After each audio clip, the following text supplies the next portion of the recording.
PowerPoint, did you just check that it's working? Yeah.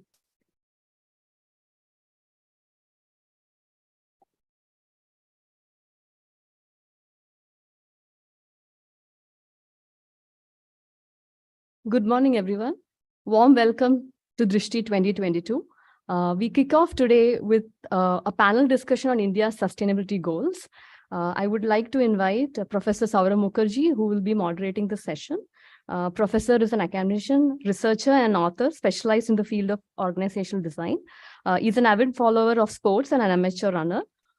His research areas of interest include social entrepreneurship, inclusive business models, corporate social responsibility, and OD. His notable publications include Inclusive Business Model, Transforming Lives and Creating Livelihood. Professor, please introduce. Thank you.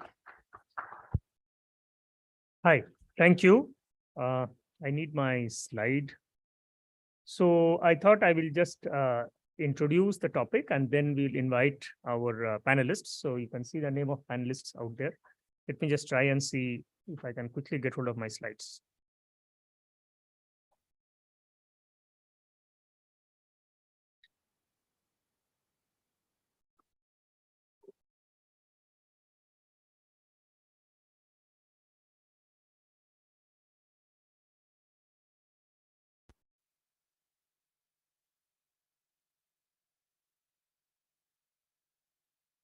All right.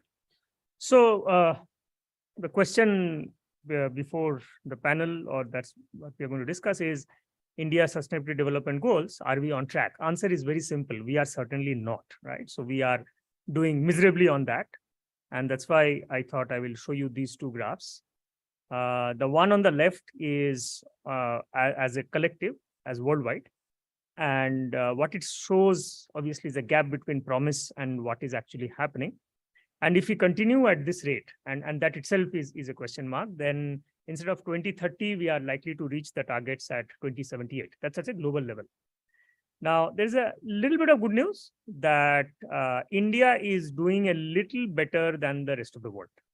So if you look at that blue curve and follow it up, you see that we are at 2059. So that's a little bit better than the rest of the world. We will also miss our targets, 2030, instead of that 2059, but better than the rest of the world. So that's what. Now, by the way, this is from Sustainability Development Report 2022, University of Columbia, Jeffrey Sachs and his team. So it's open, available. So please go through it and look at that if you are further interested. So naturally the question becomes that where do we go from here, right? Or is there anything, or why are we really falling behind, and is there some remedy or is there some suggestion? Once again, I won't claim any originality in this.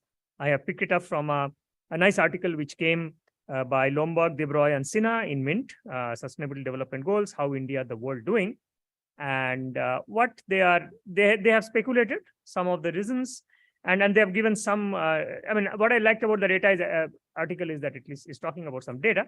So what they say is that, look, these sustainability development goals are anyway good to have goals, right? So even without explicitly stating, nations were doing stuff to reduce poverty, bring about equality and stuff like that.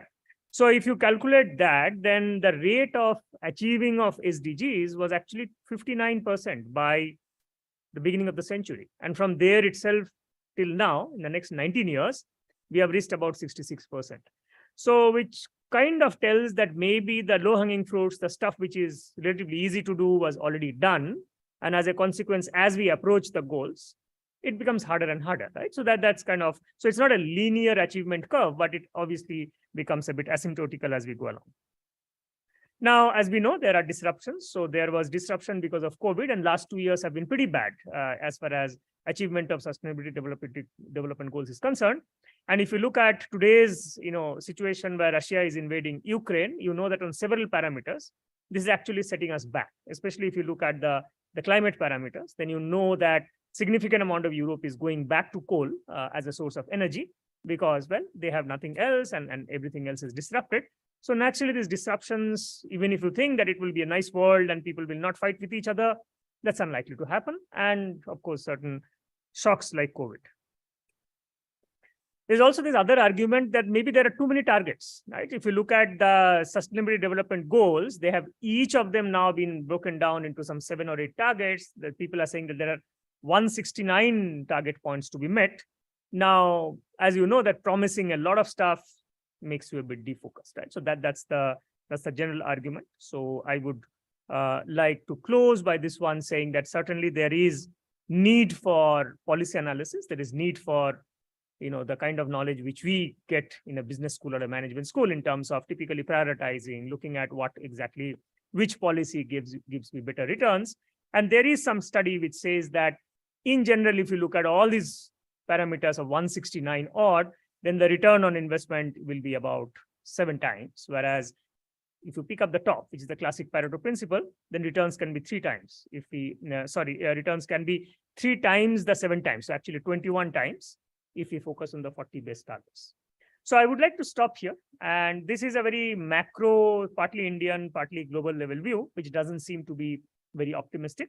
But today we have 4 people here who are in their own ways, through their organizations, through the organizations that they work for, or through organizations that they have founded, are making very focused efforts in achieving the sustainability development goals. So we are here to listen to them and to understand their journeys, their challenges, and what implications does it have for you and me.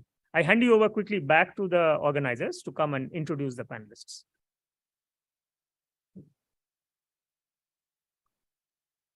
Okay, do I close this one or it will stop? Shall I do a stop share now? Okay. Okay, yeah.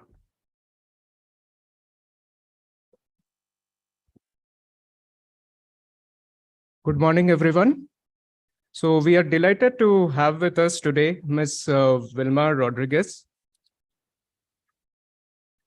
Ms. Kanika Pal,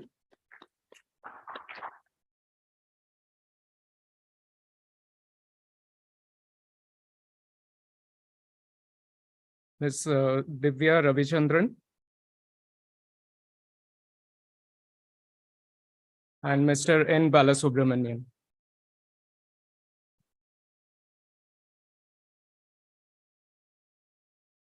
So Ms. Vilma Rodriguez, founder and CEO of Sahas Zero Waste. Sahas Zero Waste is a social enterprise committed to implementing the holistic zero waste solutions across India. This registered MSME believes that in 21st century, business must not talk, but deliver on environmental and social impact. Vilma moved to Bangalore from Mumbai in 1995. She is a former journalist with Times of India Group and Business World Magazine. We also have Ms. Kanika Pal, an award-winning CSR and sustainable professional with over 17 years of experience, heading community investments and sustainability programs for Unilever South Asia. A TEDx speaker, she quit the corporate sector from 2015 to 2017 and founded Solutions for Clean and Healthy Environment, SOCHE Foundation, to influence behavioral change for a cleaner planet. Awarded Global Women in Leadership Award 2022 and Asia's Top Sustainability Superwoman 2020. She is also the recipient of Most Influential Sustainability Leader and Womennovator citations in 2018, among others. Next, I would like to introduce Ms. Divya Ravichandran, who is the founder and CEO at Scrap, a sustainability startup that helps business implement zero waste solutions. She is passionate about sustainability, low waste living, and favorable climate action. Divya leads a zero waste lifestyle and usually discards less than 100 grams of landfill waste in a year. Mr. N. Subala Subramanian, Bala, is the CEO and Director of Shrestha National Bioproducts Private Limited, the company behind India's leading organic 24 Mantra Organic. A graduate of Institute of Rural Management, Bala has worked extensively in the food and agri space for the last 33 years. In these years of creating categories where none existed, Bala has played a pivotal role in the launch and growth of brands like Safal Frozen Peas, Mother Dairy Fruits and Vegetable Stores, Real Good Chicken under Godrej, Tropicana under PepsiCo, and Pedigree Mars, and of course 24 Mantra Organic. Thanks everyone and welcome.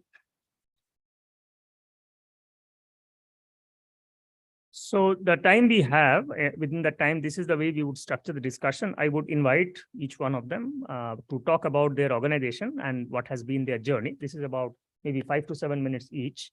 And once you are done, then maybe I would ask you some specific questions, something like what has been your critical challenge. That probably will take us almost towards the end of the discussion. If we have a little bit more time, we can have some questions from the audience. Okay, so, well, I think just for sake of convenience, I will invite Wilma to open, and we can come like this. Yeah. Sure, thanks. It's nice to be here on a Sunday morning. So, the fact is that the world economy in 2020 was around $90 trillion. And at that time, 50% of the whole economy and what was being generated actually came from nature, in the form of our clothes, in the form of our food, in the form of all the materials that were required for manufacturing.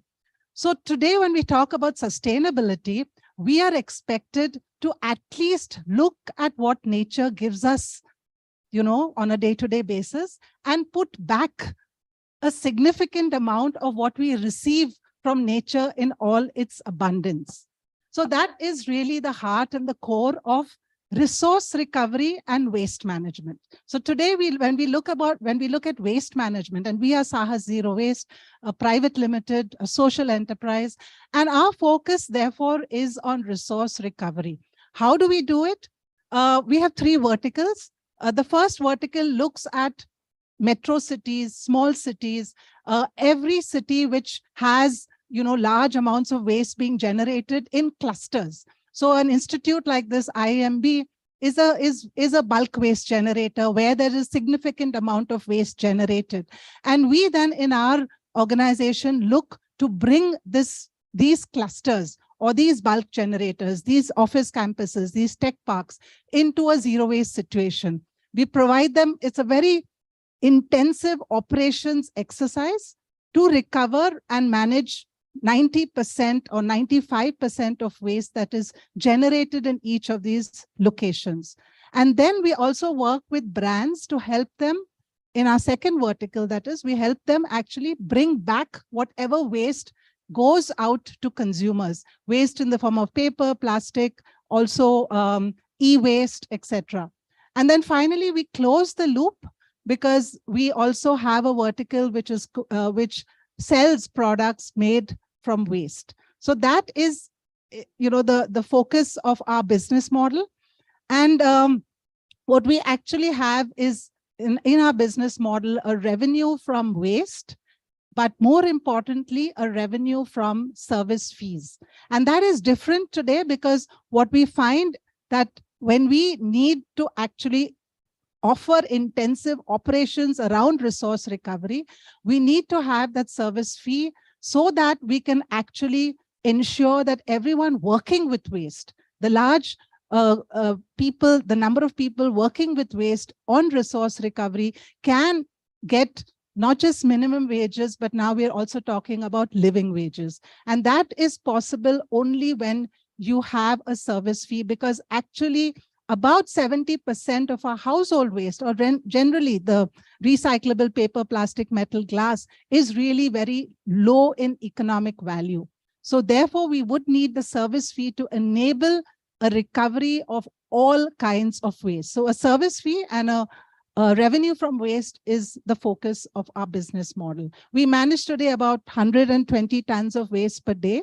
We are across different geographies in India, but largely focused on South India, Karnataka, Tamil Nadu, Hyderabad, etc. So, and Goa. So these are the locations where we are located. Yeah, I'd hand over to you, Kanika. Hi, good morning, everyone. And such a pleasure to be here. Thank you, Professor, for inviting us. And further to what Wilma said, Unilever has been engaging with Wilma and Wilma's organization on some of the work that Sahas does. So incredible partnership there. I come from Unilever. I'm sure most of you have known of or used products of Unilever. We're one of the fastest growing FMCG companies in the country. 9 out of 10 households estimated use one or more of Unilever products. With a reach as massive as that, obviously the responsibility of the company also to be sustainable becomes increasingly important. To that tune, my work in Unilever essentially revolves around creating sustainable communities. For the last 4.5 years, I've been heading a portfolio called Prabhat, which is the flagship holistic community development initiative at HUL. Overarchingly, Unilever as a company has its strategy called Compass, which essentially became an extension or replacement of what was erstwhile called the Unilever Sustainable Living Plan, or USLP. And that paved way for Compass, which is a strategy which has sustainability embedded in the very make of the organization. As an organization, we do not have a separate sustainability department. We do not have a separate responsibility or CSR department. And I think that speaks volume of the way we look at sustainability. Every department, every function, every geography is expected to work and align along the principles of the Compass goals. We have very clear-cut commitments on environmental pillars. We have very clear-cut commitments on the social pillars. And these are published and available publicly for anybody to pull out. So on environmental front, there would be commitments on water stewardship, on net zero, commitments on plastics, on waste management. On the social front, there would be, Vilma spoke of living wage, a very, very important aspect when it comes to the future of work, skilling of people, human rights, you name it, it's all there. And there are dedicated people working on each of these. So just to give you an example, on sustainable sourcing, my procurement department is the one championing the goal. I don't have a CSR department in the organization who would have somebody as an outside of that department looking at sustainable sourcing. And it is that department's responsibility then to work with farmers, then to look at all our ingredients and ensure whether it's palm oil, whether it's tomato, whether it's chicory, whatever it may be, that it is sustainably sourced and is making that impact in a positive manner, both from the social and the environmental angle. Now, switching gears to the community side, because I've given you an overview of how the organization really looks at sustainability. The community investment part in the organization, again, is viewed from a lens that how do we create communities that actually live the purpose of Unilever, which is to make sustainable living commonplace. Under Prabhat, we have focused 3 pillars, which is environmental sustainability that works on waste and water. We have health and nutrition as a key priority for the communities. And then we have economic empowerment, which is a huge, huge priority area. And then each of these link back to SDGs, which is extremely critical. And I'm sure in the coming couple of minutes, we will speak and unpack a whole lot of this. But essentially, just to give you an overview here as well, in India, when we are looking at SDG performance, we know that zero poverty is one goal, which is getting far and far removed from reality. And the work that we drive in communities essentially to help them ensure that they have a source of income, even if, God forbid, there was another pandemic that hits and people actually were completely swept away from their means of livelihood. How is it that people are able to actually be in their own villages and yet earn a life or have a life of dignity and earn the right income that helps them to really improve their means of bettering the chance of sustainable living, is where a whole lot of initiative and efforts of Prabhat really is. Overall, Prabhat has positively reached out to over 8 million people across the pillars that I've already spoken. And while we do all of this, simply because in Unilever, everything is super integrated, we work very closely with our brands. While brands further their social mission, so Lifebuoy talks all about hand washing, we ensure that the last mile connectivity in the villages when it comes to clean habits and and hygienic practices is actually a living reality. I'll stop there and pass on the mic to Divya, and Professor, happy to take questions later. May I just say what an incredible way to spend a Sunday morning, sitting here with some really inspiring folks who worked in this space over the decades. My name is Divya. I run a sustainability startup that helps businesses adopt zero waste solutions. Now, waste is something which is very out of sight, out of mind. It's just, like our responsibility often ends with making sure we don't litter, we put our trash into a bin, neatly pack it, leave it outside. What happens to it is very unseen. Unfortunately, it lands up in our environment, in our oceans, our rivers, villages, and landfills. And scrap really helps build that conversation around waste, to put the spotlight on waste and help build a conversation around this. One of the key industries that we work with is the media and entertainment space. So we do a lot of work with events and film shoots now to help them adopt responsible waste management and go zero waste to landfill, which is to at least reduce and divert 90% of the waste, the humongous amount of waste that they create in a very short span of time. We do a lot of fun work with music festivals, with corporate events, with sporting events, to make sure that they are eliminating single-use plastic, single-use non-recyclable materials, implementing a proper waste segregation and waste management structure so that as much of resource recovery as possible. We partner with organizations such as, that do incredible on-ground work, such as Sahas across the country to be able to implement this in a holistic manner.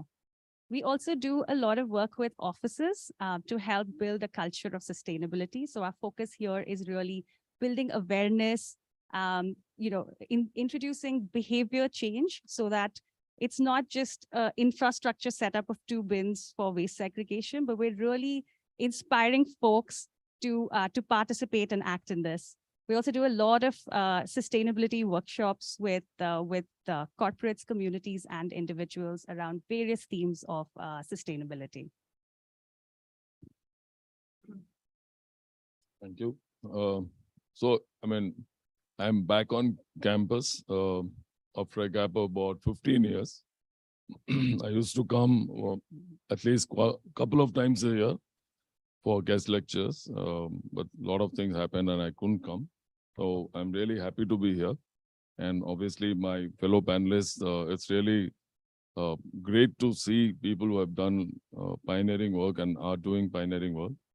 And, all of you here, have worked and have understood a little bit of the challenges. And thanks to the team here to put together a talk or a discussion on sustainability. And that's something I'm really happy because I think it's a subject that's like, it has to move beyond, all the small discussions to something much larger. And that has started. And I hope we get a lot more momentum as we go along in the next few years.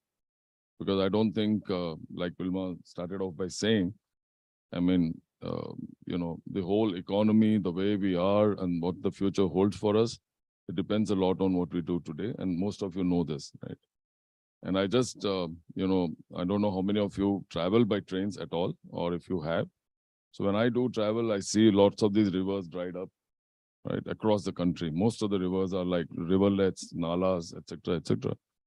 And for us, as an organic food business, so the company's name is Drishti, but the brand name is 24 Mantra, which some of you may be more familiar with. So when you travel across, right, you see because of whatever so-called green revolution and the way we have exploited the soil and the water resources, you see a lot of stuff. And of course, the population has increased multifold. So you find a lot of those challenges. Either there's no water or there's flooding and so on and so forth, right? And so, we have about 600 people working for us, most of them in farms and agri space. And most of them come from farming backgrounds, and none of them want to go back to do farming, right? They would rather work in a BPO or a bank or whatever, but they don't want to go and do farming, right? And for hiring 600 people, I probably would have interviewed 10,000 people, but they don't want to go and do farming, right? So for us, that was a, major sort of, let's say, a challenge or a fear that if something is not done immediately, and all of you know basically that India is a country of small farmers. We have 140 million hectares of agricultural land, but it's huge number of small and marginal farmers who do most of the work. So for these people to sustain, to have a livelihood which is reasonable, and I keep giving this example to the audience I get to speak to. A small farmer with a 5-acre land holding, whatever crop he produces, probably makes 100,000 rupees a year net. Okay, I mean, you can imagine most of us in cities pay more to our drivers, okay, or made at home and so on. So this guy is slogging for hours together, son and whatever, what have you, as a family of 3 or 4, 5, and earns 10,000 rupees a year max net income. Okay, so I think that's when we talk about sustainability goals, I mean, just the sheer livelihood here is threatened. And along with that, if they're using pesticides and chemicals and all of that, they're spoiling everything around them, the water, the soil. So if you walk into, I don't know, some of you may come from, backgrounds where you can go to the farms and see most of the soil is like sand, right? So the agriculture productivity depends a lot on the carbon sequestering of the soil.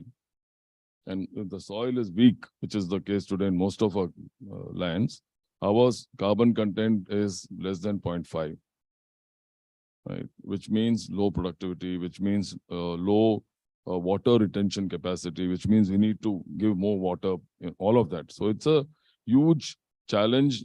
I mean, we didn't start off like looking at the SDG goals and all that, but it's just the sheer necessity to continue to be able to grow food. So if the carbon content doesn't go up, so which is what we do in organic, we try and get, the local sort of resources, whether it's growing multiple crops or biodiversity, and encouraging the farmers' families to get into having cattle or poultry and all of that, which has kind of disappeared over the years, to supplement the soil, right? So it provides, better soil health, gender equality, because women are now contributing and so on. So ultimately, the objective for us is obviously, better livelihood for the farmers. And because of the way we do it, I think the impact on environment or sustainability is significant. So in India today, we are talking about, government data will talk about 2 million hectares or so of land, which is under some kind of natural stroke organic cultivation. We work with about 40,000 farmers across India. And we do only certified organic farming, which is a sort of a global standards and so on. We don't kind of do natural and something which is vague. So this is certified organic farming, about 200,000 acres of land across the country, about 15 states, and practically manage almost all agriculture crops, which are staples, the pulses and the rice and all of that, which is what we then sell as a brand within the country as well as international. So the 24 Mantra brand is available in, outside of India. Major market for us is US, Middle East, and Southeast Asia, some parts of Europe. So we are in about 34 countries today. And obviously most of the let's say the effort now is to increase the demand, because we have a large number of farmers growing, and we need to, if we have better demand for these products, we'll be able to go to more farmers and help them with their livelihood. Thank you. So thank you, Bala and panelists. What I'll do is I'll ask a set of questions to them, and then we can throw it open to the audience. Bala, I'll start with you. And this is not so much about organic per se, but we know that in the agricultural supply chain, and especially you are talking about increasing income of farmers. I mean, there are 3 sets of broad problems, and probably you are much more aware of that. One is low productivity, too much of intermediaries, and of course the end price, right? So now where do you think are you getting the maximum, are you able to bring in the maximum change, and which will be most effective in terms of raising the income of the farmers? I don't think I need, you guys can hear me? Leave that.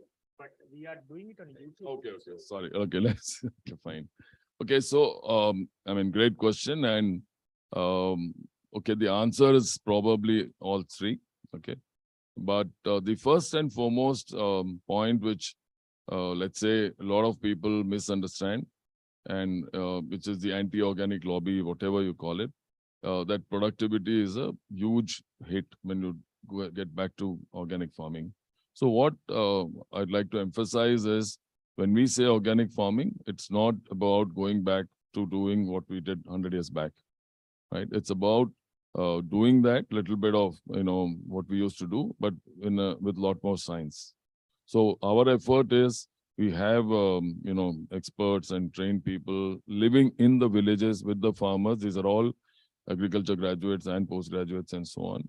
So we make sure that the productivity of the farm, the soil, it takes us about, so the entire process of certification takes 3 to 4 years, depending on the crop, the location.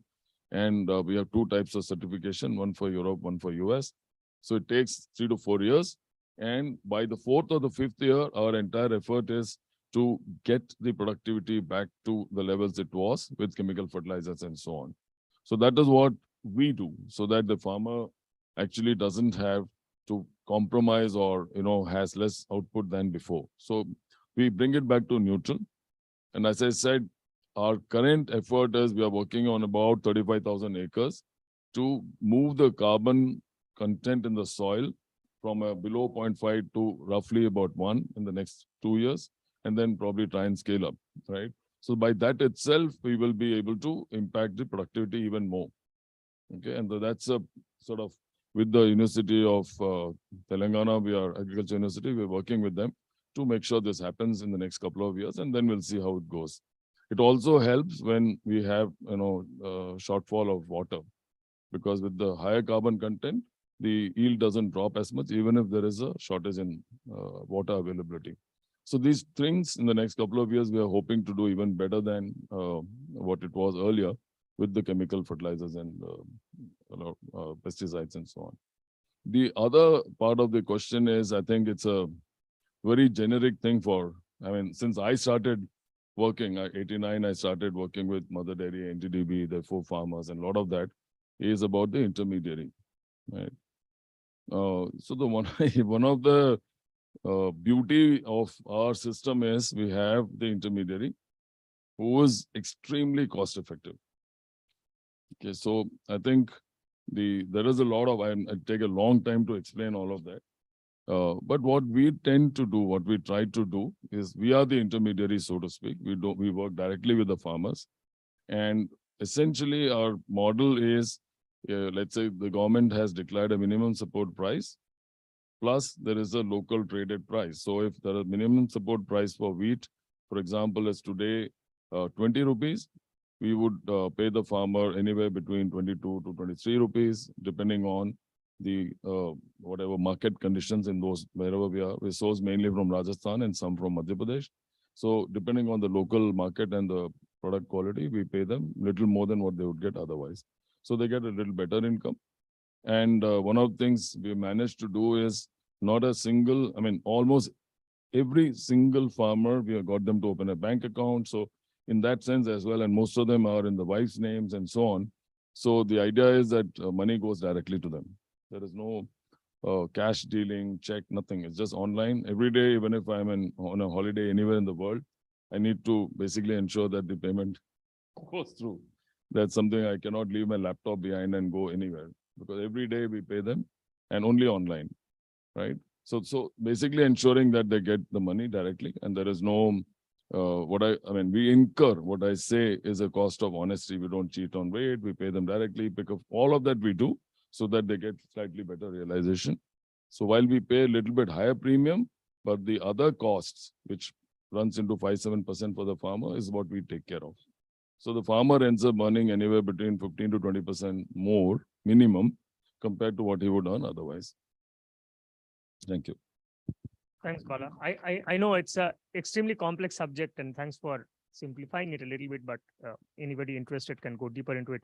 Divya, my question for you is that, behavior change is such a difficult thing to do, right? And so if I pick up three things in this waste management space, and I'm talking of us, consumers or who are generating the waste, between awareness, willingness, and ability, where do you think is the most difficult part, or where do you think you are focusing your efforts on?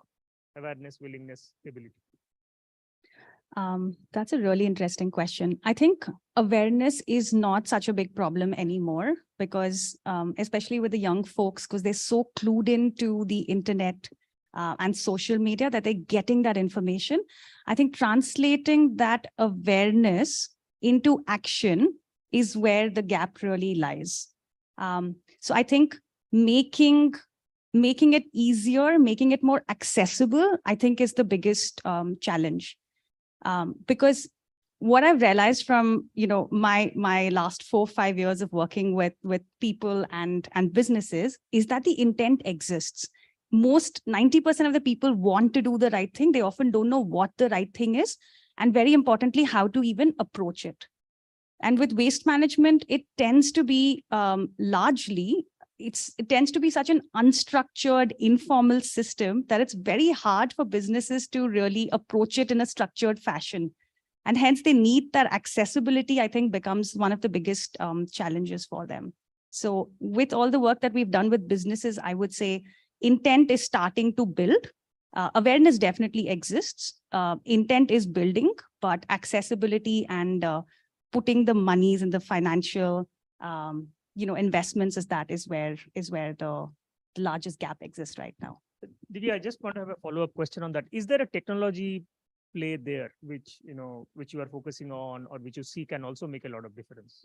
So I think the technology play comes more into the recycling aspect. With waste segregation, a lot of people have tried this across the world, but that hasn't worked out as well. It works much better in more what you call developed nations, because the waste segregation systems have been in function there for decades together. We're kind of building it right now, and our waste composition is so different. It's mostly biodegradable waste, and it tends to be very mixed. So in terms of, I think you can definitely gamify it a lot more. You can make it a lot more fun through technology. But I think that awareness part has to be there, and the technology can, in my opinion, come in the processing and the handling of the waste. Okay, thank you. Kanika, I mean, it was great to hear from you how Livers have integrated sustainability into every function, and you kind of couple of times mentioned that there is no separate department for doing it because it is everybody's responsibility. And I know, I mean, reading about Unilever, that it has been a conscious organization for now a decade or so. My question to you specifically is that tell us a few advantages and disadvantages of being part of a very large multinational for driving the efforts that you are doing. I think clearly the advantage is that you can dream big, you can think scale, and you can look at creating system changes which can see the light of the day, because you will be backed by an organization that thinks sustainability at its core. Pretty much a lot of things that Bala was saying, because we work on regenerative agriculture, and there are a lot of common issues also with the work that we do with water for farmers. I think as a person who's working in supply chain, I'm a supply chain resource, by the way, because there is no CSR department. I'm able to identify with a lot of things that Bala was saying simply because it is an organization that looks at things very structuredly and quantifies everything with the ROI in your opening slides, Professor, that you mentioned. So I would look at an SROI for my programs. I will look at a social return on investment. So I very clearly know where the money is going, what are my key result areas, and what am I delivering year on year with the gigantic scale that I have. Also being large enough, we are able to bring in a lot of perspectives and best practices from other countries, and similarly share a whole lot of our best practices with the other countries as well. From a challenge perspective, of course, because it's huge, it has its flip side as well. You would need to navigate yourself through a whole lot of processes which are meant to work across with agility. But of course, some things take a little bit of time. You have to ensure that certain mandates are met. I would definitely not go into a community and suddenly just start working. I would take it step by step. I would ensure that there is a needs assessment done, for example. I would make sure I hear what's coming in from the community itself. I will marry it with the SDGs, with the government's priority, the Niti Aayog's priority of the SDGs. I would marry it with my own company's compass priorities. And then I will have my programs which are being rolled out. At every juncture, I will ensure that there is a baseline, midline, end line, which is undertaken, right? So there is a huge impetus given to research. For some people, this may sound very boring because, where is the action? But for us, all this data leads to much more tangible action and therefore achievement of the metrics that we are looking at. So even if it is from a waterfront, if I have a 3 trillion liters water target for my Hindustan Unilever Foundation team that works only on water and nothing else in the country, then it makes it much more tangible for me to have that focused approach because of the kind of organization that we are and be accountable for that target. Similarly, if I'm working on sustainable communities and my mandate is to work with the brands, being big and having those many brands, I am most of the times able to figure out which brand would have a social mission on nutrition, health, which will be probably one of my foods brands, which brand would have a social mission on water, which will probably be my detergent brand, which brand would have a social mission, for example, on livelihood, which could also be any of my home care or personal care brands. And that scale allows me to have more meaningful internal partnerships, at times not even wanting to look at external partnerships because there is so much going on within the organization. And when we need expertise, like, the two ladies sitting on my left and right, then of course we bring in that outside perspective in to deliver on programs very, very meaningfully.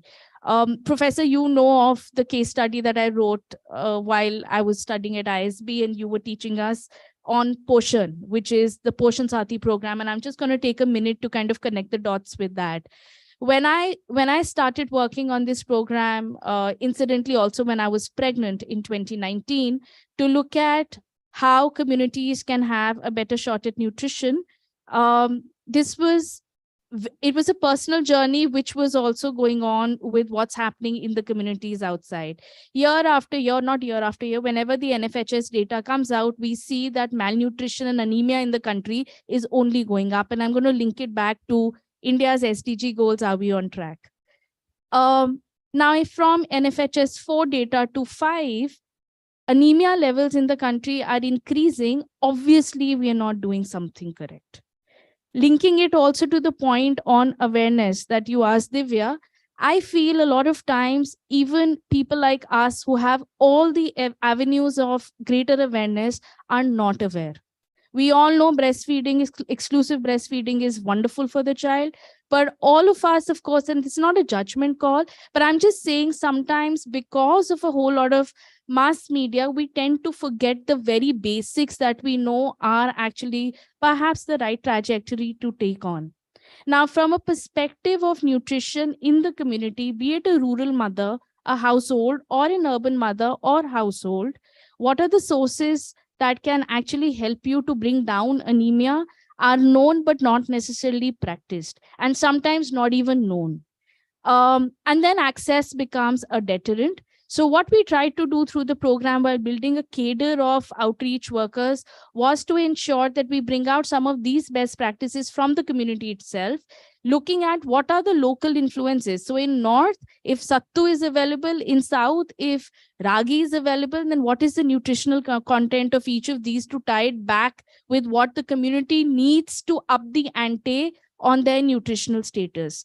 And to allow for access, we ensure that there are nutri gardens which are created and sustained. right at their doorsteps, because a lot of times, like in the forest cover of the country, which we are very proud of as an SDG, that we are upping an ante on how life above on earth, SDG 15, I think it is really, we've increased our forest cover. But the idea is that we need to also sustain what we increase or what we are able to deliver as SDGs in this country. So I think now, just to circle it back to the question that you asked, the positives of being able to think big, to connect the dots of what is required in the country, what is required locally, and how as a company am I being able to deliver on the core purpose of making sustainable living commonplace, is a big positive that being in Unilever, I feel we are able to look at. As a negative, of course, sometimes it slows us down, because we are very process oriented, we are driven by matrices, and that's probably something with collaboration we are able to also then navigate our way through. Thank you, Kanika. Wilma, not an easy one but let me ask you this one. See, a lot of people are arguing that the social inequality or the damage to the climate that we are doing, which we have done, is a result of applying market-based principles, neo-capital liberalism to the whole point. And you can't use the same market-based principles to solve them, right? So that's kind of a critique of, say, any company which is structured as a for-profit.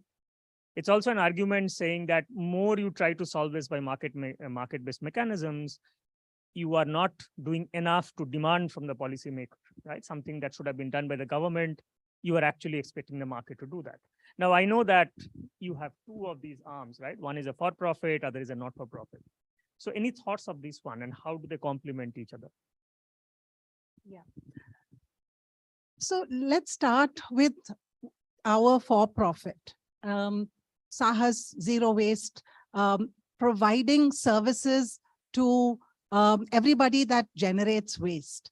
And this is where we are, whilst we are a private limited, we are very much in the social space. We are very much looking at people and planet before profits. And that is what I think needs now, the shift in the way businesses are being done.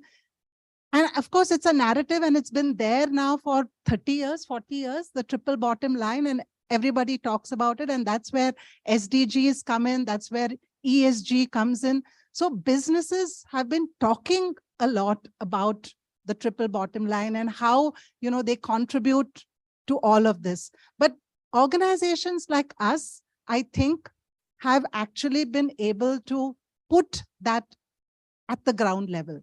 Because today, when we, when we really monitor and we really track our impact and track both our environmental and social impact, we know how many tons of waste per day we are managing, how much of that is actually going into, zero waste to landfill is good, but it's definitely not enough. Because what we need to do, if you're talking about circular economy, we need to make sure that we are using less virgin materials. And to that extent, we as an organization are giving back through recycling.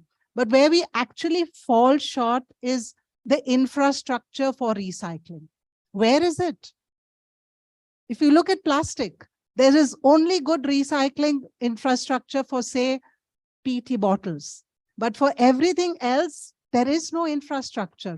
So we as an organization, based, I would say, in this social aspect and yet delivering, typical market-based solutions, we are looking to ask questions of the larger industry.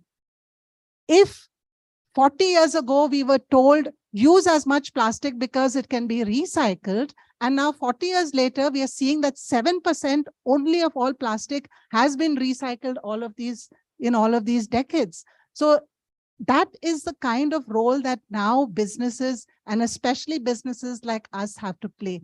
We have to be the bridge between the thinking which is far right in terms of maximization of profitability, wealth creation, all of that. And then on the other side of the spectrum, looking at only worker rights and not responsibilities. So now businesses need to come, very much in that bridge format. And I think that is the role that we are playing. Now, on the other hand, you have a need for a sector like waste management, which in all of these years has only all kinds of waste management systems have been delivered either by government or by NGOs. And that's where the charity and the philanthropy has come in. And that's where a lot of, inefficiencies also have come in, because you had a large informal sector and there was only the focus on livelihood and not real good practices in terms of resource recovery. But in this transition phase now, we do need not-for-profit organizations like the NGO Sahas, who will go to areas where we still have so much of need for waste management, and yet the market is not ready for it. So that's the role now that not-for-profits have to play. They have to be in villages where increasingly there is plastic waste coming into the system. They have to be also in metro cities, because they need to create that kind of awareness, and that also is required. So those are and they need to also set up pilot projects. That is the role then that a not-for-profit plays. And that is, how we have actually structured our not-for-profit, the NGO Sahas versus Sahas Private Limited. And our challenges, though, continue as a private limited, because there is still that mindset of disposal of waste rather than resource recovery. Today, even government, we have a Swachha Bharat, and a Swachha Bharat talks about processing of waste, but they are not put in place enough of systems for actual processing. So it is still our landfills which are our end destinations rather than resource recovery. And so in Mumbai, you have a Deonar. In Gurgaon, you have all the landfills burning. In Bangalore, you have a Mandur. And that is the disposal culture. Now, if you want to move disposal to resource recovery, we need infrastructure. We need not just segregation of waste. That is too basic a system. We need now all consumers to ask the question, okay, I'm segregating. Where is my waste going? Do I have the right partner with who will take that waste and who will track it, trace it, and make sure that it's going to a proper recycling system or to composting, and the livelihood aspect is, is also tracked so that we pay appropriately to all of the people working with waste. And that's where we also, the next big challenge is for us as organizations to get the right teams, because today we are not just working with waste pickers or with people working with waste with their hands. We need professionals. We need the business schools to consider a critical solution like waste that we are delivering on, and to be part of that. So that's where also we need now the hardcore, if I may put it, business sector to understand, look, if we need to deliver on social business, we need to deliver on impact. There is that core question of how do we as organizations afford the kind of talent that we require? And that's where for us the service fee becomes important. That's where also we need businesses to pay us appropriately, so that then we can also have the kind of talent that we need. So there are lots of issues here, and I've tried to summarize it, but yeah. Thank you, Vilma. So I know we are really out of time. So I am handing you folks over to the organizers. If they can have time for Q&A, I leave it to them. If not, then we will have the break and all of you can ask questions from the panelists. I think we have time for like 2 questions. Yeah. Okay. I don't know if you have the mic.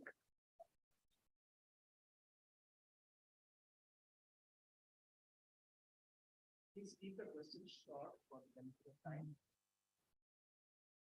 Congratulations to each one of you for making a difference to society. My question is, when we talk about sustainability, the 5 R's come into play, which starts with refuse, reduce, reuse, repurpose, and recycle. Now, so the core message is about minimalistic living. So in a nation like ours, where 60% of the population is below the age of 30. So the aspirations is going to be much more for materialistic positions. And if you look at organizations, you're driven by financial performance. So in this situation, how do you then drive the message of minimalist living and sustainability?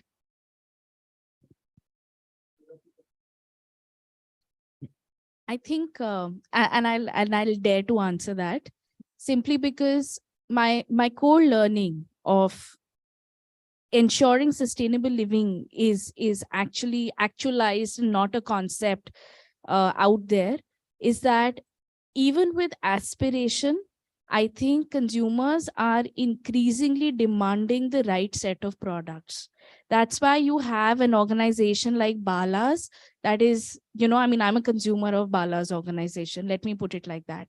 We have demand for Vilma and Divya's organizations, even as a large corporation, simply because consumers, stakeholders, investors are demanding something which is very tangible, which has an impact on profitability, but with the right purpose and with responsibility.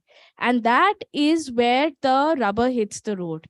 In today's day and age, if you are an organization that is not giving products that are not responsible, that are not very clearly putting out there which are the ingredients that, as food products, what is it that you are really giving to the consumers, or what are the ingredients that you're putting into your be it personal care or home care products for a company like Unilever. I think these are very tangible questions which are being demanded, and we have a huge risk of our reputation, which can bring down all the profits crashing in a second, not even a minute, if there is something which is not responsibly done. So the very simple answer to your question is, in today's day and age where everything is out there, you cannot afford to risk anything but be responsible and purpose driven, be it a startup or be it a huge corporation that has been going on for almost 100 years like ours.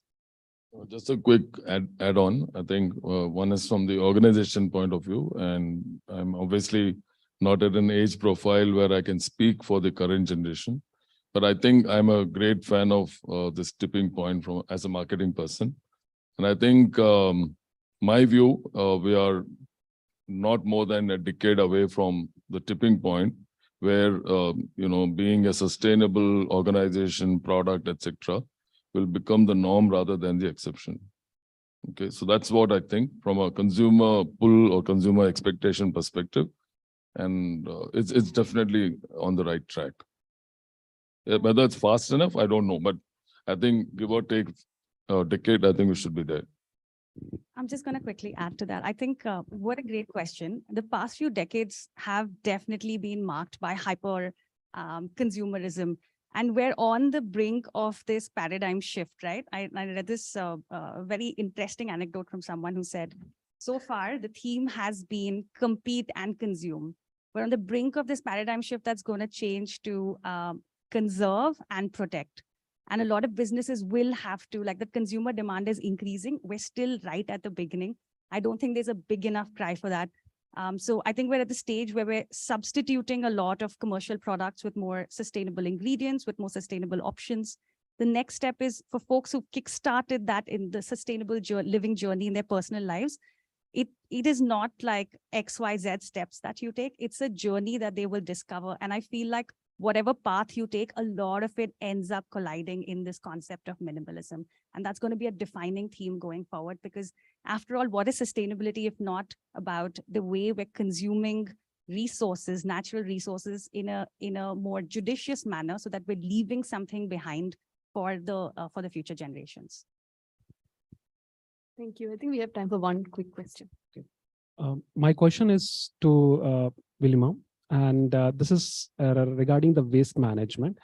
So once it comes to waste management, is it the problem of awareness or intention from the masses, or it's a matter of technology, available technology or infrastructure within India to come to that stage where we have this zero waste, or across not only the industry level, but even at the household level, especially in urban where we have major waste being generated. So what exactly is lacking behind? So out of these two components. Yeah, it's more than awareness. So I think today there are rules which we have to comply with.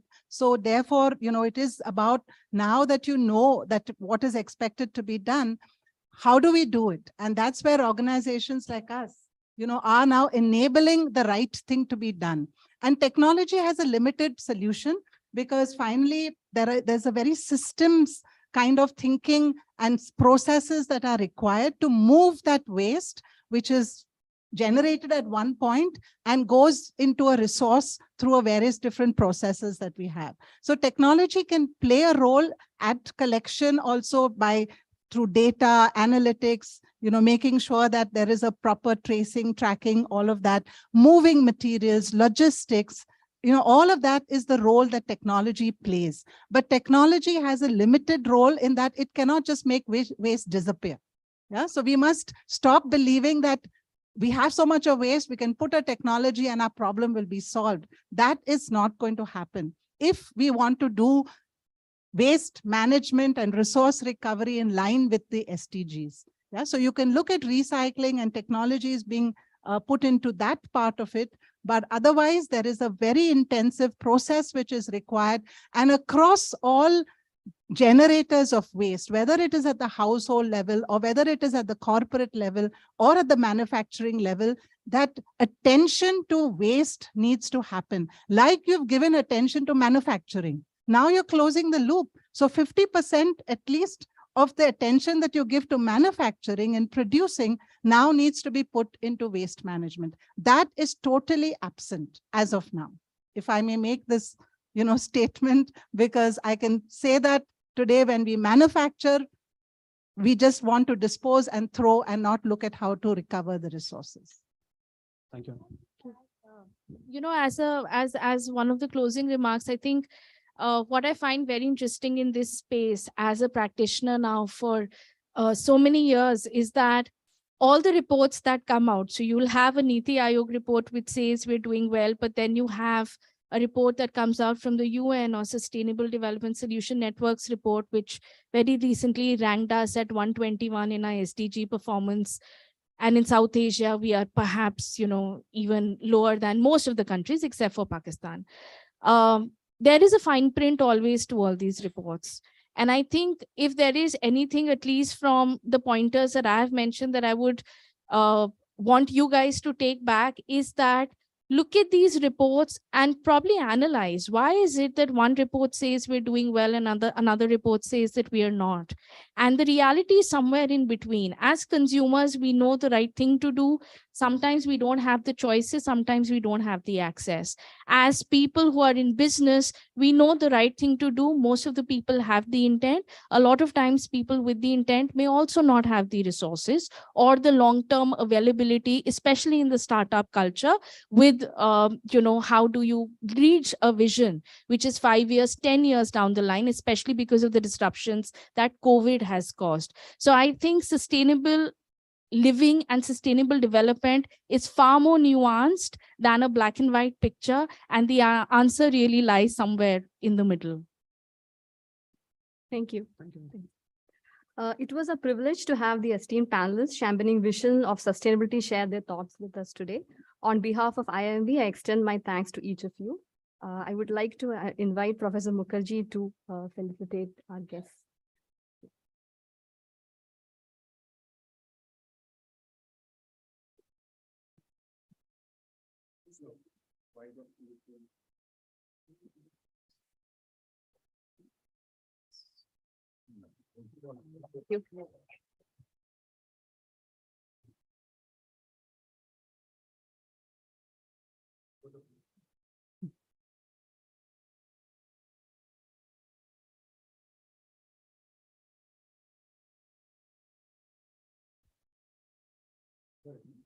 Thank you.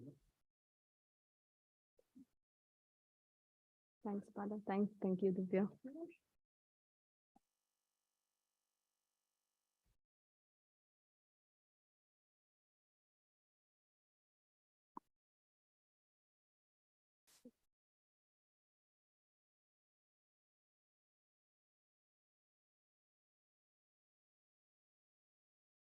Thank you, Kanika.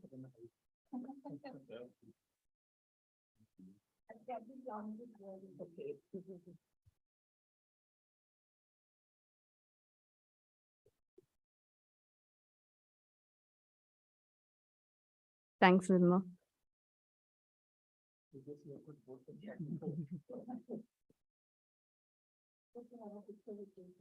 Also requesting Sandeep sir to share the memento with Professor. Okay. Oh, okay.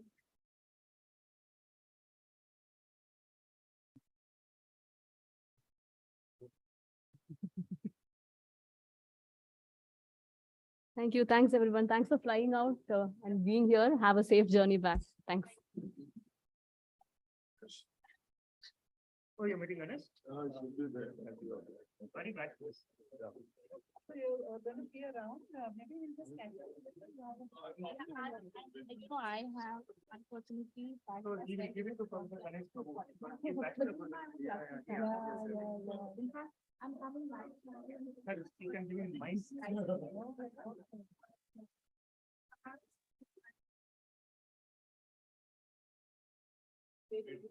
Yes.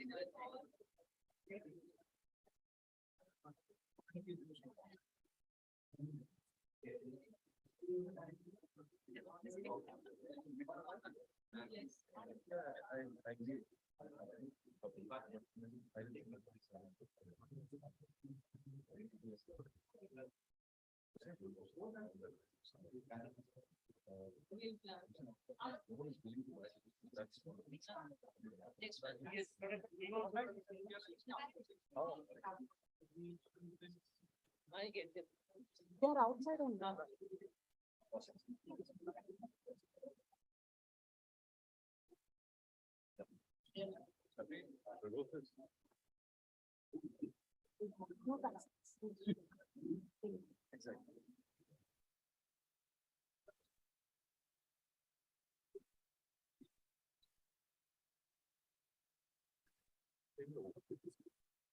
Yeah, they will do it.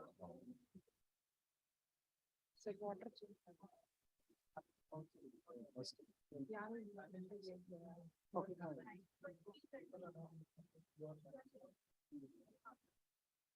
I shall.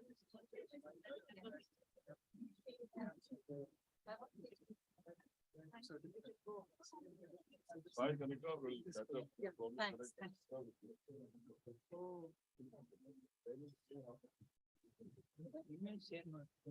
Next, namaskar.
Told no, no, here you see, madam, you just see not a problem, you don't have to.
I'll click on it.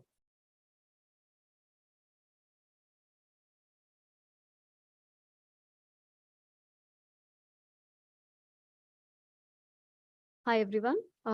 Today we have a wondrous HR with us for a thought-provoking session on enriching talent experience for business sustainability.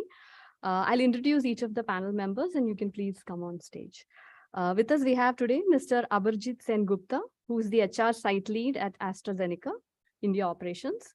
He has immense experience in analyzing evolving operations and procedures, formulating policies, and developing and implementing new processes in HR. Thank you. Next, we have Mr. Sanjeev Kumar Das Mahapatra, who is a Senior Manager, People Analytics and Tech Transformation at Ubilio. He is currently pursuing his PG certificate in Data Science and Machine Learning from IIT Roorkee. He has immense knowledge in leading diverse functions of HR analytics and reporting. We also have with us Mr. Hariram VM, the HR leader at Adico Group. He's an alumni of IIM Bangalore and has an experience of over 18 years in various industries, spanning responsibilities across the SAARC countries. We have Vivek Subramanian, Director, Talent Development at Fidelity Investments. Mr. Vivek completed his master's in HR from Symbiosis Institute of Business Management, Pune. He has over 2 decades of professional experience across various industries and roles. His area of expertise spans leadership development, talent management, organizational transformation, employee engagement, among others. And last but not the least, I would like to welcome our Professor Gopal Mahapatra onto stage. He would be our moderator. He's a professor of practice, organizational behavior and HRM at IIM Bangalore. He has over 30 years of experience in corporate consulting and academics. And his area of expertise spans organizational transformation, talent leadership and development, executive coaching. He has done extensive work in the area of executive coaching and 360-degree feedback coaching for MNCs such as Nestle, AstraZeneca, Oracle, the Tatas, and the PLCs. Thanks, everyone, and welcome. Thanks.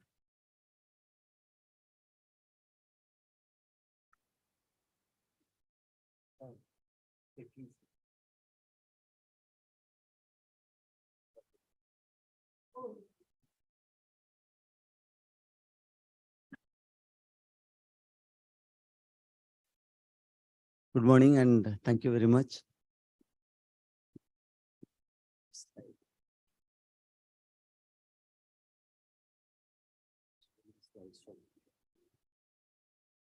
So this is a broad agenda. Thank you very much.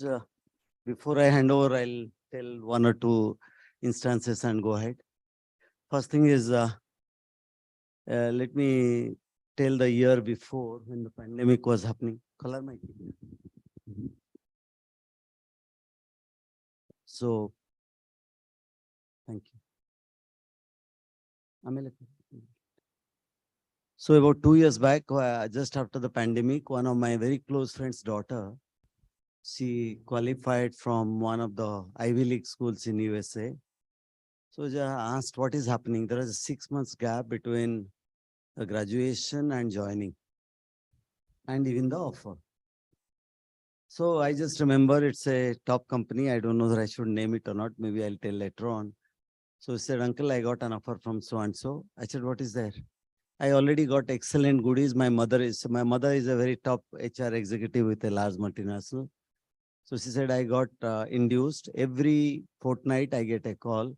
I get a new goodie. That was during the pandemic. I had spent a decade in a large IT company. After that, was a surprise. Then she says, uncle, before I came, 15 days before, I received a top class laptop and somebody got it installed with some of the latest technologies applications. And virtual working, she worked from home in Bay Area. And she says, every week I was getting surprises after surprises. So I wish I was that lucky. One. Yesterday, I teach an elective called Leadership in Digital Era. Yesterday, towards the end, we have a case on Facebook. And if I tell Facebook, you know which case I would be talking about, corporate governance and ethics. Went on. Then I just finished the case discussion. I said, what else you would like to talk? I was prepared, of course, on the recent happening. Can you guess which case I would have talked? Last week, the hottest news in the world. Yes. So I had access to thanks to somebody, very close friend, I had access to the mail sent by Twitter. I didn't tell that, but I played the video, which is available in the Wall Street Journal. And I said, what does it mean? I saw one girl, her face turned different. I just noticed that. I asked in the class, she'll not tell. After the class, I was going for lunch with my participants from one large large product company. I ran into her. I said, can I spend a minute? I said, what happened? She almost got into tears. She said, sir, I worked in TCS. I'm here in MBA. My placement is in February. My dreams are shattered. I don't know how to handle. What today happened in the class, what people talked about Twitter, what is happening, mass retrenchment. I'm wondering, my dream was ABC, Twitter was one of them, Microsoft was one of them, Amazon and others were one of them. I'm wondering what I need to do.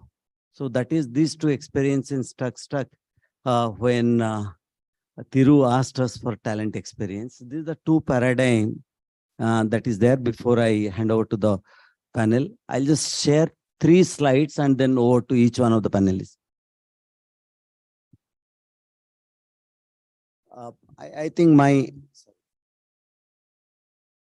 my early socialization, though I have been in the field of HR as a student from 1980, I think 90s onwards, this war for talent has happened, and all of you know the origin, McKinsey. So this is the metrics we all started off with. So this is the background I want to remind you that this is the beginning of talent being recognized globally. And then you know this Joe Varsin. This is of course a variation, but I'll come to this.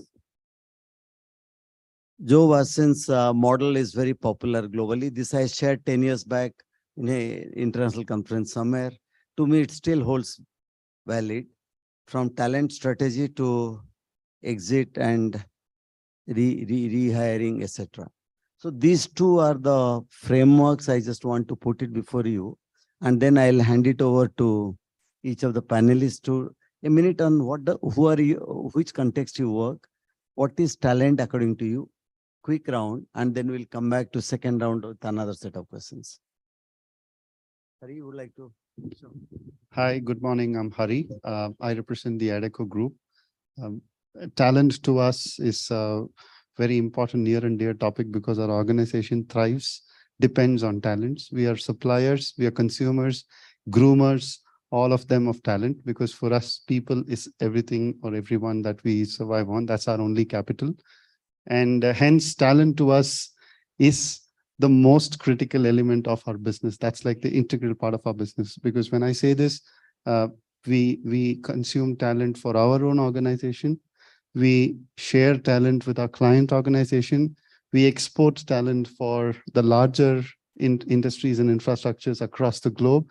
And then most important of all, we augment talent for various needs of every walk of life of an entrepreneur, right? Starting from be it gig or contract or permanent or just projectized, however they want, that's our job. So that's our background. Talent is our background.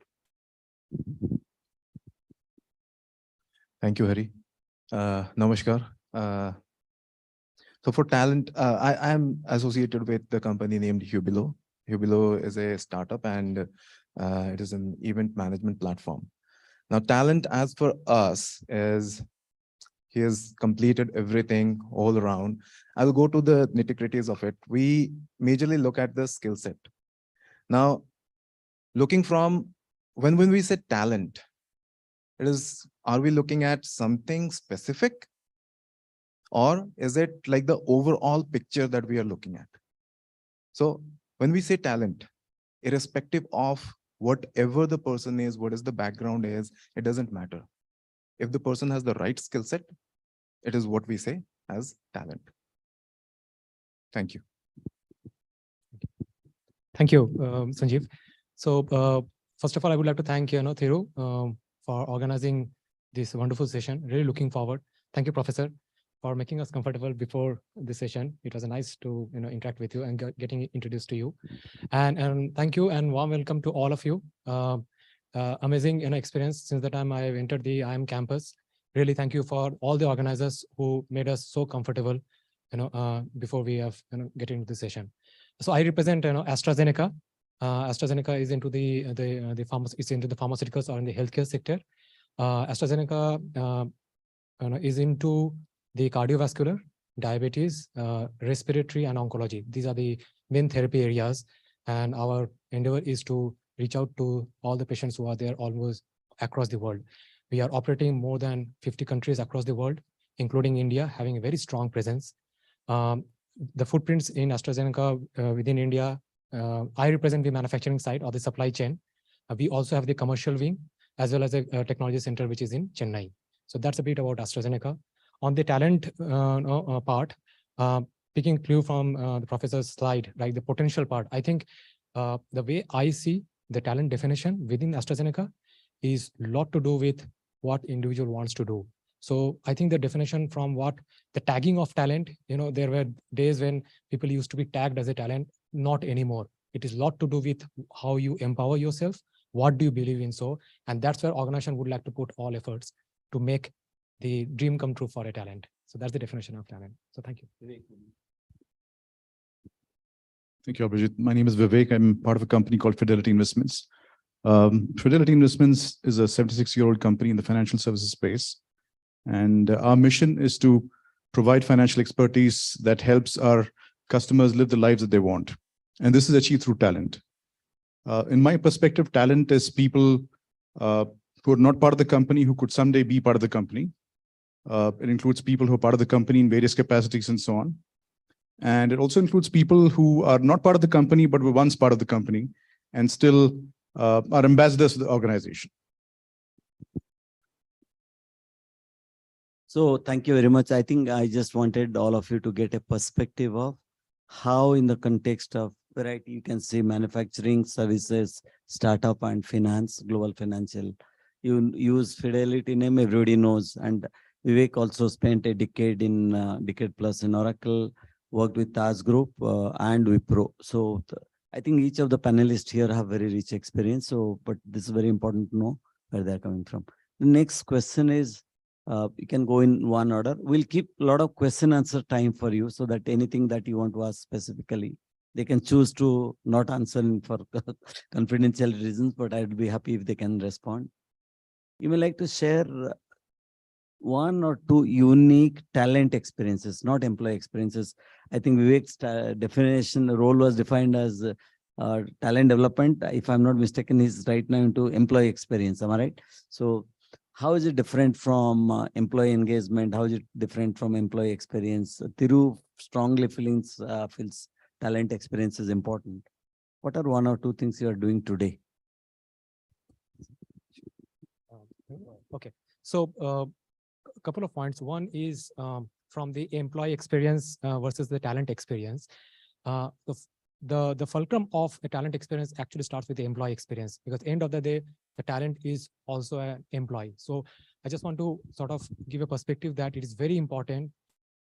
Before we come to the talent, it's important that we have the bedrock in the organization to provide the right experience. The reason being, it's the journey through which an individual explores within the organization.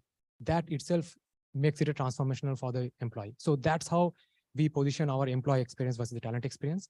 Quickly on the talent experience, earlier the model used to be a differentiated model that, here's the talent, this is the, the segment of workforce to be focused upon. It still continues, but the fact of the matter is we strongly believe on each and every one of us. The reason being I'm saying this point, because the definition of talent is also a lot to do with the way the organization is evolving. I mean, all of a sudden we all know in the pandemic scenario, we have seen the vaccine as a segment came up out of nowhere. I mean, we know that, that was the need of the hour.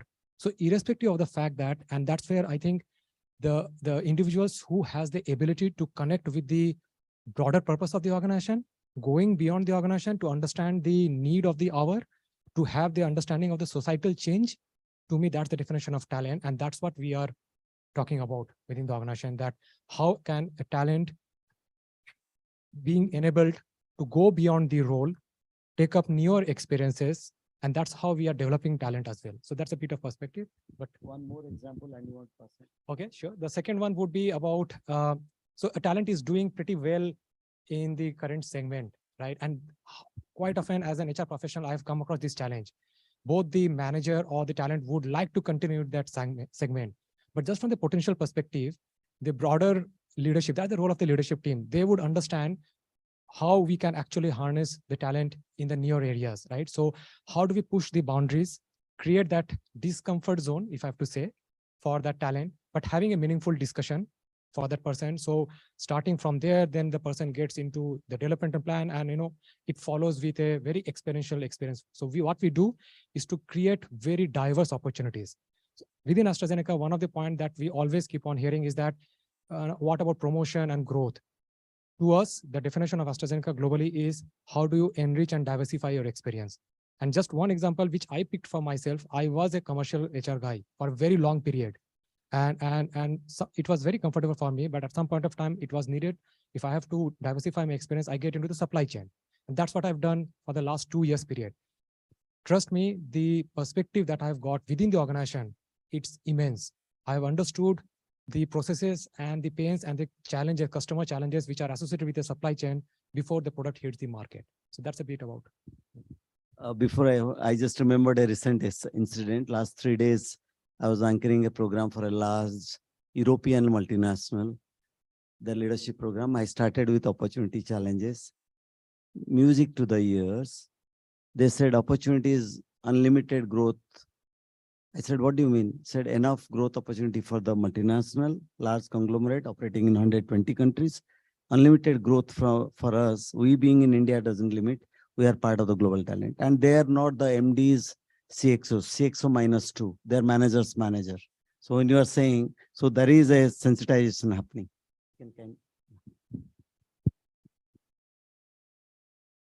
Agreed. So I'll share my basic example, like as a beginning example, when I started my career.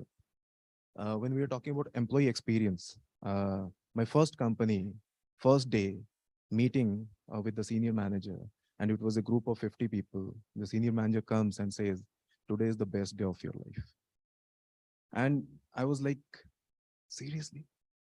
Then I recalled back and said, like, that is the truth. If we don't feel it, if we don't love it, how are we going to spend the day? And it was a night shift. And he said, today is the best day of your life. I was like amazed. And till date, I recall that it's been 17, 18 years. And I still remember that particular thing, today is the best. That person changed my life, my career entirely. That was the experience I got. So when we talk about experience, how you make a person feel is what we believe in. Previously, I said skill set. There are two aspects of skill set. One, which we have already learned, one, which we don't know, but we can.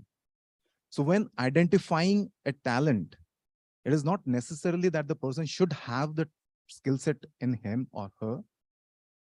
If the person is eager to learn, if the person is okay to change their, the career opportunities, and if the person feels like, no, I'm not better in marketing, I could better in analytics, I have very much good mathematical and statistical mindset, I can design strategies, and I'm really ready to learn, that is also a possibility. But the organization should be able to give those opportunities to those particular things. So that is one experience. Another experience I can share is I worked with like a company with like 15,000 employees, with a company with 200 employees and starting up. I'll give my recent experience. Culture is very basic, inbuilt in everybody. When we talk about culture, it generally is like, okay, Indian culture. Okay, in India, okay, Eastern culture, Western culture, North Indian culture, South Indian culture. But what exactly is culture? When a person joins a company, or previously when the person is inquiring about a company, they're asking, hey, how the company is? Not like that. Okay. Hey, how that company is? Amazing. What is the difference? The difference is culture, how you set it up. In my first organization, second organization, third, everything was different. But majorly they focused on how they treat their employees, how good they treat their employees. So in our current organization, we are trying to build that particular culture as it is entirely new. Like Professor said, it's a startup, it's Hubilo. We are starting and we are really focusing, far to build a better organization, a bigger organization. So the structure that we want to build, the base has to be very much strong, and that is based on the culture. Now we have also few points I would like to add here in terms of like Generation Z, which has come to the point as well. My experience, it didn't start like when I started my career. It started when I was studying. I come from a place which is like Joda and Barbil, which is a border of Jharkhand. And that was transformed entirely by the Tata Group. Tata Group does so much for their employees. I have seen it with I've lived it, because people have spent their entire lives there. And we are talking about enriching talent experience for business sustainability. So there are three things, or maybe two things, what and why we want to do it. What we want to do is enriching talent experience. Why we want business sustainability. Tata is a very good example. People spend their entire life there. What does Tata do? Give them so many things. It might get different in terms of industries to industries. They might not want to do it. Sustainability, maybe for few of the organizations, maybe startups is like, okay, 5 saal reh gaya, it is fine. Let them go. We should bring in some other talent with better experience. Because if a person stays in an organization for long, maybe if the person is not growing or there is not much opportunities, they cannot bring that innovative ideas. But Tata is a big example. How it is growing, what the person is providing. So employee experience I have seen. Family, you can quarters, water facilities, transport facilities, community, giving back to the community, everything is there. So I've lived that experience. Now coming to the corporate culture, I saw like, okay, quarter, what can we get? Medical facilities. Yes, very much required these days. Is the company providing that? Basic to whom? To the entire family. Education, is the company providing that? Okay, is there a facility of a loan? Yes. Apart from that, what other facilities that the company is providing is also the mindset of a particular person. But prior to that, is the company giving respect to the employees? If there is no respect from the manager and everybody, and most of the time, what I've heard is people don't leave because of the company, they leave because of the manager. That is correct. Because that is the culture that is set up. If the culture is not right, everything, the sustainability and everything goes away. Thank you. Thank you, Sanjeev. I think most of the research, if you find, particularly after the pandemic, you are summarizing well, the huge shift that is happening last decade, particularly after the pandemic disruption, is refocusing on transparency, openness, communication, well-being. National HRD network came up with a special issue on well-being. Whole world is coming back, decreased employee engagement because of culture, and the focus on engagement through well-being. So this is one of the first is the attrition in if you go through Gallup study, and second point comes what is most attention sought by the management is on the well-being and employees. Thank you very much. Hari, over to you. Thank you. So I'd probably not restrict my experience with the existing organization, but I just plunge back my 20 years that I bring on board. So in my view, talent experience, like how Vivek probably mentioned, right? So it's actually starting right from the passive candidate pool and going back into the alumni group that probably goes out of our organization. So the entire bandwidth of people that exists outside of the organization and within the organization probably are the talent that we're talking about. And then when we're talking about experience, I think I break this up into smaller chunks of how I have probably driven it so that it gets much more easy, comparable to what or relatable to what we probably could do in the future, right? So my talent experience anchors have always been technology based, right? So my fundamental in any organization that I have had the opportunity to spearhead change to build a positive experience for any talent was technology. So my foundation always remained technology. What are the various technological aids am I going to bring to harness that experience? Second is How am I going to move away all those transactional activities into one center of excellence so that, when my front line human resources people are there, immaterial of whether they are in talent acquisition or talent development or HR business partnering or whichever center of excellences that they continue to work in, are not clogged up with administrative activities, but are really genuinely able to think and do those brain activities, which is what actually augments that experience that we've built based on technology. So my second layer was always in trying to build that transactional service of excellence to move the transactions away from my core HR front-facing HR functions. Then, of course, is driving those meaningful touch point based human resources functioning for each of them. So when I take talent acquisition, how am I now going to become an attractive employer by choice? Now I start digging into my candidate, which is the passive candidate pool, converting them into an applicant to my organization, bringing them on board to my organization. Today, you will notice that the largest challenge that any talent acquisition guy, if you ask, the one that keeps them awake is until the time they actually walk into the organization the next day when they have to join, right? Because we've heard of horror stories where people were stuck in traffic when the roads were actually empty until 12 o'clock in the midday, and then suddenly their phone goes off, right? So that's reality. This is reality in current world, right? So a talent acquisition. So how am I going to make sure that there are no transactional traffic in this guy's office so that this person is able to actually go and run that meaningful touch point based experience for that candidate to make sure the candidate believes they're joining the best organization in the world. Now let's take rewards, right? All of us have heard about incentive plans. All of us have heard about rewards and recognitions, going the extra mile award, this and that. But in the Gen Z, I just take a cue from what Professor spoke about, right?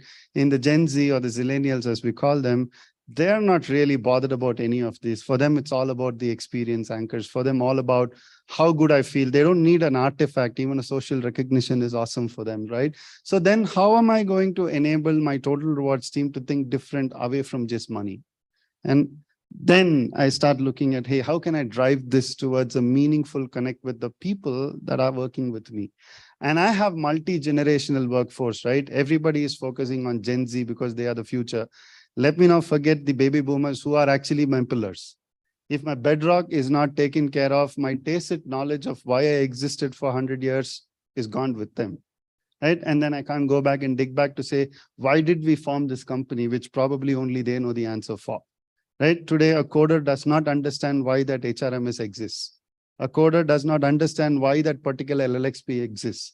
The baby boomer who's probably waiting to walk out knows about it. So then my talents definition kind of changes. And then how am I going to anchor meaningful interaction with each of these groups within my organization makes a difference.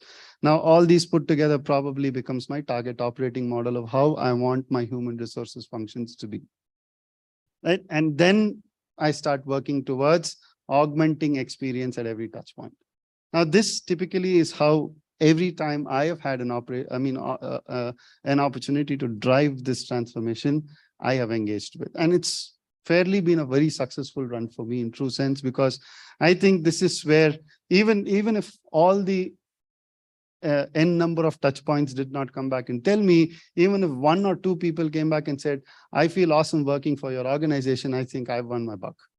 Right? So that's the whole logic. And then comes the most important point, which is managing the alumni or the larger organizational group that doesn't work with me, but are my ambassadors. I always take this as an example, and my team probably is already bugged with it. I said, how many of you have seen positive experience about ours in Glassdoor? None, because Glassdoor is a place where we wash dirty laundries, right? And unfortunately, my passive talent pool and my alumni go back to the Glassdoor to check what kind of a company is this? Is it worth for me to go? But this is exactly where I'm saying, if I move those transaction activities, give them the thinking bandwidth, maybe my people or my team would start looking at, hey, can you write about this in Glassdoor? And suddenly it's not just the dirty laundry, but a very nice repository of good experience also in Glassdoor, and suddenly I become an employer by choice. So these are the things that I try to constantly anchor as a change leader within my organization that really drives the talent experience. To give you a summary of everything that I spoke, technology, bedrock, move transactions away to create cognitive capability, enable each of the business functions with meaningful target operating model of why they exist, give them the empowerment to go fail. Yeah, because if we don't fail, I don't think we learn. Every time we make a mistake is where we start learning. So make those mistakes, makes those experiments, make sure it eventually works for us. And then, hey, we are the employee by choice. Thanks, Hari. I think very nice, very succinct. You go back to literature. I take a session on leadership in digital era. What is disruption? Davenport is a thought leader. He says, step up. You use the word augmentation, very critical word in the current talent era. Step up, step aside, step in, etc., etc. You can read that article. I just saw a couple of articles. What IBM is doing, I think the CHRO has been interviewed and she says, we use virtual reality. VR is a methodology she uses globally in IBM. You talked about technology. Most of the employee experiences, I think I'm sure reach here. Most of the companies say it's very difficult to individually do that. I remembered long back, a lot of IT companies, I used to work 10 years back in large IT companies, 1,000, 1,200 is the ratio of HR person and employees. Very difficult. So literature is saying how most of the tech companies, even other companies, leveraging technology to have individualized experiences. Changing of systems, processes, as you're saying. Thank you very much. Vivek, over to you. How in the finance world and your earlier word is employee experience, talent experience changing? Thank you. In my experience, employee experience is overarching. Talent experience is a subset of that. I would think of three things in my view, that are important when it comes to talent experience.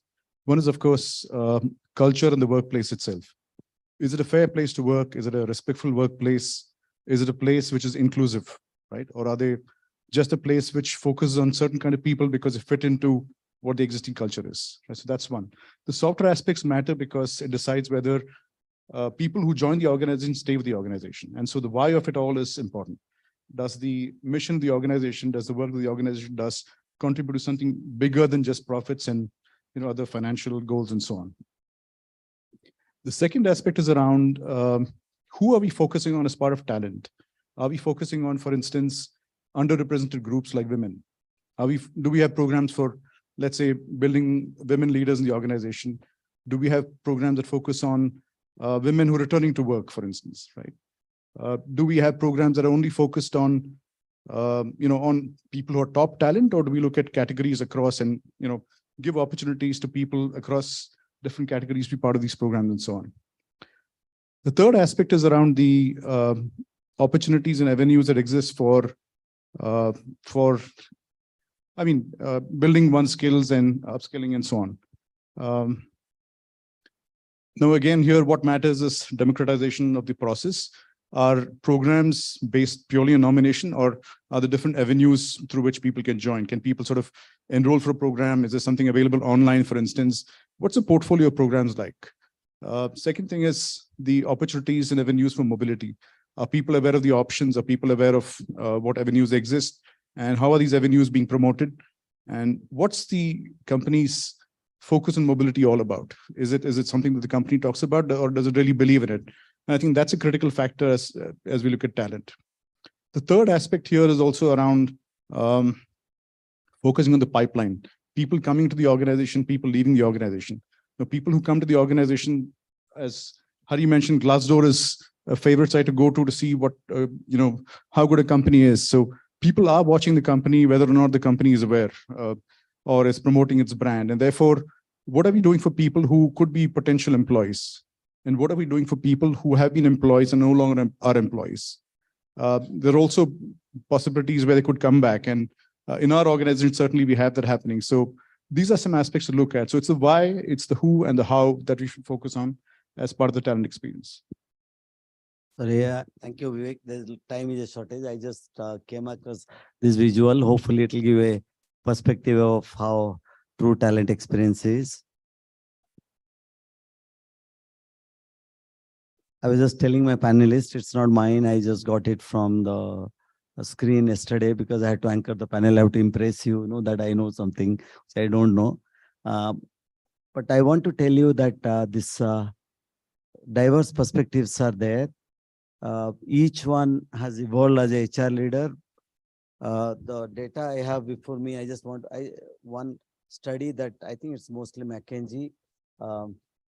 Percentage of surveyed companies at each level. That is a recent study, 2021. Transactional efficiency of employee experience, 32%. Supportive environment, you talked of workplace democracy, workplace is 23%. Purpose-driven business, employee experience, these are all business outcomes. Purpose-driven business is 25%, and equitable growth is only 20%. That's the highest level of talent and employee experience. So it says this is a work in progress, and thanks for bringing it to the forum. I'll now keep it open for the question answer. 5 minutes, Alu. Do you have 5 minutes or you want to close? We'll be available to see how the program is going. Okay. Any quick questions for clarification? Any quick question from any of the, yeah. Sir, please identify yourself and ask the question. Succinctly will answer.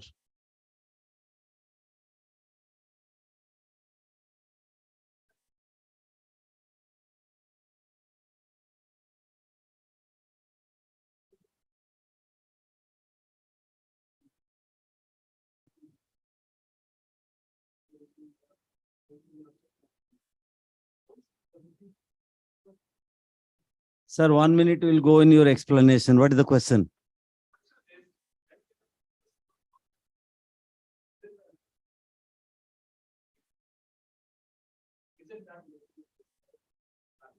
So any one of you? It's a great question. So quickly on that, I think it's important from the organization perspective to know your talent.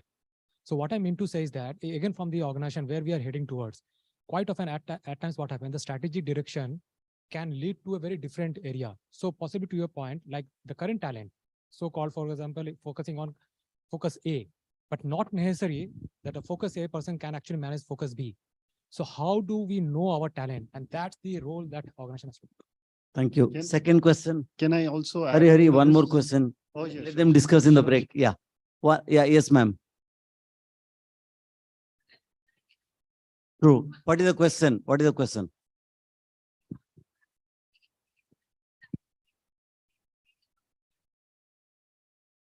Hurry. If you don't do, I have multiple examples. Yes. Now you have the first right. All right. Thank you. So as far as our alumni is concerned, we generally call them the ambassadors, right? So what do we do for them? There are only 2 ways or 3 ways we can connect with them constantly, which is keep sending them inputs about what we're doing recently, use them towards helping us. So we rely on candidate references, right? Even if they leave us, we kind of continue to keep in touch with them to say, hey, can you keep referring people back into us? And that's a feeler for us. If they keep sending CVs to us, we know that they're engaged with us and we know that they're willing to still support us as an organization. So there are only few ways that we can keep connected with them. And of course, there are events, places where we can actually get them to become our ambassadors. There are internal talent events that we call them as guest speakers to make them feel important. We put success stories about them in our social handles. We do all those kinds of things to give them those recognitions, that they stay intrigued about us, they stay connected with us, they're constantly able to know what's happening with us. So these are 3-4 examples that I can give you off my head. That Can I add on? So I worked for a large conglomerate before coming back to academics. I'm not very frequent in WhatsApp. Every time they'll call in Bombay, some excellent place, they'll get once in a year at least these people to come together, hosted by the chairman. I can name Harsh Goenka. Okay, he hosts, and either in RPG House or something. Then Arvind is there. He hosts it in that club in cricket club in Bombay. Any challenge HR leaders face, it is shared in the forum, and we keep on bouncing up. The book release happens, Arvind hosts, he comes here. So a lot of networking happens, not only getting talent, also perspective sharing to build out the respective organization. Around 30-40 senior guys are there. So, and Oracle Vivek knows there is most of the companies today have become very active in that, and it's paying multiple dividends in addition to talent. I think we are at the end of the session. May I request the host to take over? Thank you very much, panelists. Thank you very much. So the essence is talent is not only in the top talent. Talent is not at the bad hires. Talent is at everywhere. Technology is taking over. Technology is not taking control. It's an enabler. Hari told it well. And I think all the HR leaders here moving from recruitment, the cycle you saw at every stage, even before hiring, how do we make talent attractive? How do we onboard them? How do we nurture them, including gig workers, contract and permanent workers? How do we impart them to become our brand ambassadors beyond the glass door? And how the technology is an enabler for us in the journey. Thank you very much, and over to the panelists. Thank you very much, sir, for such an insightful discussion on talent management. I believe in the current times, talent management has been a challenge. So I think we have a lot of key takeaways from the discussion. We would like to felicitate our panel members with some of the mementos. I would like to invite Professor Gopal Mahapatra to felicitate Obrajit Sen Gupta with a memento.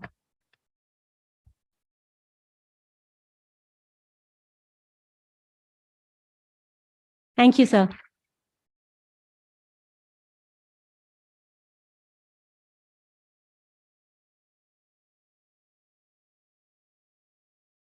Next, I would like to invite sir to felicitate Mr. Sanjeev Kumar Das Mohapatra with a memento.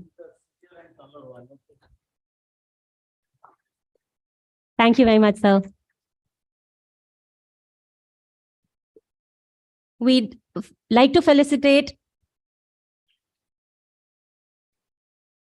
Mr. Hariram VM with a memento. Thank you very much, sir.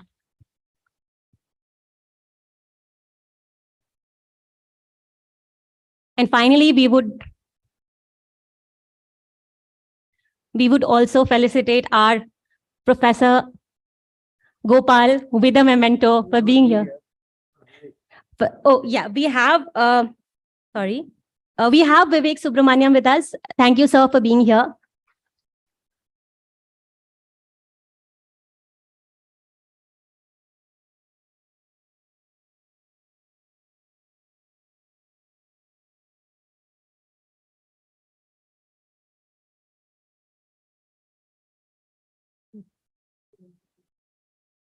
This is like carrying coal to Newcastle. Thank you.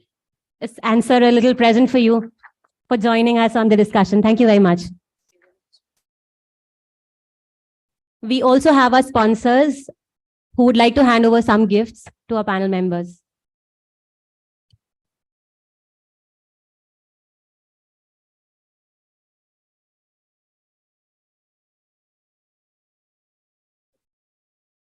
To give a big hand to Arnil, with the idea of talent experience there, going beyond the employee experience. Thank you.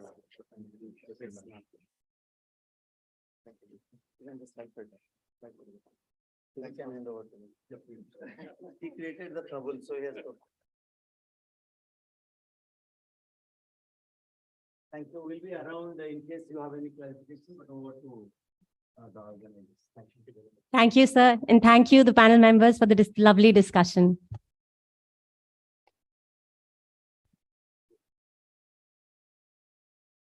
We'd like to go ahead with the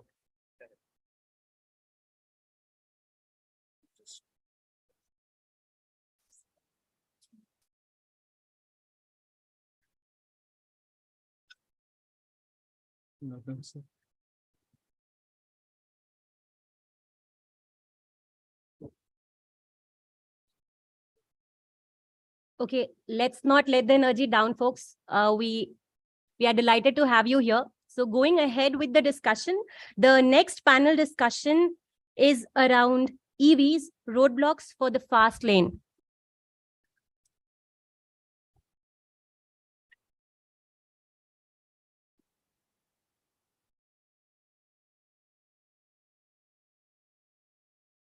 We would like to request our panel members for the EV panel discussions to please join us on stage.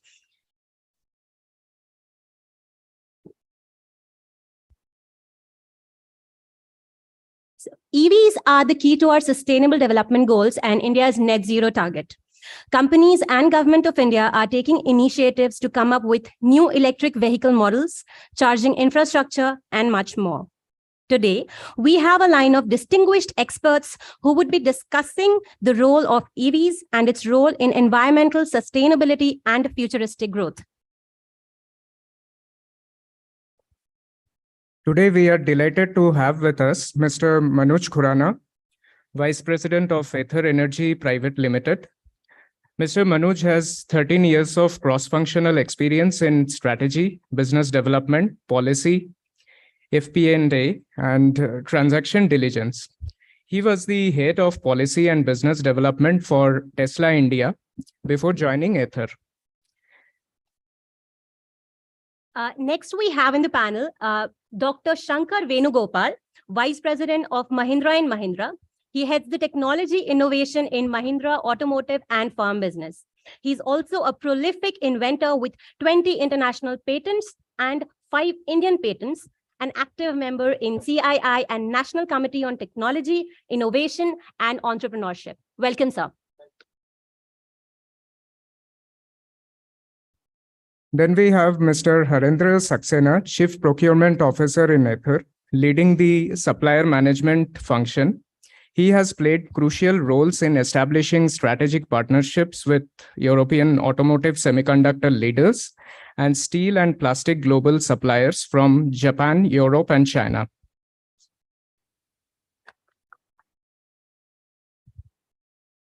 We also have with us Mr. Sanjay Varke, who is the director in Shell Mobility. He has cross-functional experience of 28 years in Shell, spanning across lubricants, LPG division, and then followed by strategy and retail. He now heads the retail division in India that manages the functions of fuel stations in different parts of the country. He specializes in the area of business strategy, retail, project planning, and business development. Welcome, sir. So next, we are also glad to have our Professor Pratik Raj as the moderator for this panel. Professor Pratik is the assistant professor in strategy at IIM Bangalore. He earned his BTech from the Indian Institute of Technology, Delhi in 2010 and PhD from University College London in 2018. Prior to his PhD, he worked as operations consultant for clients in the metal and mining industry. He was awarded the National Award for Best Paper, Virat et al. 2010 from the Indian Institute of Industrial Engineering. Thank you, sir, for joining. We have with us Mr. Karthikeyan in our panel discussion, who is a member of Zero Waste Xeon Foundations. So we have with us here, there was some confusion in the panel. Apologies for that. But we welcome you also on the panel discussion. Over to you, Pratik, sir. Thank you. Thanks a lot. I'm very excited about this panel because in economic growth, frontier technologies are the most important technologies for any kind of productivity, growth, and long-term development. And if we are thinking about India's economic growth and especially growth in 21st century, electric vehicle industry is probably one of the most important industries. So we have some of the most important stakeholders of that industry with us here. So I'm very excited about it because they are going to shape, and the conversation we're going to have is very crucial for India's growth in the long run. So, and I'm very glad that we have people across the board from very different and diverse backgrounds. Someone from the charging industry, a startup in electric scooters, someone with an experience in Tesla and now helping in consulting, and someone from a more established industry in entering the EV space. So I would like to start from asking a very simple question that, this is a frontier industry. It's a new industry. There's no leader as such at this moment anywhere in the world. So how is your business charting a path for this frontier technology? And what are the key challenges that you have faced in your different domains in this particular industry? And I'd like you to have like 5-6 minutes each to lay out this question and talk about it. So Mr. Karthik, maybe you can start. Hi. So before we start talking about the industry or our startup, as I'm an electric vehicle owner myself, and I've been driving the Mahindra E2O since 2016, and that was the only car available at that time. So I've got quite a bit of experience being an electric vehicle owner. So I think I would like to bring that perspective on top of what we are doing as a company. So I think everybody, when you talk of electric vehicles, the first thing that comes to your mind is, where will I charge? Is there a charging infrastructure? So that is the question that we wanted to tackle as a company. So on a very broader industry level, I think in India, we are in a very good place in terms of EV adoption. If you take the two-wheeler space, you've got quite a lot of options now. I think the adoption is at a level where it's about close to 100,000 vehicles a month that's being sold now. And if you take the four-wheeler space, it's getting exciting now. The Tatas have taken the lead and Mahindra is following through now. I think more will come into the industry, and the customers have started getting choices now. Back in the day when I wanted to buy the electric car, there was no options. You had to go with probably one or two vehicles that was available in the market, and those were not really proper electric vehicles. You had to make a lot of compromises. You really have to be determined to be an electric vehicle owner to get into that space. But today, that's not the case. I mean, today, the electric vehicles that are there in the marketplace are no compromise solutions. In fact, it is better than an ICE vehicle in every way. So I think India is in a very good position today, especially in the last couple of years. We've come quite a bit. The charging infrastructure is growing very rapidly. I think if you take in the span of just the last 6 months, our network has doubled in size, and that's the case for all the operators. So that space is evolving very, very rapidly. So I mean, this is there is a lot of trial and error going on, because there is no actual blueprint of how this is to be done, and we have to learn from slightly advanced markets how things are evolving and adopt that to the Indian context. So I think although we are talking about the roadblocks here, but I would just like to reiterate the point that we are in a very good position today. So that's a very encouraging thing. If you look at the overall challenges today, it is more of a demand. It's more of a supply issue. Demand is not the problem at all.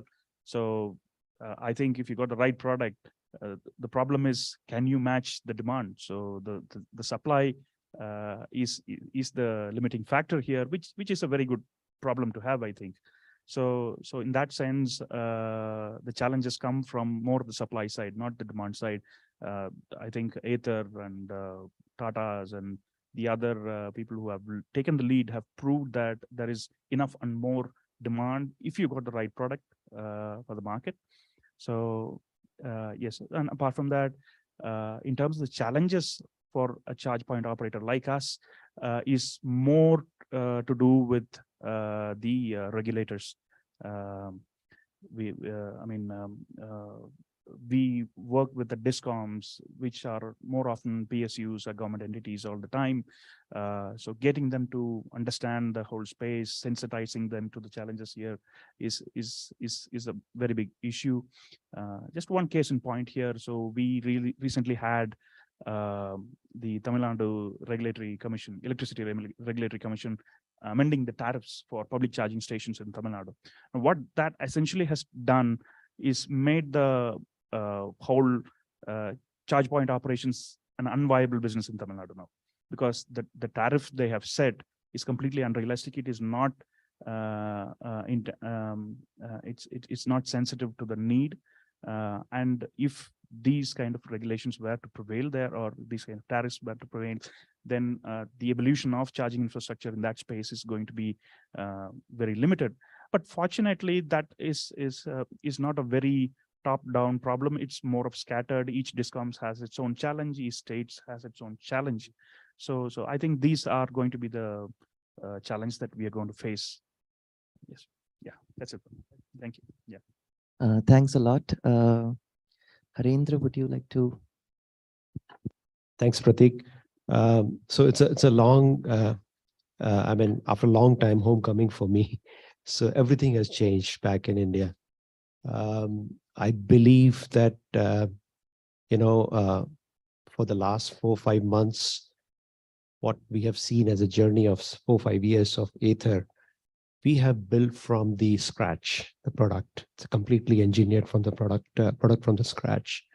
If I see hardly around 5-6 years back, the products what we used to have on the roads were really boring, completely boring, was with no connectivity, was no dashboard, no options of, like, you can say that, over the air updates, on-site diagnostics, like regional diagnostics are not going to the sales. Everything was completely boring. In fact, it was a very squeaky kind of IC engine two-wheelers. Things have changed a lot. That's a big, big change I see. And I think now most of the two-wheelers are very well connected. They have a very interesting product, which will remain based on the connectivity, I believe. Connectivity and software will prevail. That's, I think, is the future, and we started it. And also the customer doesn't want a boring product anymore. They want to have a very interesting, funky looking product, which performs, which actually gives you a kind of a zing to drive, which is future trend setting. I think these are the things which comes in my mind. Also, as far as the challenges, as Karthik mentioned, sure, there are challenges in the area of fulfillment, yes, but things are getting better. Again, there's a lot of singing and dancing are required to the semiconductor guys and also the cell guys all over the world. And we see many people from most of the Indian domains sitting in either in Korea or in Germany or somewhere. We actually come across many faces. So there's a lot of singing and dancing going on, but I believe the sellers are also very much interested in choosing the buyers now, especially in the domain of, so the companies which prevail with a very interesting product, tech savvy, tech advanced product, are going to get more and more attention. The world has flipped a little bit. I think that's what I can make it, Pratik, a short. So you mentioned about software, which is not a usual domain for an automotive manufacturer. So what is the role of software in your company? Like, can you describe, because it was not in my mind that software would be crucial for this industry, but in what way is it crucial? I don't know if I can take some manufacturer's name, but I take, Rohit is here. Many people don't know that we have a Qualcomm inside our product, which is also quite close to what you have in iPhone. So the data you process, we have almost 25 millisecond, 40 sensors ping to the product.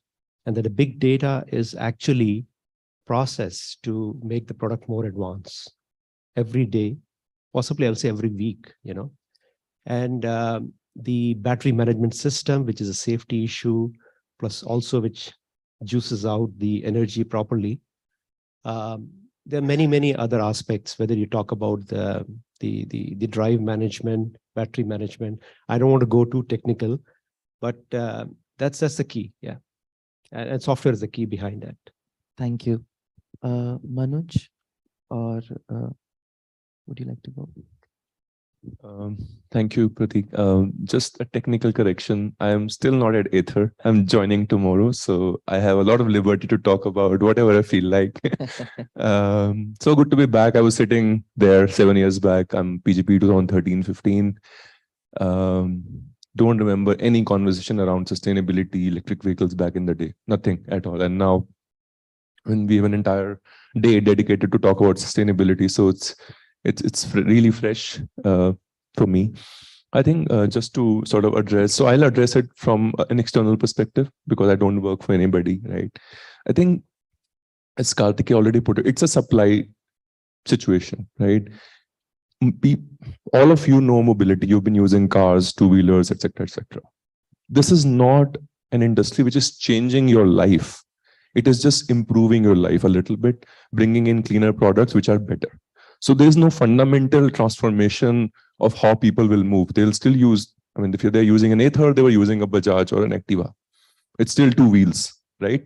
But it's a replacement market. But because new players are trying to fight with incumbents, they have to build better products. That's the only way for them to upend them. And that's where, if you look at companies like Ather, right? I mean, a lot of MBA students here, right? If you look at data 2-3 years back and you look at Ather pricing, you would say they will not sell. But if you look at the numbers now, I mean, they are expanding the market. And that's what a new good product does, right? It is, I mean, I've often thought about it. And if you go back to iPhone days, right? Do customers know what they want? Or there are some companies out there who can build something which can influence what customers want, right? That's what's happening with companies like Ather or Tesla, right? Tesla also did similar, right? They came up with a product which most people did not understand to begin with. But I mean, if you look at Model 3, for example, no buttons, just one screen, very simple, fairly expensive. Model Y is going to be the most selling car in the world this year. This car was launched 3 years back. In terms of value, it will sell few $1 billion of just one model, right? So the learning here is, if you want to append an existing well-entrenched industry, you have to do things differently. And that's where the role of software, autonomy in four-wheelers has come in, right? The question you asked about, there are no well-established players, it's a bit of a mad rush, right? I think if you look at it segment-wise, four-wheelers, it's clear there's one winner as of now. There's a company called Tesla. They sell the most. In China, there are a bunch of other players, but BYD and Tesla, they sell the most. India car market is early days. We only have few options, as Karthika was saying. It's hard to say where it leads. In two-wheelers, again, there's Ola, Ather, Greaves, a bunch of companies selling, but there's no clear winner yet, right? I think it's actually a function of cars are harder to build than a two-wheeler. That's why we have 40 two-wheeler players in India and 2 car companies or 3 car companies. It's just the engineering, the road safety, the crash testing. I don't think two-wheelers have crash testing, if I recall. There's no regulation around crash testing in two-wheelers, but for a car, you need to do this NCAP testing if you want star rating, airbags, etc. So that makes it, so in that segment, you don't get new players easily, which leaves it more. So for example, if you look at India, right, and just picking up again what Karthikeya said, it's a supply situation. I'm not talking about it from supply chain constraints perspective. I'm talking about from who's building products, right? So there are only 3 ways a customer can get a product. Either it will be imported, built elsewhere, or it will be built by a startup, or it will be built by an existing company. There's no other way a product can come to market. In two-wheelers, because again, this is my view, because I'm trying to remember that MBA term, entry, it's easy to enter, right? So you have a lot of startups. Entry barriers. Entry barriers are lower. That's my view, right?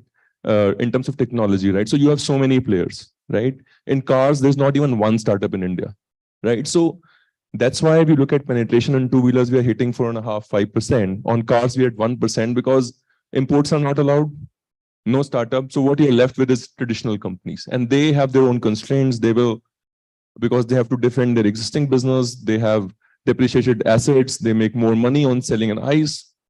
So that will slow it down. But I'm happy that that's not the case in two-wheelers. That's why I see more progress in 2 and 3-wheelers, right? So I'll just stop there, and maybe we can come back to some of the things I mentioned. So I think, Manoj, you did a perfect industry analysis of the EV market by highlighting that how in the two-wheeler industry, entry barriers are probably low. So we have a lot of startups, but probably because entry barriers are higher in the automobile industry, we have companies like Tata and Mahindra, because that was supposed to be my next question.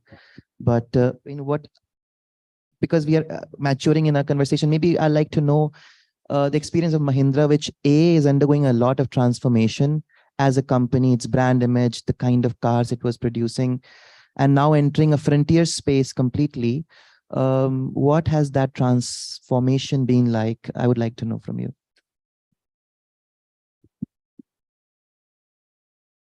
So 15th August, we announced the launch of 5 new electric vehicles that spread over the next 2 to 3 years time frame. The first 2 will actually look like a Mahindra vehicle, so you can easily recognize it as Mahindra. But the next 3 will be what we call as a born electric. It's a design from scratch. Right now, it looks like something from science fiction. Looks really attractive, and I really waiting for a chance to get into it. We do have the protos out there. So the whole thing is very fast because 2 to 3 years time frame, you have to get 5 vehicles out. So there is a lot of skill building, collaboration, partnerships in place, and product development, proto testing. So many things happening in parallel. But before I get into all that, I just want to take one step back and remind you of what Karthik said. Karthik said he got an electric vehicle in 2016, and he had used it for at least 4 years before he started his own venture.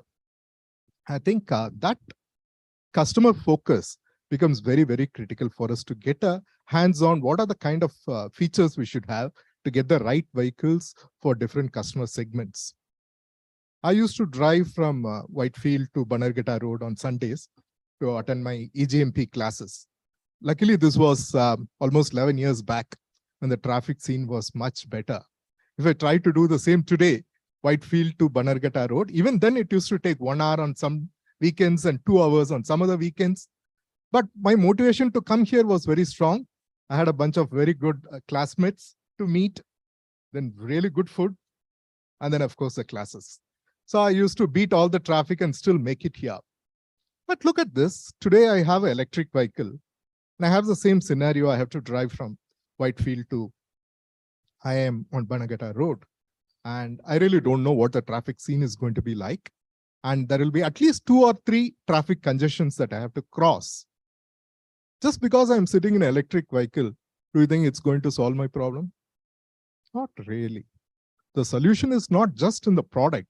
It's in the interaction of the product with the entire ecosystem around it. So we need to build a complete mobility solution to solve the problem rather than just building a world-class electric vehicle.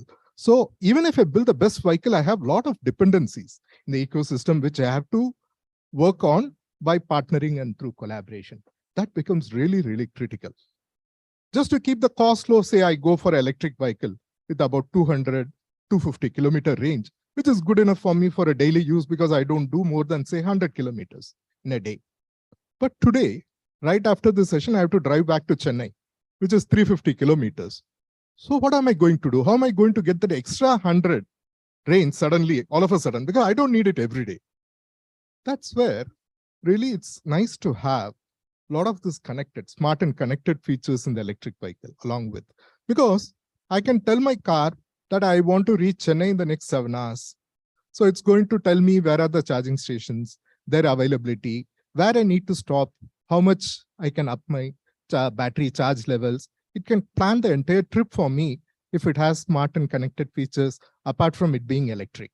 That becomes really very important for us. So you talked about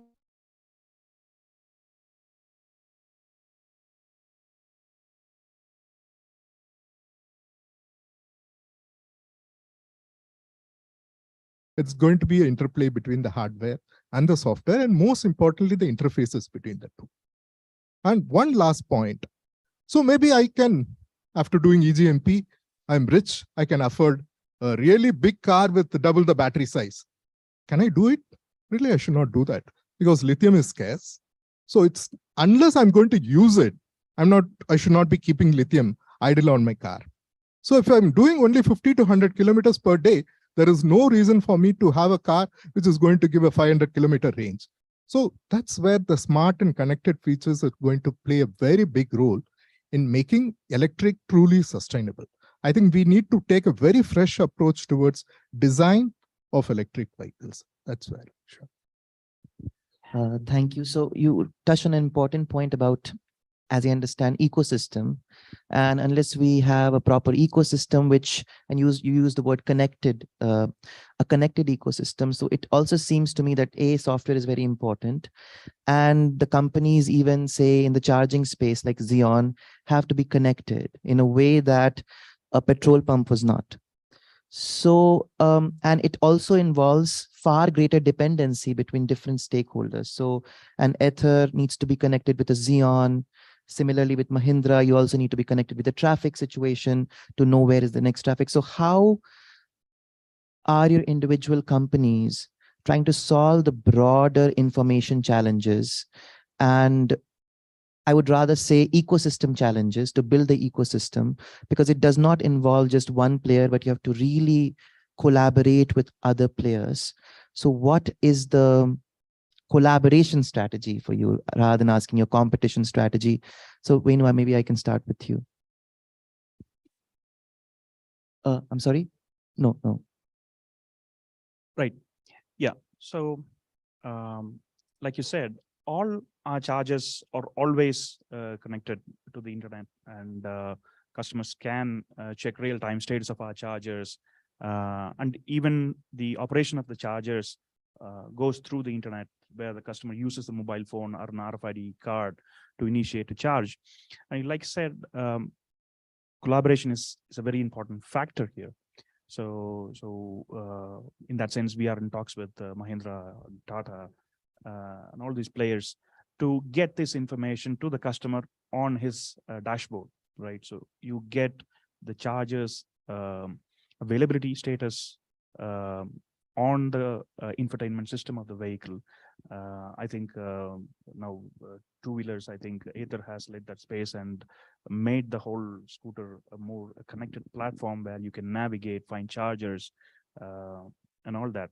So I think it's not just solving a problem, but it's also making it more efficient. So customers are able to find chargers wherever the locations are, navigate to those locations. And I think eventually we'll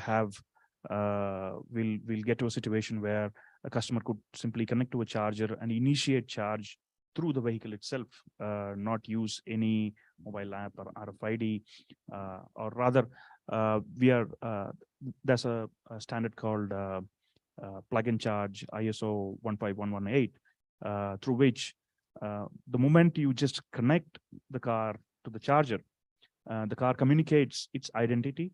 The charger collects that information, sends it to our server since validated, and the charging is like, it starts without any input from the user. All you have to do is plug in. So the whole experience becomes more ubiquitous, and it's more to do with taking out the anxiety today, right? So if you look at the charging space, I would say like pumping petrol into a vehicle is a much simpler way of doing it, right? But in India, we've never done that, right? You always have somebody at the pump. All you have to do is just park there and somebody does that for you, right? But now you got something more complex, and it's all DIY. The user to do it himself, right? And I think technology will make it a much more simpler thing to do. And I think it's inevitable that I think all the ecosystem players have to partner with each other, right?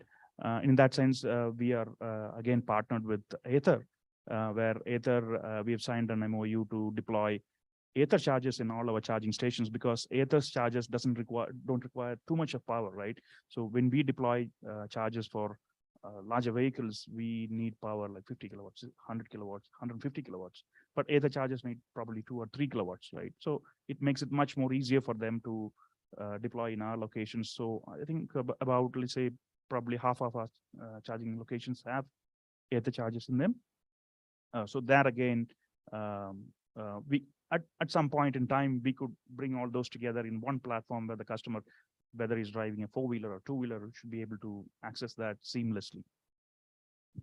Anyone else who would like to take that question of ecosystem? I'll start with the point, like there's a lot of funny videos available on somebody trying to charge, on the internet.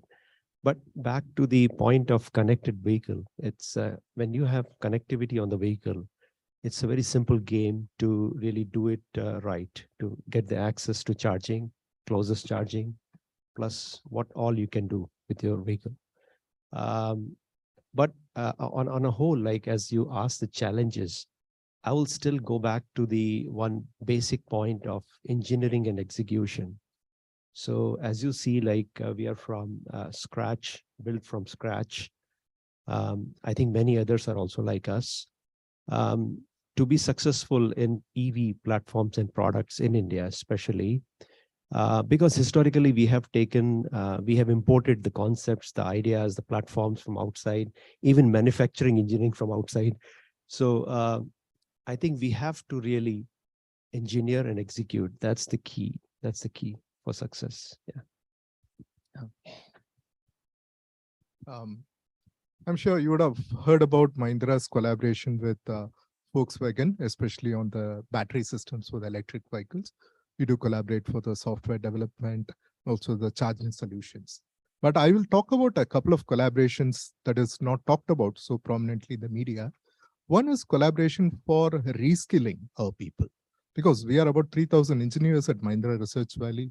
A lot of them are mechanical engineers. So how do we quickly reskill them so that they are comfortable working in cross-functional teams to build world-class electric vehicles? We don't have a lot of time to do that. We have to do it very quickly. So we partner with a lot of IITs, IIC here in Bangalore, and a few universities outside India also, to quickly ramp up this whole reskilling of 3,000 plus engineers in electric vehicle technologies. That's one kind of collaboration, which is very important for all the OEMs the days ahead. The second collaboration is about, when you talk about electric vehicles, we need to build a whole new ecosystem of suppliers. So there are a lot of very good suppliers who have done something very different for the IC vehicles. Now we have to build the awareness and help them to get ready and reinvent themselves to support the EV. So we are doing a lot of work in terms of working with the suppliers and helping them to reinvent so that they can be adequately ready to support EVs. There again, we partner with the WRI. My friend Arup is here from C-Step. So we want to really raise the awareness amongst the people and get the whole ecosystem ready. That takes a lot more time. So collaboration in these two areas will greatly accelerate the work. Manoj? So after analyzing the industry, I'll come to strategy, which is your area of focus. I think just keeping interest of the audience in mind, which is students, right?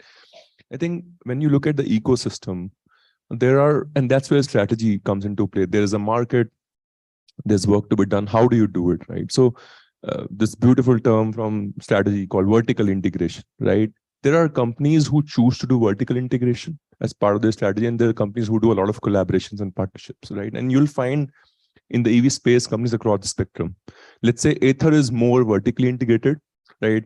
Own manufacturing, engineering, designing, or own battery pack, own firmware, software, own charging network. At one point, they used to have their own retail network as well, which they've done away with, right? Yeah. And on one end is Venugopal just talking about a lot of collaborations, partnerships that they are doing, right? And then on the extreme end of, if you just go a little more towards the right of Ather, is Tesla, right? Own charging network, manufacture their own charging hardware, manufacture their own battery pack, manufacturing their own cells, manufacturing their own energy storage systems, manufacturing their own inverters, etc., and manufacturing their own motors as well, right? So I think it's a call, maybe at some point, right? So it's a call. I think that's where strategy as a concept is beautiful. The external world is same for everybody. You decide depending on your capabilities and your mindset and your ability to raise capital, deploy capital, ability to handle complexity, whether you want to do vertical integration, ability to take risk, or you want to be a more risk averse, partner oriented. And there are advantages, right? The more vertically you integrate, the higher money you can make, right? Because you are not sharing your margins with others, right? When you sell, let's say when Ather sells scooters through a dealer, they have to give them certain percentage of margins, right? Which a Tesla doesn't have to do, right? But when Ather makes a battery pack itself, they don't have to share margins with the battery pack supplier, which Mahindra will have to do, right? So it's a call you take depending on a lot of complex factors. It's a dynamic thing. You can change it over time depending on how the industry evolves, right? But for me, it's been looking at this industry from 2017 has been amazing. All the concepts we read in class, I see them come to life. Just one more thing, we also used to, when you analyze an industry, there's an element of regulatory landscape, something. Never understood that as a student, how does regulation matter so much? But if you look at this space, oh God, it is so influenced by regulations, because auto as a sector is highly regulated. You add electricity to that, which is highly regulated. That combination, you really have to deal with policy, with central government, with state governments. And now there's this talk of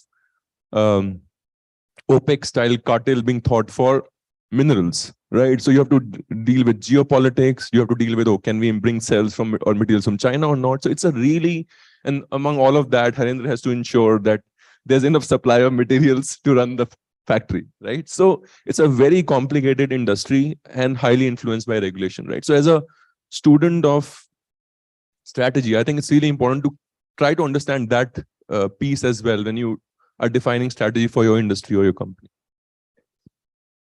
I want to add a very quick point. Again, I want to pull out two phrases from our EGMP class: product differentiation and entry barrier.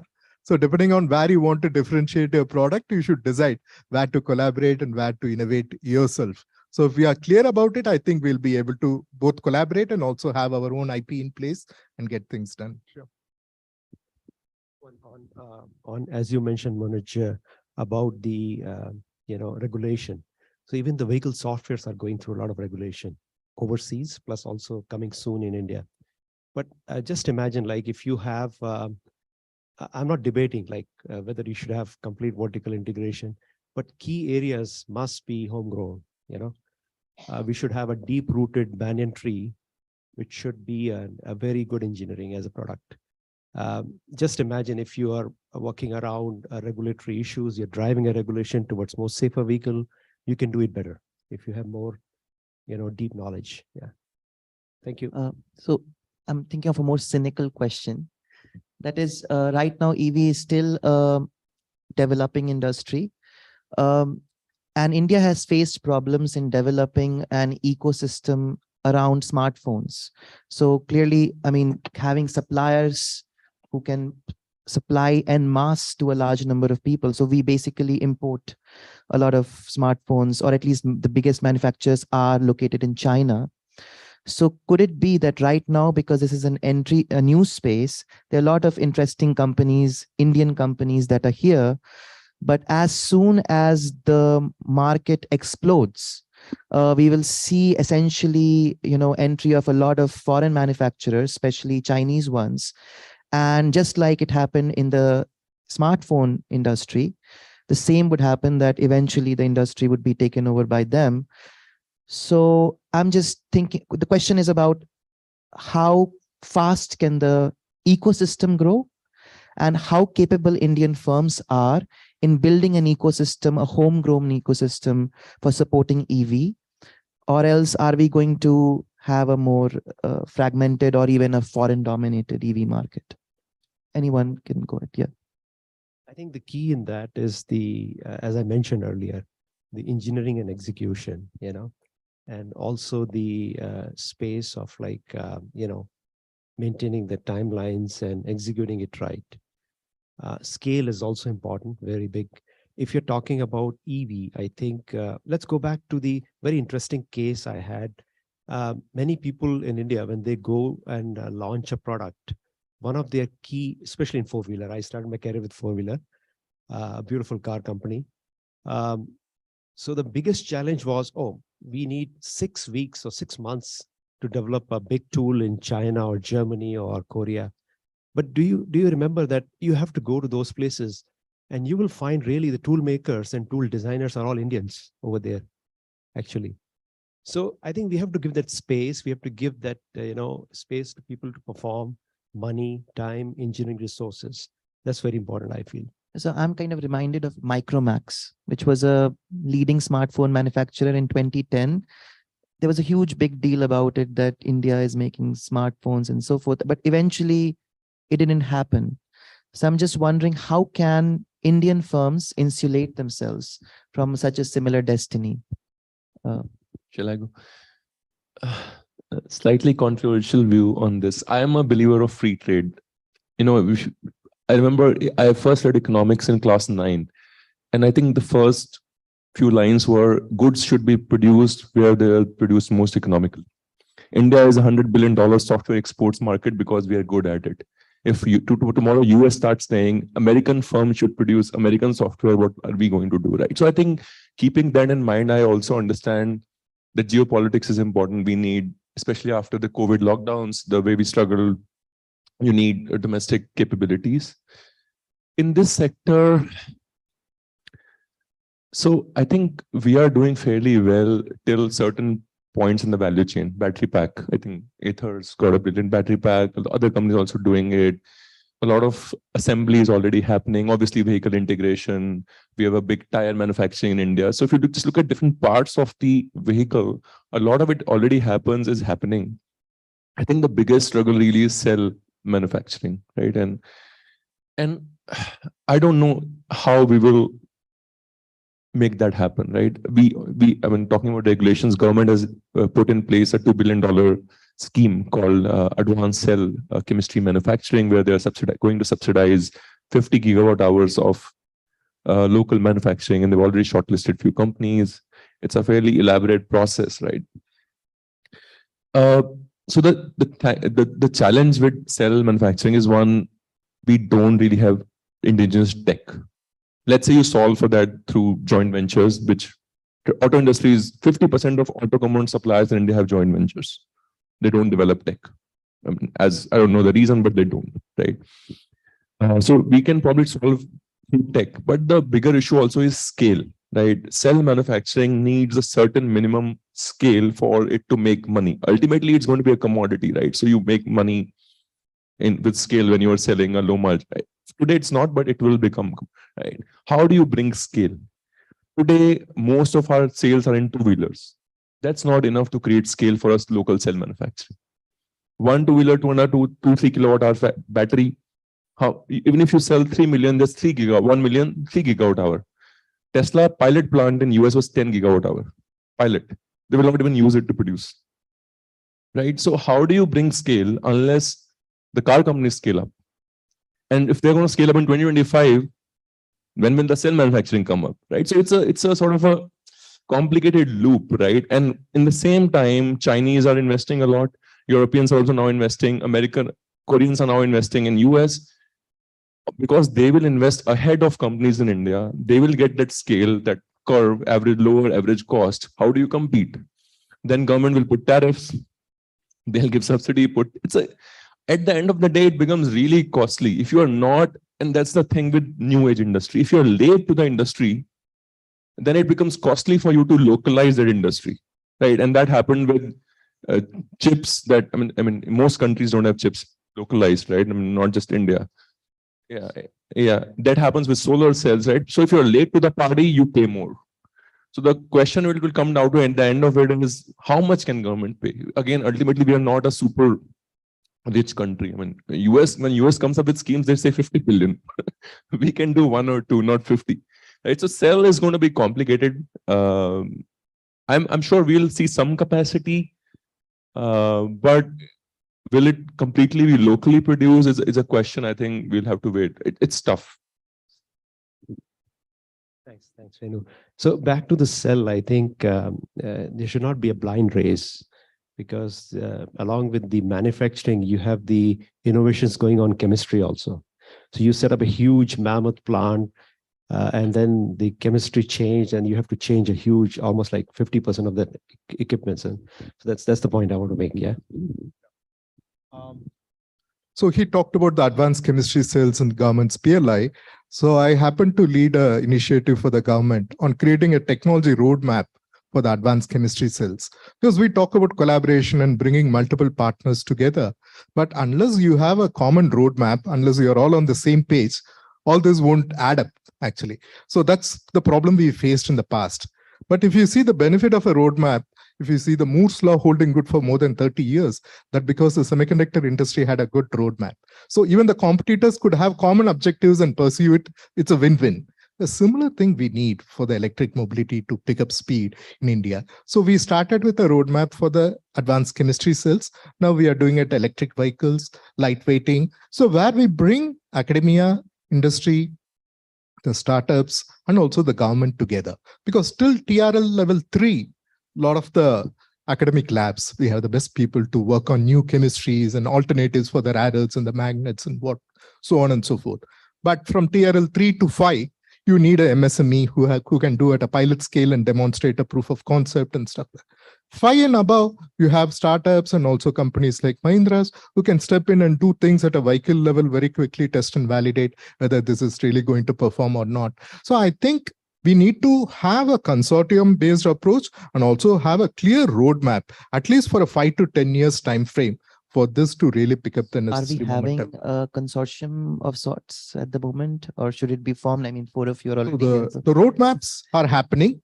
The ACC roadmap is in place. Lightweighting roadmap is in place. The electric vehicle level roadmap is in progress. Maybe it may take another 6 months. But what that should lead to, the next should be the consortium. That's important. Sure. Anything you'd like to add? Yeah, I mean, just I think whatever I thought of has been said. So just to reiterate on that point, see, today, I think about 2/3 of the world's manufacturing of cells happens or thereabouts in China, right? So it's not just because they've got too much lithium. I think they definitely don't mind about 2/3 of the lithium in the world, right? So I think it is more to do with the with public policy, with how the government has thought about it even 15 years ago, right? So that's what has led them to be where they are today. So I think India has definitely got the vehicle manufacturing capability, right? We've got the Mahindras, and I mean, these are global giants, not just Indian giants, Tatas and Mahindras and all those people, yeah. So we definitely have the vehicle manufacturing capabilities. No, it's not going to happen like the Micromax debacle here. So the single most limiting, sorry? There's one more reason for that. Right. Right, yeah. What would that be? Okay. Okay. So the largest limiting factor here is going to be the availability of cells, right? I think Tesla has said that. They said like in the next medium, let's say the 5 to even 10-year horizon, the single most important limiting factor for EVs is going to be the availability of cells. So I think India has to be very cognizant of that fact. Our policy has to factor that in. So I think we are seeing a lot of exciting announcement happening on the vehicle front. That's the most sexy part you see. But if you go back, I think dig 2-3 layers down, the setting up of cell manufacturing capabilities in India is not up to the level where we want to be. Let's say in 2030, we want to get to a certain level of EV adoption. Now the question is, do we have the cell manufacturing capability to achieve that, or do we have to import that from the likes of China? So I think that is a very pertinent question. Okay. Thank you. I have time for actually one question from the audience, if somebody. Yes.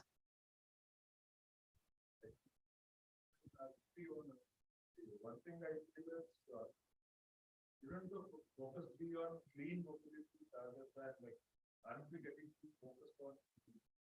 But right now it's, I mean, to me it seems like EV has become a hammer and now all our problems are nailed. So what is the sort of work or the research going on into alternate clean mobility solutions? That is something I would Go ahead. Yeah. Yeah, so I had thought about that, but unfortunately the discussion did not steer towards your question. So I think the way to go about that is clean mobility or sustainable mobility is not just about EVs or electric vehicles, it's about electric miles, right? So if you take China, the approach is not just about electrifying cars or two-wheelers, right? It's a holistic approach. The high-speed rail system that they have created has electrified I'm told, I read somewhere that the short haul flights are not viable in China anymore because all these cities that are like 300, 400 kilometers away are well connected with high speed rail networks. So that has definitely reduced a lot of emissions. And even in India, if you see, the clean mobility revolution is not just about EVs. I think the work that Mahindra Electric has done with the Trio is more important than the stuff that we read about Born Electrics, right? So I think the Trios have done a lot of electric miles than the other private, let's say, the cars that kind of cars that we buy. So I think even when I was driving to this place on the Banagata Road, the most important part of electrification is not the two-wheelers or the cars that I saw on the road. It was actually the building of the metro system, right? So that is going to take away a lot of emissions. That is more important. I think we need to take a holistic approach on this. Yeah. Manoj? Yeah, just a quick, I think the most viable alternate technology is walking and cycling, right? But that's a bigger problem to solve. I mean, I just returned from Madrid, right? If you've been, their walkways are bigger than their roads everywhere. I don't know how they've done it. It's a bigger problem to solve, having your offices close to your home, mixed use development, public transport, etc., right? EVs is sexy, easy. People understand vehicles because everyone uses them. It's a part of the solution.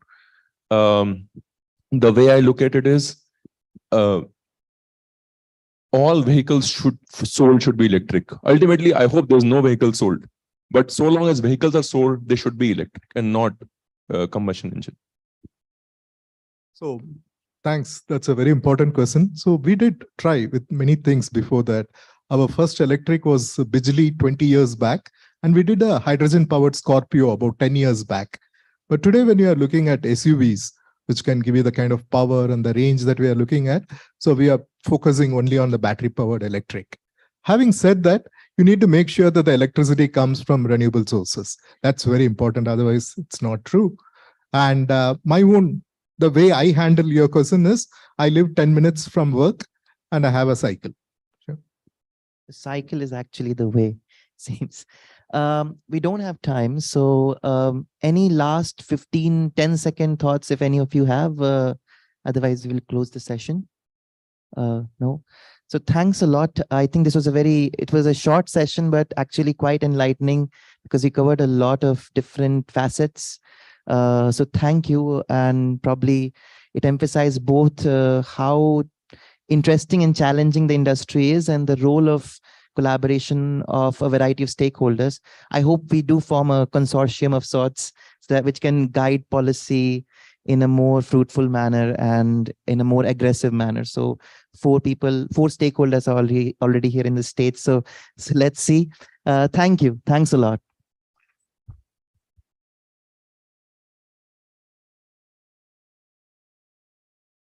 That was a really insightful discussion. And I hope, Prashant, you get your answer to the EV station, right?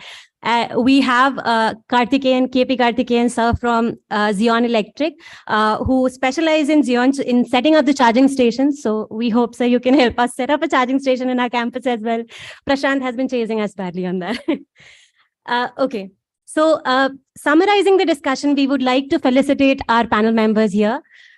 We would request Pratik sir to please hand over the mementos to our panel members. Mr. Karthikeyan. Thank you very much, sir, for being present here.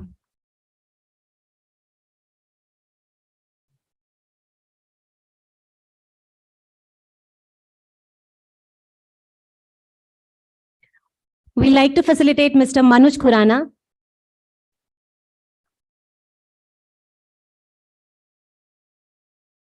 Thank you very much, sir, for joining us today.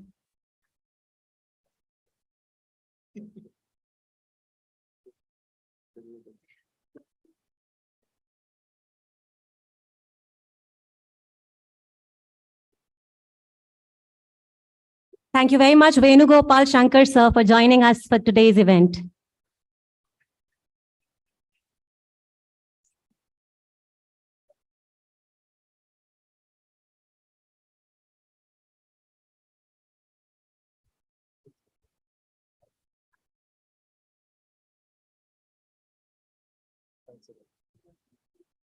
We'd like to give a gift of memento to Mr. Harindra Saxena for his kind presence today.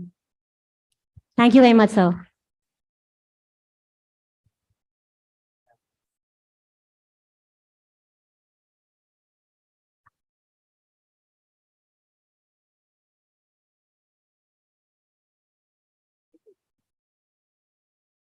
I'd like to call upon Sandeep sir from PGPAM administration to kindly hand over some token of memento to Professor Prateek. Thank you very much, sir, for moderating the discussion for us.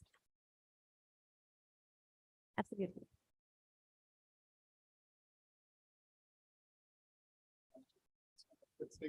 We'll just take a final group picture today.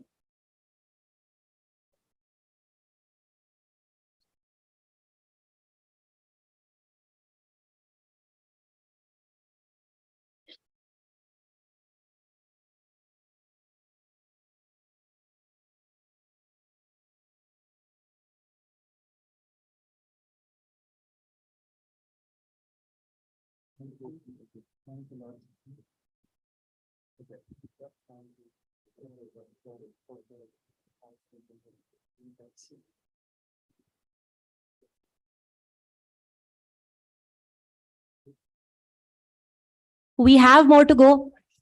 So I would request our audience to please be seated and look forward to the next event. I would like to invite Sumitra to please introduce the next event.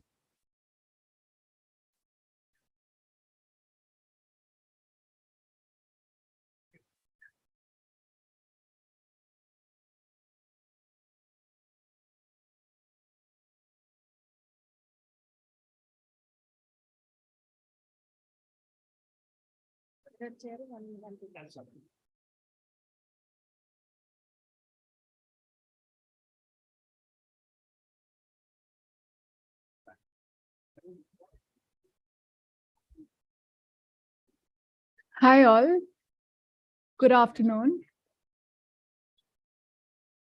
All right, let's get started.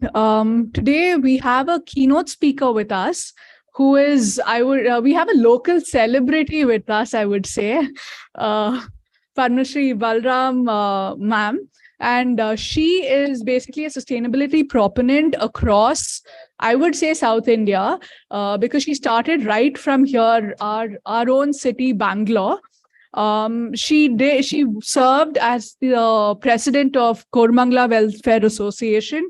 She's conducted around 1,000 workshops on segregation, sustainable menstruation, and decentralization at schools, health departments of various municipalities, and police quarters.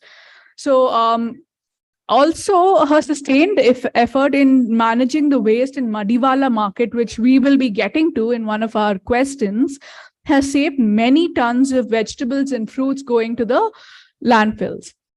So without much ado, I would like to present to you Padma Shri Balram ma'am. And ma'am, can you come on stage, please?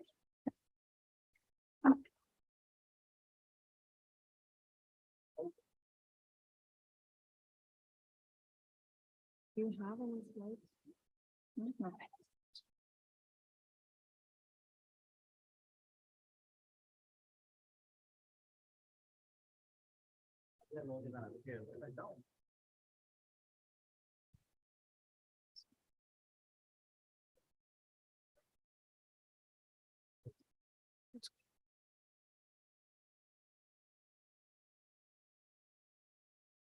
Hi all.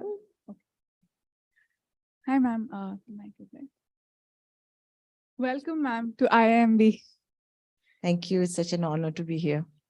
Yeah. So ma'am, we will get into sustainability and all the 100 things that you do for sustainability. But I would like to know more about your childhood and your schooling, probably interesting tidbits into how you got into the sustainability stage, if you did get into it in a much earlier stage. Anybody in my age group would know that when we grew up, it was fairly sustainable. Everything was very simple. We didn't throw much. We didn't consume much. We didn't generate much. So things were pretty sorted. Also, I had the opportunity of being my grandparents living in a small town. That time, Hubli was a small town. It was not as modern as it is now. And since we were so many grandchildren, my grandmother never served us in a plate. It was always mixed in one plate and it was given in everyone's hand, one by one by one. So what we call in Kannada is kaitut. So it was very simple. And then after that, it was just one plate to be washed. So it seemed like such a common sense thing. And if we wanted an evening snack, we had to pluck a leaf from the jackfruit tree and eat in that. So we didn't have fancy plates and all those things. And we were very happy because if we used anything, we had to wash it. So this way it was much easier. And whatever was left in our plate, some little leftovers, we had to put it out for the crow or the dog. And during mango season, we used to do a lot of Mavin rasa, amras. So we used to just give that to the cows. So sorted, everything was very simple. So it was when we started growing up and when I went to to Delhi after marriage, and we went to Delhi and I found this very nice plastic liner on the dustbin, all the waste kept in plastic bags. And I felt, wow, this looks really nice. But then little did I know that it's going to come back to really, really haunt us. And so I think my journey was from very sustainable to one of being very irresponsible and then hoping that I'm back to my roots. Thank you, ma'am. I remember reading one article, a newspaper article, if I'm not wrong, where you had mentioned that the key step to you doing what you're doing right now is because of the waste you see in your own neighborhood. True. In Kormangla, when you saw all the dried leaves, all the burning of dried leaves, basically in your own background, and you realize that is causing health issues to your family members and everyone else. So what made you take that step? Like anyone can think of it, but why did you put your step forward, put your foot forward and then take that step? So I lived in Kormangla, where we are blessed with a lot of foliage. I live in Kormangla. So the foliage is great if you use it the right way. Otherwise, what happens is when it is all swept and put aside, it becomes a place of secondary dumping where people throw chips packets and pan parag and whatever. And in the night, it is just burnt. So it's not just leaves burning. Along with it, a lot of other things are also burning. And I found my daughter was little. She was having a lot of wheezing, and no doctor could actually tell me why she's wheezing. But this one doctor actually, in fact, it was not a doctor, like generally an elderly person told me, is there something burning in your neighborhood? There's probably something burning in your neighborhood which your daughter is not able to take. It was then that I started my journey. And that's how it started. And then, of course, we had a huge dump on the road end of my house. And once my sister's grandson said, I know that when the garbage dump comes, I know your house has come. So it was such a horrible thing to be related to, that as soon as the garbage dump is there, and then her house follows. So that is all those things put together. I would not just say one thing just took me off. There was a lot of things that, and then I felt that, I mean, I have to do something about it. If somebody else didn't do it, I don't know why they didn't, but I know why I did. Yeah. Thank you, ma'am. Okay, so now let's get into what you're doing right now. You had sent me the case study, which was published in a guidebook, which was called Biodegradable Waste Management at Home, which was published by a German publisher. And yeah, the burning of dried leaves, one step at a time, and this leaf composting. Or can you explain more of what decentralized waste management is? Because I know that is your forte, and that is something that you love to talk about. You give workshops. You just told me you gave a workshop in my school, Sacred Heart. So can you tell us more about that so that the audience is more aware of what you're doing? Right. I think we are all familiar with this word called NIMBY. NIMBY means simply not in my backyard. So that's how we urban creatures have been treating our rural areas, where we feel that we have every right to send the waste to their place, and then they have to simply bear with it. And since we are the urban, the polished, the wealthy, and we have every right to dump our waste in their backyard, but not in my backyard. So somehow one trip to the landfill at Mundur made me feel so miserable, and the children having all kinds of diseases and all kinds of deformities because of waste, water, lead going into their groundwater, and all kinds of things happening. There are birds, dogs, rats, cows, everything in the same place, and it was stinking to high glory. So I started feeling, and like you said, went back to my childhood. It was all about going back to the future, basically. So what was it that we were doing right at that time? So what we were doing right was we were processing our own waste, if you look at it. So that's when we started working towards segregation. Around parallelly, a lot of things were happening parallelly. So we were segregating waste. So I became like one local gunda there, and then started ensuring that everybody segregate, and we would open up packages which were not segregated, dump it back into their house, and a lot of threats and fights and everything. But it's okay. At least we knew we are doing the right thing. And the local BBMP people also kind of supported me. So we moved on. But then what happened in Koramangala is we had about 90% segregated waste. Any waste which is segregated is a resource. It is not waste at all. So at that point, we felt, at least some of us felt, that we need to process this waste here itself. Why do I send it so far away, 50, 60 kilometers away? It didn't feel right. At that time, I didn't know all these big words of climate action and carbon emissions and all that. It was common sense that it should not go so far. When I'm producing it here, it should be processed here. And let me get the benefits of that also here itself. I mean, it was like common sense.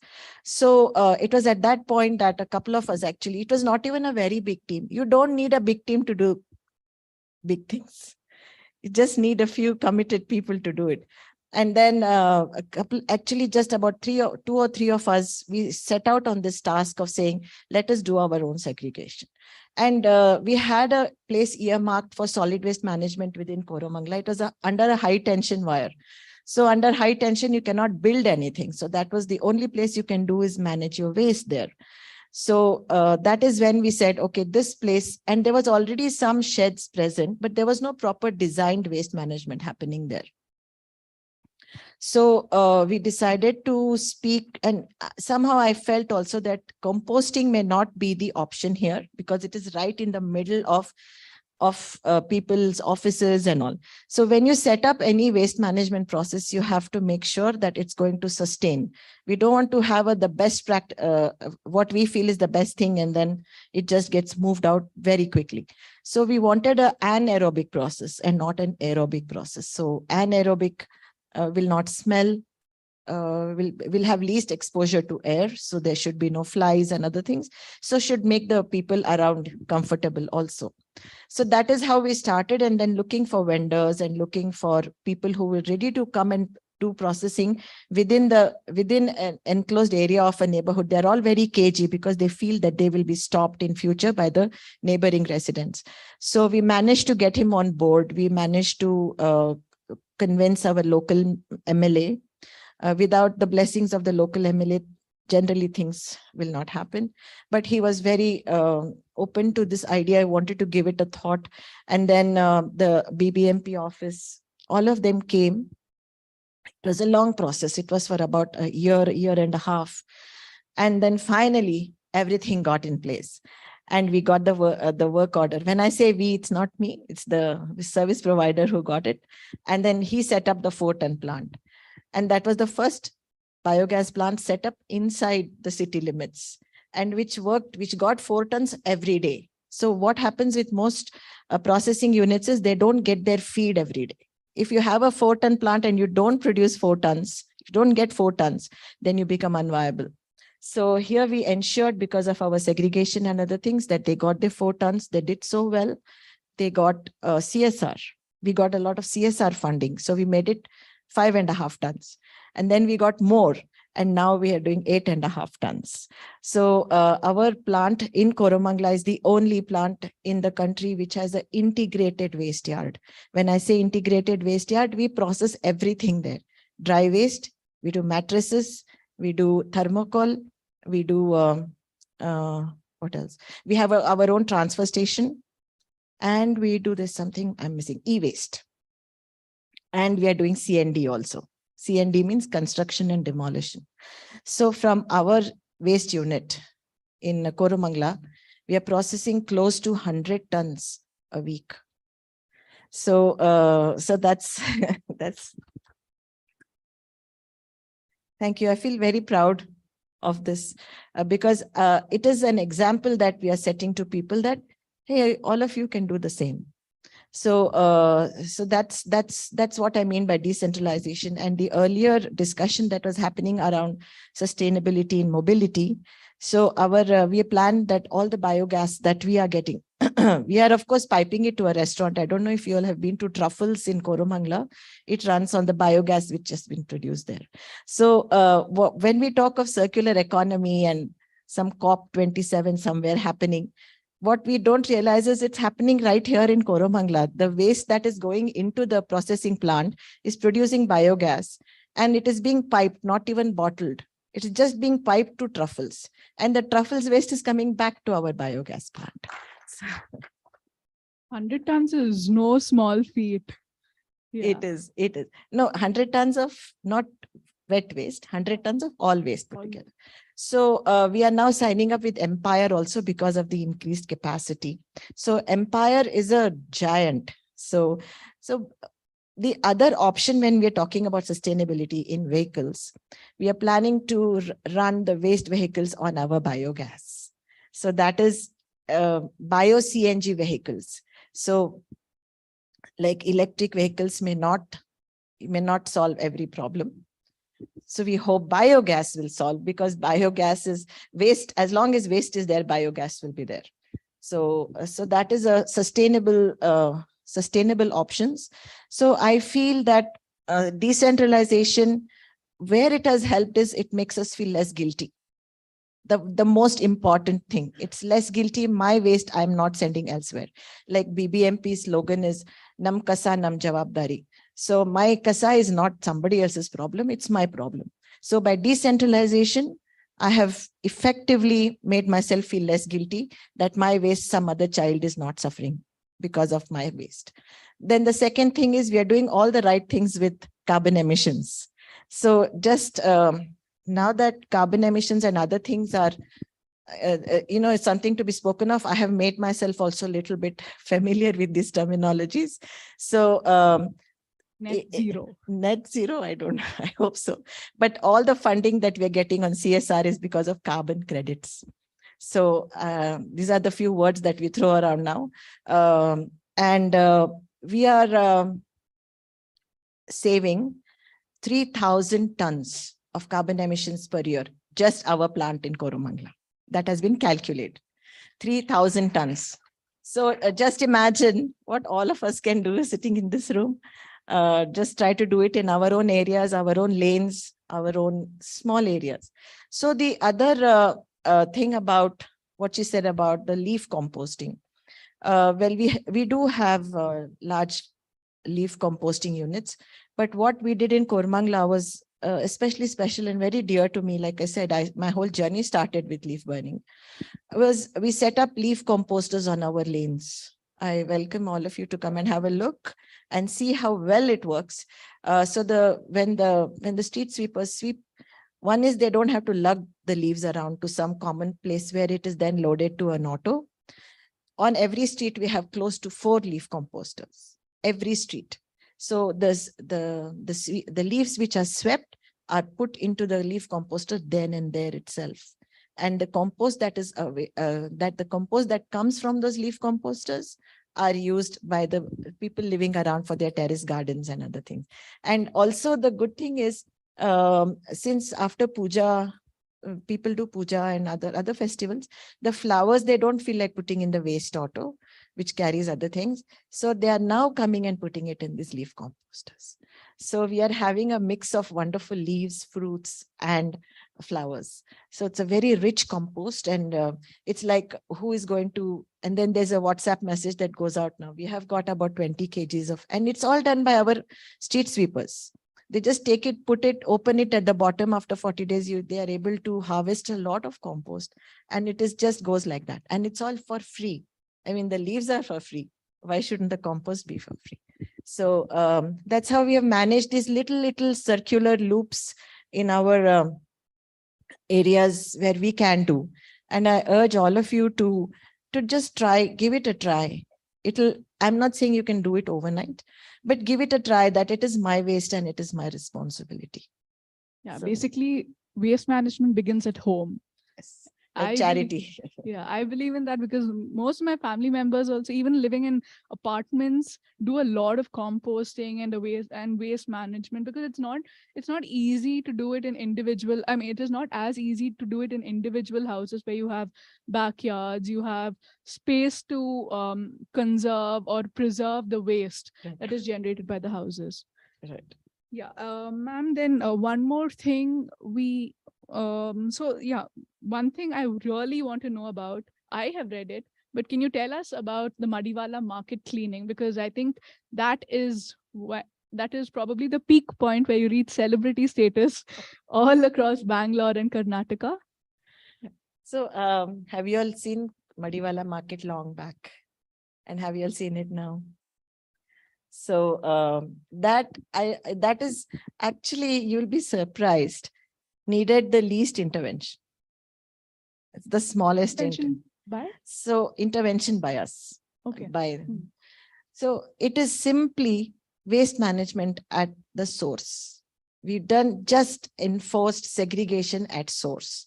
So when we told the vendors that if you segregate properly, the vendor who sells his wares or the farmers, when you separate, when you take out the cauliflower leaves from the cauliflower, put it in one place. Don't put your paper cup in the same one.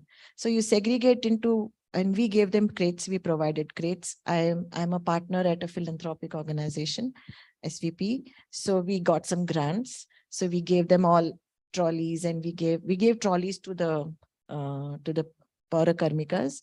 And then there was a proper SOP developed. Madiwala market is the only place in Bangalore which has 3 shifts of PKs.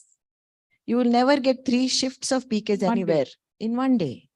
We start at 4 a.m. and we finish at 8 p.m. And we have 3 shifts. Normally PKs work only in one shift, anywhere in Bangalore. But we realized that to make it effective, and I must give all kudos to BBMP. They have literally said, okay, tell next. What do you want next? It's like that. So it's not as bad as it's maligned and it's all that. So if you we have put that system in place. So once in the morning, when the vegetable people come and go, it comes in tons. It is not something that you can even imagine, the quantum of vegetables that come in. And then once the leaves are segregated, the mulangi leaves are separated, the cabbage leaves are separated. It's all collected. So segregation is the key. Because of segregation, we have managed to divert 6 tons of the landfill. 6 tons. Otherwise, how can you give it to a cow? When there is a paper bag in it? I mean, I cannot feed something to a cow, knowing fully well that I don't know what is inside it. They may come and eat something on their own. But when I'm sending it to a goshala, or I'm sending it to a piggery, or I'm giving it to the NGO, I need to know what is in that. So that is how we trained these PKs and these vendors, that you have to segregate. That's all we did. So that now people don't have to throw it on the road. Earlier, what would happen? What they don't need, they would come and dump in the median of the road in Madiwala market. Now there is a place for everything. We have just made a place. That's it. So least intervention, maximum impact. I have not seen in any other. Otherwise, we have struggled for everything else. I think relatively this was easy, but the dynamics within the market are very difficult and very complex.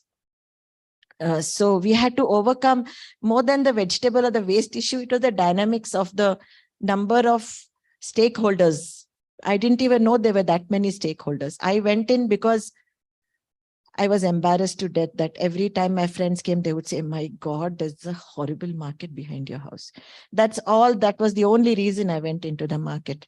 But little did I know that the market has huge dynamics.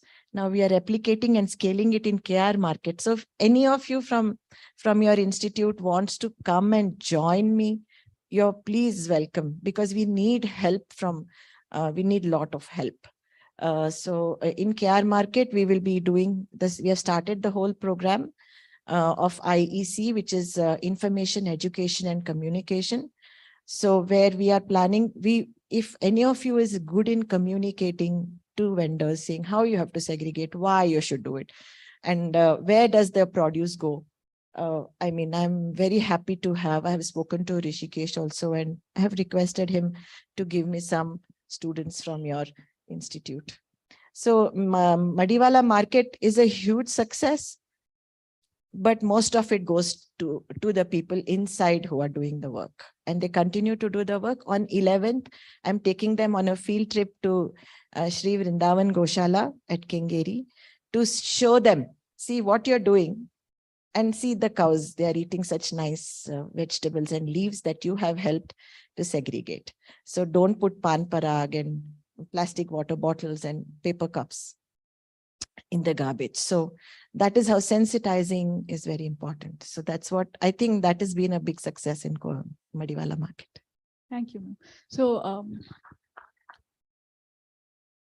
that actually brought, you answered my next question, because we are in a B school and this is a B school program. So we'll get more into why or how to scale up. You mentioned through word of mouth, or you spoke to our director as well. Yeah. So how else can we scale up so that every Bangalore, I don't know, but is segregation in Bangalore easier than segregation in rural areas? And how do we, because see, I know Koramangala is a very powerful society. There's a residents association and all that, but how do we get this particular field into other areas of Bangalore and outskirts, or probably any other city?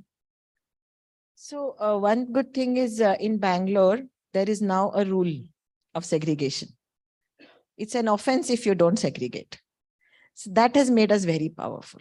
Okay. Otherwise, earlier it was like pleading and then doing a very muffled kind of threats and all that. But now we are here. You don't segregate, just one call and that person gets fined. Now you need someone to watch that somebody is not segregating. So you need local volunteers, local leaders to come and stand. The law is with you now. Earlier there was no law even. Now it's a rule. It's a solid waste management rule.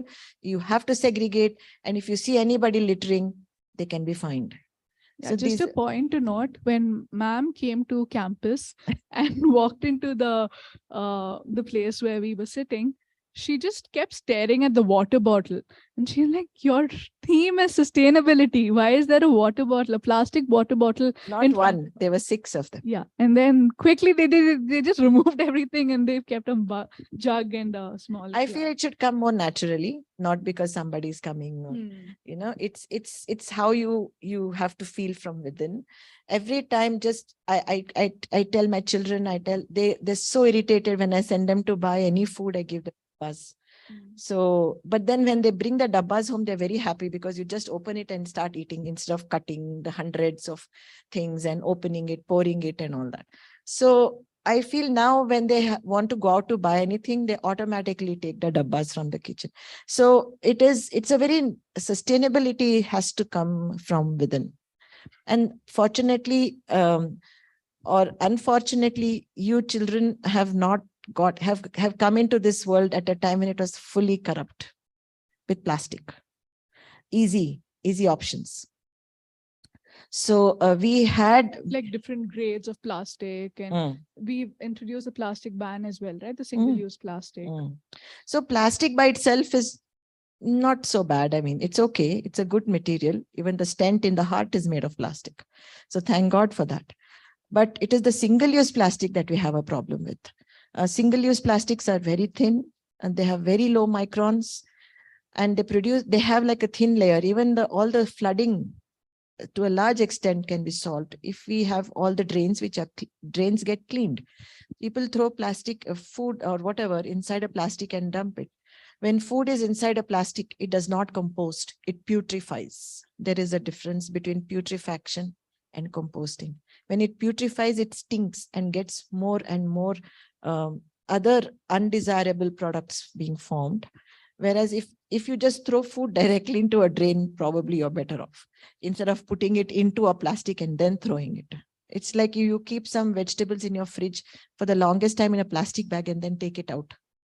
You see that black liquid, that is a leachate, which is gone completely. You yourself don't like to smell it, but you have no problem throwing it on the side of the road because it's out of my house. So that is something we have to avoid. Okay, ma'am. So one last question before we open it out to the audience, because I think we're running short of time. As a woman and a mother, how do you encourage today's youth to spot issues and call them out? Because, okay, now we're not restricted to not say things to other people. We can say things, but how do we filter it out and call out certain practices and policies that we don't relate to, or which is not sustainable enough? First of all, I want the youth of today to even recognize that there is a problem. That is important. I don't think most people even realize when they have a water from a bottle, they're wasting water and bottle. They never finish the bottle. They just throw it. So what are they going to fight if they don't even know that there are so many things around them which are not right? So like I just told somebody the other day, I think it's time to stop and smell the garbage. It's no time to stop and smell the roses. That time is gone. So I think we need to stop and smell what's wrong around us and do something about it. I saw Madiwala market, I entered. Nobody told me to enter. And nothing, no rules, I didn't know anything. So what's stopping any of you guys? Like, I was a mother, I had 2 little kids. So my kids grew up watching that things were not right. So they would eat something, they would put it in the wrong bin. But as soon as they know mommy's coming, they would make sure that everything is segregated properly. So I think you should just watch good practices happening around you and emulate them and then work towards it. How you work towards it, you have every medium in this world available at your fingertips. There is, at the drop of a hat, there is a procession happening or a signing campaign happening.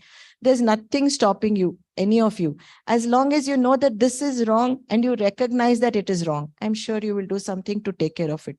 You have brilliant strategies and all those things which we didn't have. We just grew up cooking and taking care of the children and then doing all these things. I'm sure all of you are very, very well equipped to do much, much more. So basically include them in our school syllabus as well? Oh, yes. So like I said, many schools call me for workshops. I too know, they also know that once the workshop is over, it's all forgotten. Okay, nice, because they tick it off there, this thing that, okay, we had one environmental program and we had one workshop and it's ticked. That's all it is. So it is not about that. So it is about including it in your daily curriculum. So there is a very nice set of books called Trashonomics. So it is actually it's actually designed by a friend, and it is very, very popular in Delhi and other smaller towns. So I wish that our schools, we have talked a lot to our education department, and there are some small little things now showing up in some textbooks.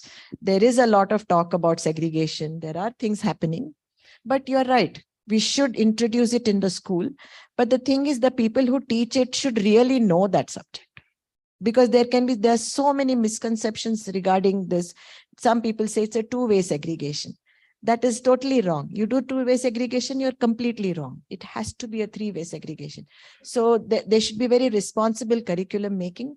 And I hope and I really would like to see the day when it would be a regular part of schools and not just as a part of a formality. And in our waste center in Koramangala, probably in 6 months from now, we'll have a huge training center. So what we are planning to do is get children over in batches and then give them a theory first, theoretical education of what is waste and what is the journey of the carrot you have eaten in your house and thrown. So we explain the whole journey to them and then actually take them down and show the whole thing. It's not like a lab where you see small test tubes and small. It's actually the big digesters, the big purification units, and the huge thermocol processing. I invite all of you also to come and have a look at the Koramangala Center. Happy to take you on a tour. So we will be sending out letters to all schools in the area that they should come and learn from it. Nothing like experiential learning, I feel. Thank you, ma'am. So any questions from the audience? We can take probably 1 or 2 questions depending on the time. Hi, ma'am. Thank you. I learned a lot from what you said. The question I want to ask is, how did you make sure of the behavioral aspect of it? I mean, you made sure that there were containers and all those things, but still, there is an inclination to just throw whatever is there. So behaviorally, how did you impact them without hurting people's ego and all those things? Because, that comes in the way always. Yeah. So how did you ensure the behavioral aspect and that continues over time? That is the toughest part, actually. Dealing with people. Mindset change is the most difficult thing. I can give you 3 bags and say segregate. That's easy. And also the problem is this happened in Koramangala where everybody feels highly entitled. So you are with a bunch of millionaires who think that they don't have to care about anything. So it's even harder. I find it was so much easier to go into a smaller, lower economic group, and immediately they would say, yes, we'll do it. But affluence has inversely proportional to compliance. So, yes, mindset was difficult, but repeated jhadu mar. I mean, I can't find a more polished word to say that. It is dandamar, jhadumar, and dant, and penalize them finally. So that is when it pinches them the most. It doesn't matter whether you fine them 50 rupees, but the fact that you have been fined and that picture is sent on all WhatsApp groups. So it is so demeaning for them. And what we did, another thing is, everybody who segregated correctly for a week, we would put a green star outside their house. And somebody who never segregated, we put one red star outside there. So they would be wanting to remove, nikalo na, jaldi nikalo, humne kal se segregate kiya hai. I said, nahi, ek hafta karna padega, fir nikalenge. So it was mindset changing is the challenge. Even now in KR market, when we are going, everyone feels that I'm going to disrupt their life. And something horrible that's going to happen. So I always tell them, from tomorrow, my kachra is going to come to your shop and sit there. Then let's see how fast you change your mind. So that's why the children strip to landfills and all that helps, because children come back and tell their parents, don't do this, ma, because this is what happens to other children. So it takes time.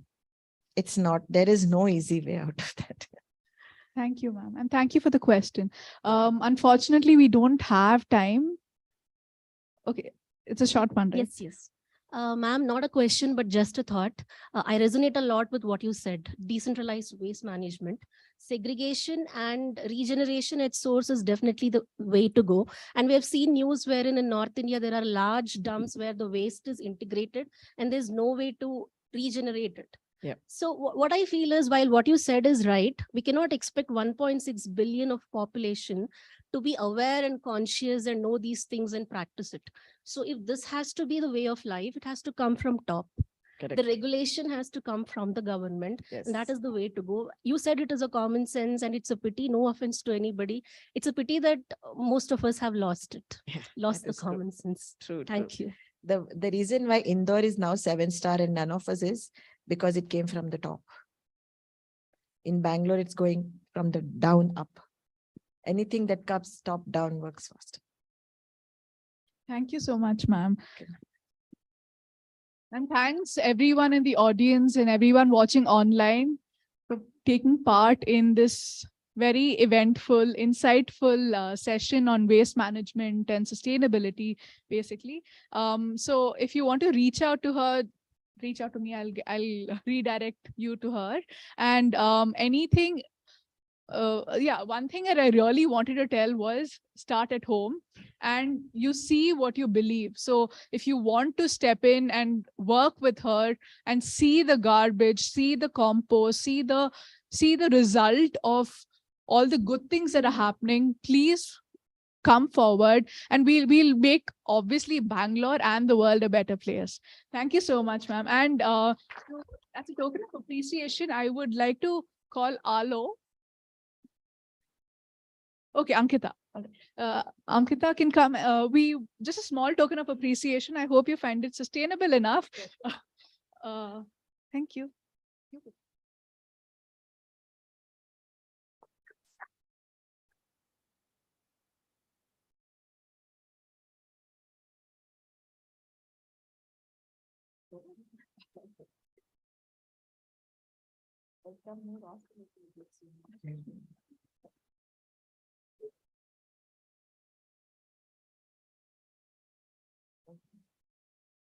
Thank you. I hope you all had a very insightful session. Now moving on to the next one, I think Gunjan will take over. Thank you, Sumitra. Thank you very much, ma'am.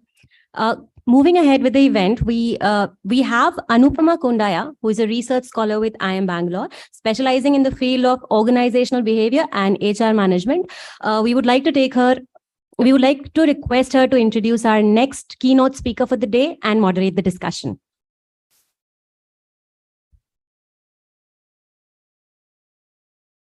Thank you so much. Good afternoon, everyone. We're just figuring out details of the PPT.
It's in a PDF format. It's in a PDF format. Okay.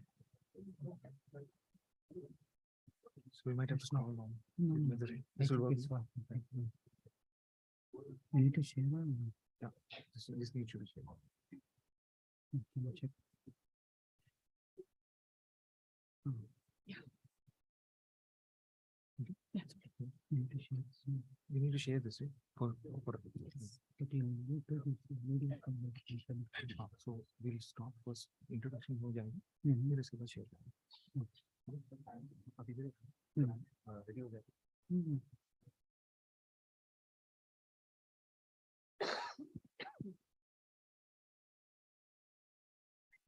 Okay, we have the logistics in place. Good afternoon, everyone. It is my privilege to host this session and introduce our keynote speaker, Ms. Sunita Lal. Sunita Lal is an HR leader and organization culture expert who is currently the Chief Human Resources Officer at Ather Energy. Since 2017 at Ather, she has been facilitating the establishment of values and systems while exploring and curating the organization's culture. Sunita has deep and extensive experience in the HR domain, having headed many companies and played roles such as head of HR, VP, SVP, and AVP at organizations such as Societe Generale, AIG, Emphasis, and many others.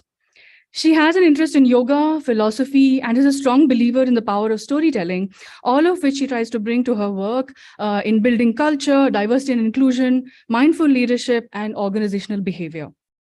She has authored the book Dotting the Blemish and Other Stories, a collection of short stories commenting on inherent prejudices we have as a society, narrated by strong women leading an ordinary life. Sunita will be leading us through a presentation now, followed by a Q&A session. A very warm welcome to you on behalf of IIM Bangalore. The floor is all yours, ma'am.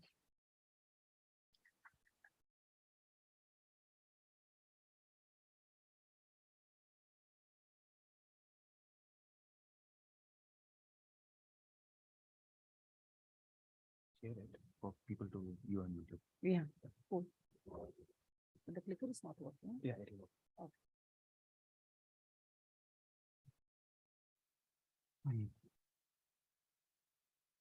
Can you try? Yeah. Thank you. Yes, sir. Thank you. Good afternoon. Today morning, my team member who's very young, she asked me this question. I mean, probably looking at my gray hair, she must have thought about it. She said, instead of saying as you age, she said, with a lot of experience, does this still feel stage fear? Will that be there for people? Do people have still stage fear when they go on stage? I hope you don't have, and all the best. I don't know whether it is stage fear. What is your expectation and what am I going to deliver? As T.S. Eliot says, the shadow falls there, So it is, I hope the shadow is not longer and not deeper, and we will be able to have a conversation. Sustainability, business and beyond. And whenever I see topic like this, I think most of us inherently think about the products the outcome, in the business setup. What are the products we produce? And what are the processes we use to do that? If Amazon is packing, we talk about the packaging, the process we adopt. Behind all that, organizations are entities in itself. And we have a lot of team members part of organizations. So what is sustainability in terms of human resources? What is human resources, organizations, sustainability? How are they all linked? And that's the space I'm interested in. And that's a space we will talk about also.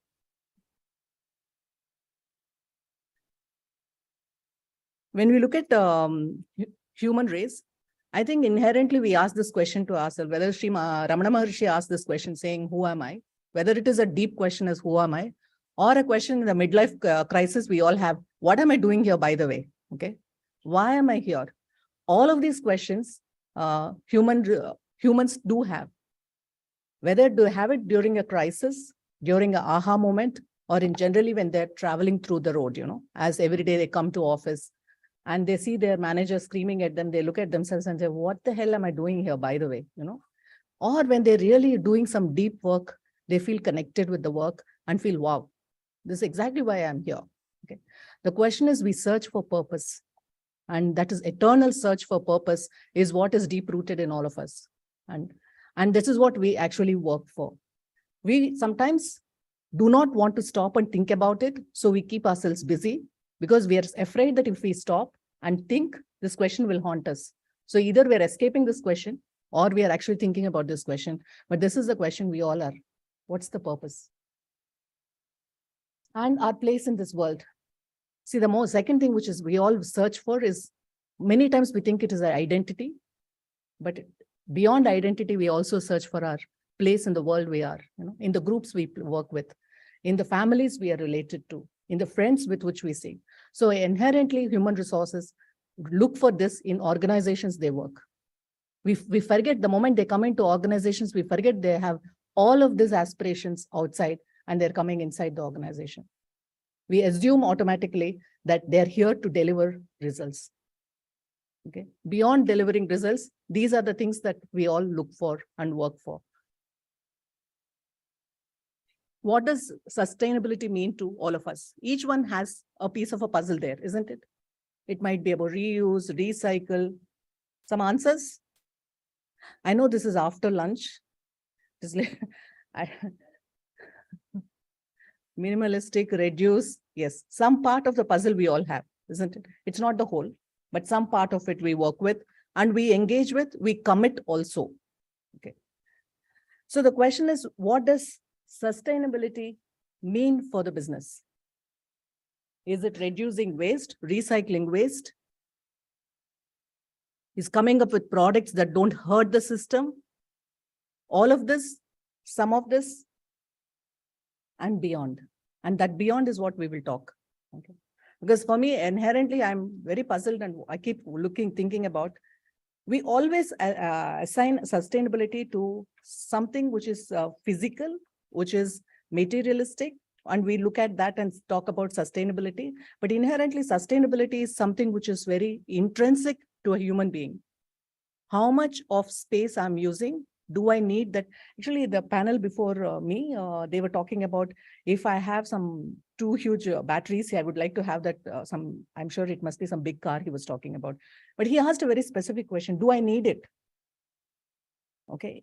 Do I need it is the question, you know. So when we talk about sustainability, what does it mean to business? It is very interlinked with what purpose we are trying to say the organization exists for.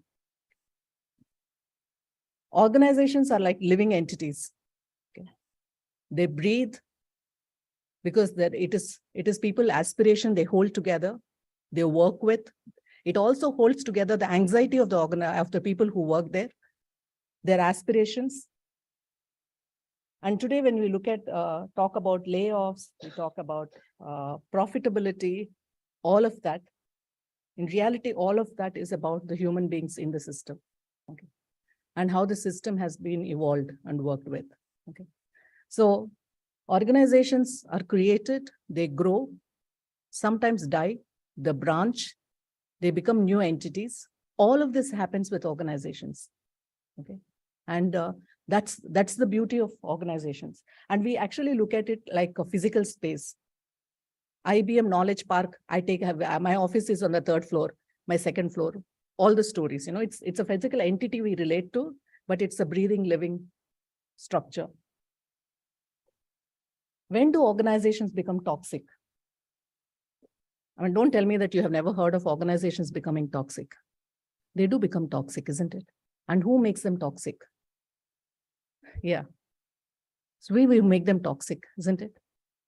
Why do we make them toxic? Our insecurities, because we haven't figured out our place in the world. Our inability to understand our purpose. Why am I here? What am I doing here? Okay. And our greater greed. Of course, the greater greed is always there, you know. Quarter on quarter, profitability. I have to beat my competitor. And what will the analysts say? And what? Because in all of that, the purpose is secondary. If I have time and space, the purpose will come forward. Isn't it? See, when organization when do we go for the command and control? When power becomes ultimate. When does that happen? Inherently, it is about humans' insecurity, isn't it? When do you go for command and control? When I don't believe that you can deliver. The only way I can manage you is through control, command and control. And promise not deliver the social order and compel behavior. And most of the time when all of this happens, all of us are disheartened. Where is sustainability in all of this, Sunita? This is a question all of you are having, isn't it? Remember, I told you, organizations are living beings. Unlike organizations, living species are sustained by evolving to accommodate the ecosystems within which they exist. It's only we, as organizations, we don't care about the ecosystem in which we are sitting and we are embedded. But generally, living beings, they morph or accommodate or allow the ecosystems to coexist along with them. But we, in our need for wanting to spread more or become more powerful, become the number one, we don't think about the ecology in which we are embedded. We don't think about the ecosystem together. And also, whenever we talk of organizations, I think we should also remember the social order. Because it is the society, you know. What happened during COVID? What did we find about ourselves? COVID taught us a lot of things. Sustainability, what does it mean? I think some of you might have read D. Hawk's books or about his principles. He was the founder of Visa. And he came up with a beautiful term, what he talked about is chaotic organizations. He says the future belongs to chaotic organizations. He didn't think about it today after COVID, but he thought about it some 2 decades back. Okay. He said it is organizations will continue to have chaos where the innovation, this growth, the whole humdrum happens. There will also be order. The order in the purpose for which they are existing, they are standing there, and the principles on which they will stand. That is the behavior they exhibit to reach to that purpose. They don't ditch it in the midway. And he talked about the people. Focus on people. It's like I always say, like culture is like the pickle in South Indian thing. You can't live without eating a curd rice, and it's a very acquired taste. It's bland. Generally, you won't like it unless you are, your mother feeds it when you're young and you sort of got used to it, What makes it really interesting is the pickle. It's tangy, it's spicy. It just gives you that. And many times, many organizations use culture as the pickle, Whenever they want something tangy, interesting, they go touch that topic called purpose and culture. But actually, it has to be intrinsic DNA of the organization. It has to be the principles you will never give away, come what may. I stand by these principles. And I think if some of you are students here, I do want you to go and read his books. It's interesting because the next 2 decades will be organizations that are going to be on the chaotic, where we talk about swim lanes, horizontals doing the execution, the verticals building depth and capability in organizations, I'll talk a little about, this is my, usually my space where I'm really interested in. We were tribal, we were afraid of nature. So we scared about it and we sort of worshipped it also. And we worshipped the snake, the wind, the sun, everything we worshipped. Then we wanted to control nature. And then that's where we said, this is how I manage my life and my family, my tribe. And we became agrarian in a way. Okay. And between the tribal and agrarian, if you go back and look at civilizations that happened, whether it is you're talking about the Indus Valley civilization or they are very structured also. While we excavated all of these civilizations, we do not know, there is a lot of structure in that. We do not know how manpower resources were allocated, how resources were taken care of, and was there greed? Was there labor regulation? Was there slavery? That part is still not answered very well. It's not chronicled well. But I'm sure there's some part of that would be there because human resources are greedy by nature. We want it all. We want more. So we went through the agrarian and from there, the decay started. Slavery started. If you go back to Mesopotamia's code of Hammurabi, if you read it, I think it was the first place where it was chronicled about slavery. But it became very rampant in agrarian and industrial. We thought, okay, machines have come. It is going to be, we have nice manufacturing setup. Everything is going to be hunky-dory, but decay went deeper. And that's when 80 years back, suddenly we had the avatar called HR. HR was not something we thought of, we wanted it. It was necessary to clean up the mess. Someone had to do the dirty job, because there was exploitation, there was slavery. And that's when the welfare officer stepped in. And that's the whole process that led. And we thought knowledge industry would make it better. It is our wishful thinking many times. It is the space where human resources became commodity. Okay.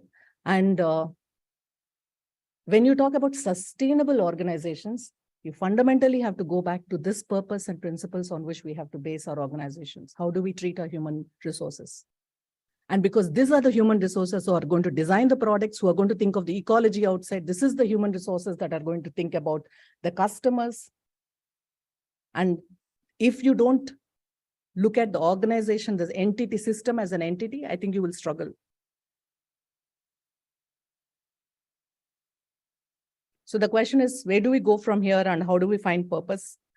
I will talk about the story of Ether Energy because this is the place I have been there for the past 5 years. I think I get up every morning thinking about this and I go to bed worrying about it. So this is the space I can talk about. I'm very proud to say that I think there were some of the panels that were earlier introduced.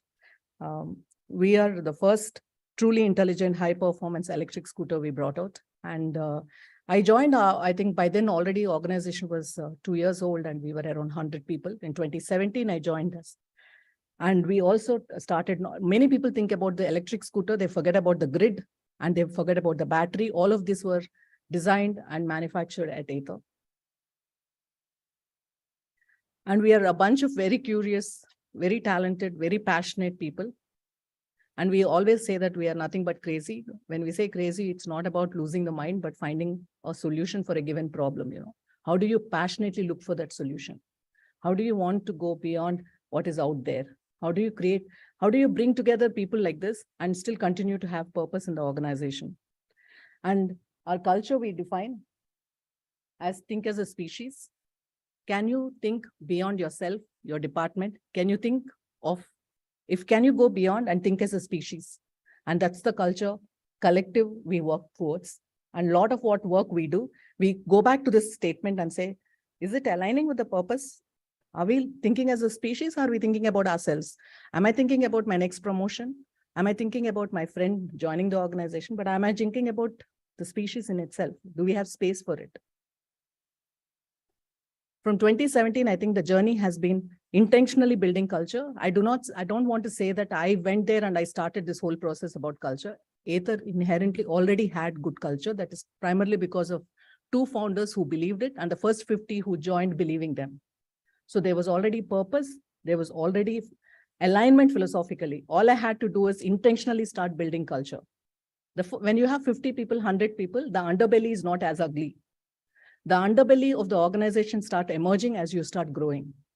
And our ability to look at our underbelly, which is our hidden hierarchies, and in the unconscious processes we build, what happens, and looking at those things and continuing to invest in culture.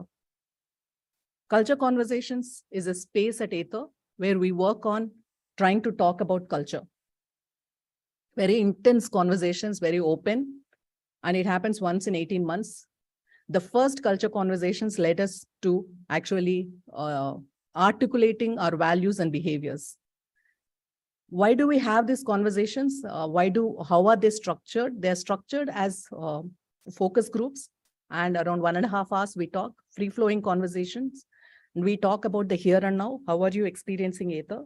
Then we talk about how are we relating to each other? We talk about what is toxic in the system. We talk about how can we go better? And it is a very open, so that we don't want to convert, do you like the organization? Not like, are you comfortable? Not into a number, because our uncomfort, where we are uncomfortable, where we are struggling is on a grade, which is much more deeper than just a number arriving at. So we do these conversations once in 18 months and do a thematic analysis and sentiment analysis to understand what are the themes and sentiments that are happening, what are existing in the organization.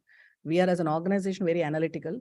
So we take this verbatim and do the churn to come and understand the themes. As I said, the first set of conversations led us, like it's around 50 to 60 hours of conversation usually we have. And then we do the analysis and all of that. It's in itself as a subject, if anyone is interested. Okay. And we arrived at think as a species, and these are our values. Know your true north. And we talk, and it's a very vast statement, know your true north. So we also try and articulate the behavior we want people, which is the principles on which you have to work. Stubbornness in our vision, flexibility in our approach. Okay. Always understand and focus on the why. I think today's lot of research talks about context, how context is important. It's embedded in our behavior and our values, where we say, do not say anything without setting the context. Always explain the why. And if you don't know the why, please ask the question. Just because you're a junior doesn't mean that you have to be listening to it. You have to ask the question why. If you don't understand context, you're just going to do something like a robot. So all of these, be nice again. We say that be nice. And everyone thinks it is being polite. Okay. I smile at you, you smile at me, and I show you where the cafeteria is, and we are all nice to each other. No, we articulate very clearly what is be nice. Be empathetic, listen, really listen, and talk about trust by default. So one of the most difficult thing to trust in human race. How do you trust? Because you always had worked on, when a tribal society, you worked on ensuring that you're not eaten up by a lion. Then in your agrarian and when you're industrial, you always work very hard to be better than the next person and get the next promotion. How do you trust? It's very easy to say organizations, trust is important, collaboration important, but were you brought up like that? Were you brought up in where collaboration was celebrated? No, you were always told to get the first rank. Beat the hell out of and get the best job. And once you're in the job, do so well that you get the promotion. So how does collaboration become automatically possible in an organization? It's an English word, that's all. You got to work on collaboration, and collaboration is very important for us. We say collaborate, you don't need hierarchy for it, Treat it like yours, because we talk about ownership, high on ownership. Solve, try to be part of the solution, because Aether is predominantly with people with high IQ. So we all ask questions. Hey, what's that? What's that? What's that? We want to be seen as the smartest, coolest kid in the block, So the question is, try to be part of the solution. Be there for the solution. Work with, collaborate.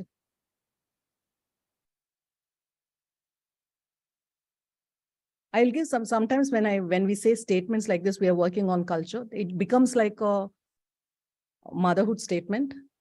So I just want to give few snippets if any one of you are interested on saying, how did we work to create this chaotic organization? And trust me, we are high on chaos. There are a few of my colleagues who are here, they can tell about it. They will go back and say, Sunita, you only talked about being nice stuff. There is so much of chaos in the system. Why are you not talking? We are very chaotic, And which is when I joined Aether, it is a very young organization with a lot of youngsters. I think I'm the only one with all the gray hair. There are one or two there like that. And it's a chest thumping male young organization. From there, I think the journey started for us. How do we become inclusive, diverse, think of equity, think of collective, think of collaboration? Varners is, there is some reason why the Varners name has come up. They are the foot soldiers of culture for us. They actually don't have any titles or anything. They are a set of people who are passionate about it. They're champions. They look out, they call out, they reach out to the executive council also to tell, you know what, you're failing. Or when policy is released, they review the policies and say, this is good, bad, ugly. So they are committed individuals to ensure that we don't slip. We say every 18 months, we do the deep dive. Between two deep dives, two culture conversations, we do have 18 months journey. And we should be looking into the eyes of each other and say, where am I slipping? Okay. Policy committee is again a committed group of team members who work on every policy that is released by the POPs team. POPs is the HR team. It goes through the policy committee and Varners to ensure that it is aligned with our values and our behaviors we articulate. These are all self-directed groups. They are distributed power, because power is very central, POPs can have it because all the policies are regulated by us. But we do want it to be a collective effort to align with our values. At the same way, if someone is interested in learning something, the learning circuit is again a committee which actually reviews, and they are also don't have any titles. They're just a group of individuals who are passionate. They look at the product roadmap. They look at what is going to happen in the organization. Look at what are you wanting to go study, and they sign off on the policy. And please sign off on the requirement. You please understand we put money there. The same way the policies are also augmented with budgets. So everything you decide in these places is actually funded at the back end, which means that they are self-directed, distributed power that happens in the system. There are a lot of scouts network that happens. The Interstellar is our intranet where all the stories float. And there are scouts that are going around picking up stories. What's happening in the organization? Who's aligned with our culture? What are they doing? They're doing good stuff. Then it's up in the Interstellar. Okay. And the boring conferences, again, is a space where we actually have experts or people who have done passionate stuff other than the work at Aether. The work at Aether is anyway passionate, and we know that.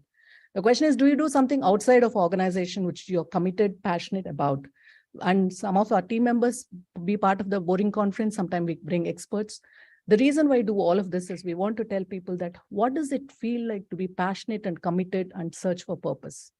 Can we bring that element into the organization in the work we do? Book review, again, is a space where people come together and review books, and because we want people to read. And there are some people who don't want to read, but want to listen to the audiobooks. Some people want just a snippet of it so that they understand.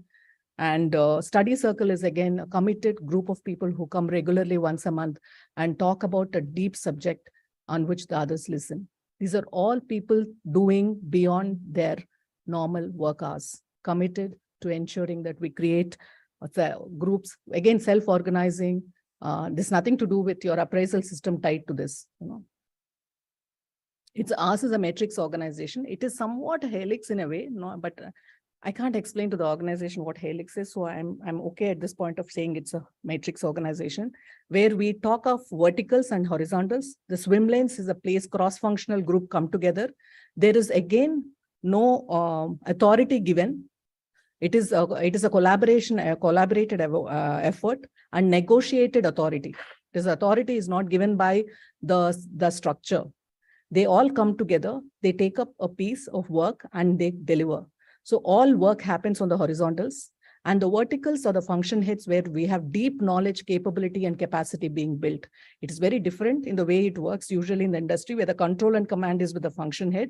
We say that there is no need. All your control and command has to be in bringing the best of people and building capability there. And these people go into the cross-functional teams and deliver. Okay, and decisions are made in the swim lanes. So decision making is really centralized and empowered. While we all like the word empowerment, but actually when it is given, people struggle. Okay, I still remember when I had a person with a lot of experience came and she was reporting to me.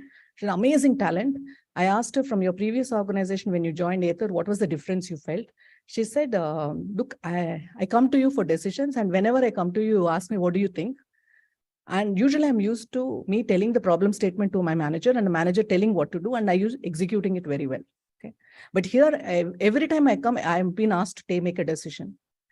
And that is scary because your decisions are impacting a lot of things. And you have an impact across the organization. Even a design engineer at Aether, who is part of a swim lane, should have the authority to make the decision. And decision making is distributed in that sense. It's not centralized. And it is a struggle. You please understand, if you have 20 years of experience, you realize some Chuduku who has just come in, he's making decisions. What am I doing here? You have a crisis, of knowing what do I do with myself? What is my purpose here? What's my place in this organization? Your place in this organization is to build an amazing team. Amazing processes. Continue to build capability. Swimline engagement is again the swim lanes where the work actually happens. How do we build engagement there? Because this is cross-functional team which come together. Their allegiance is always with the function. How do you move that allegiance? These are all real problem statements when you're trying to work in a different style of working, How do you bring allegiance to the team? What is the construct of team in your mind? Is the team the hardware engineering team with which I'm associated? Is the team for me, is the swim lane in which I'm committed? Okay, where's your allegiance? Okay, that's what we say. Think as a species. Think beyond you, your department, Step up is again, how do you, when we have a contract resources in manufacturing setup, or some of our technicians, when they get converted to our permanent employees, we actually work on their step up program where for 6 months, we put them through number of training programs, learning experience. So that is the investment we give to ensure that they come up to speed, and also whatever they have to learn and understand, and they become cross-skilled also for growth, because we don't want them to stagnate. Again, I talked about interstellar. Okay, it's the place where it's like space between the stars. For us, it's the space where we all meet, Up to speed is about assimilation. When people talk about recognition, they talk about performance management, they talk about assimilation and all of that. Just go back to your books, it's all there. What are the motivation theories? What are the recognition theories? What is all of that? Why is human race requiring all of this to be incorporated in the organizations and systems? So Up to Speed, which is our assimilation program, is extremely invested because we want people as they come inside to understand the purpose of the organization, their purpose, align, find the true north. Your true north cannot be something and the organization true north cannot be something. How do you align all the true norths? And we have one single true north, Then understand your role, your commitment in the cross-functional team. What is your commitment in the cross-functional team? And understand your place in the system. it is very easy in a chaotic organization like Ather to get lost. Because in a space of 30,000 square feet, you have the smartest of smart people sitting there. So if you come from an organization where you're the smart, then you suddenly realize identity crisis because everyone here is smart. Then how do I have to be extra smart? So what happens to you? So those are really problems when people struggle sometimes. The same way seniors, when they come and join us, they suddenly realize the paraphernalia of having a cabin, having a secretary, all of that is removed. And you're generally sitting somewhere and doing some work. Then what am I going to do here? How am I going to bring impact? Your impact is in the teams you work with. Impact is in the function you work with. Impact is the solution you come. Impact is how do you empower your teams? Now, to search that is difficult. So our assimilation program talks about a lot of these elements. We struggled, we made mistakes, we lost people, we hired people, and we have learned our lessons. Vector is a performance management program. This itself can be a session for 2 hours. We went back and I think Vector 3.0 is running currently. We innovated, implemented, and it got thrashed, then innovated again, and we worked. The cornerstone of our performance management is conversations. We say that conversations set context. Context brings engagement.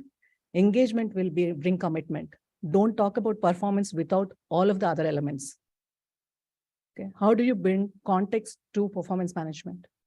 How do you give feedback? How do you take feedback? How do you work with it? Okay. Before you say someone is performing, not performing. These are the parts we are currently working with because Culture Conversation 3.0 was over last year. And the underbelly of the organization we looked at and we said, what are the themes that are emerging? Diversity still is a problem for us. Yes, we have the intent is there, but how do you execute, make it happen? How do you think diversity? So all of those elements, one is you bringing people in. How do you work with inclusion? Ageism, because we have a very young organization. Okay. All of those elements are important for us, and multi-channel communication, because context setting is one of the things we commit ourselves to. Many forums we have, whether it is all hands, functional all hands, podcast, calling out rumors. We actually have a place where all the rumors are called out. I mean, even sometimes someone can say, oh, I heard a rumor Sunita's quitting. Then I have to go and say, no, I'm not quitting. Sorry, I'm there. Okay. So how do you go? And so that there is no more rumors, how do you work with it? So ask me anything sessions. And leadership development. How do you work with first-time managers? How do you work with middle layers? How do you work with all those elements of leadership? Okay. Elements of leadership is not about giving them one framework and saying execute the framework. The elements of leadership is about you understanding yourself first, because your unconscious biases, and what do you bring to the table, and how are you struggling with it, and how do we work with it? I think a lot of our work has been around this. Last 3 years has been tough at Ather. Particularly 2020 was the toughest year for us because we were already running out of funds. We were in the market in January for funds and COVID hit in March. And we were not an organization that was actually ready for what you call a hybrid way of working, remote way of working. All of that is not possible. We are a hardware engineering company. We need the labs, access to the lab. It is a manufacturing company. We have to be there in person. Then how do we switch to working remote? How did we switch to hybrid way of working? How did we get the funds? 2020 saw us doing 2 rounds, raising 2 rounds of funds. We came up with a variant. The SOP happened in 2020. We built a factory in Hosur. We transitioned from Whitefield to Hosur. All of that was possible because there was a set of committed individuals who realized their purpose was aligned with the purpose of the organization. They were so committed. And it is not possible. Not only the team members, I think their families, all of that, they went beyond. And that we were able to tap into because we believed in the story called Ather. And we learned, because it is an engineering organization largely, and a lot of engineers there, they all want to figure it out. They all want to have all the answers, high on IQ. So we actually learned in last 3 years to be comfortable with figuring out, not actually figured out and sorted. We comfortable with the words like figuring out. I'm looking for the answers because the whole world didn't even know where the COVID came from, and supply chain was broken. And also there was no shame in not knowing. Because at Aether, usually with smart people, it's very difficult not knowing. So they all want to know, they read extra, they're hyper about it. Now we learned the lessons of not knowing. We came to terms with the world. Okay, we're not knowing, we're figuring it out. And we also realized there is no guarantee for, there is no certainty for guarantee, you know, because the fact that you do X, Y, Z and thinking that you're going to get a result is not going to happen in a COVID. Your supply chain is broken. Your vendors are struggling. You are struggling. How do you then, in a system, in a place like that, still survive and keep believing in the story of Aether? How do you work with? So this is something which we always say this. There is no being in sustainability. It is only becoming. I want to say that we are there, we have arrived, we figured it out. No, we haven't. We are strong. We are working on it. It's work in progress. It is becoming what as an organization. Bangalore being Bangalore, full of startups, pioneers, and unicorns. We all just thumpingly talk about unicorns, but the future of unicorn will be redefined as we look at. It will not be the organization talking about the billions. It will talk about how much an organization is able to embed itself in the ecology in which it is sitting and not disturb it. How are they committed? I think the definition of unicorns will change, and we got to realign ourselves. And also organizations in future is going to be about communities and believing in the commitment in communities and believing in communities. It is not about quarter on quarter, what is the growth, okay, and worrying about the next analyst. And as I said, it is about becoming. With that, I will stop. Any questions? Right.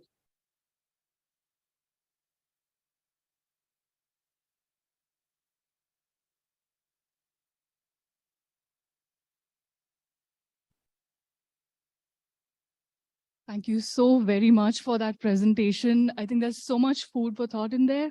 It was very helpful to understand the evolution as to how we even came here and what is it that leads us to be pitted against each other rather than, you know, walking along with each other, whether it is as individuals or as companies.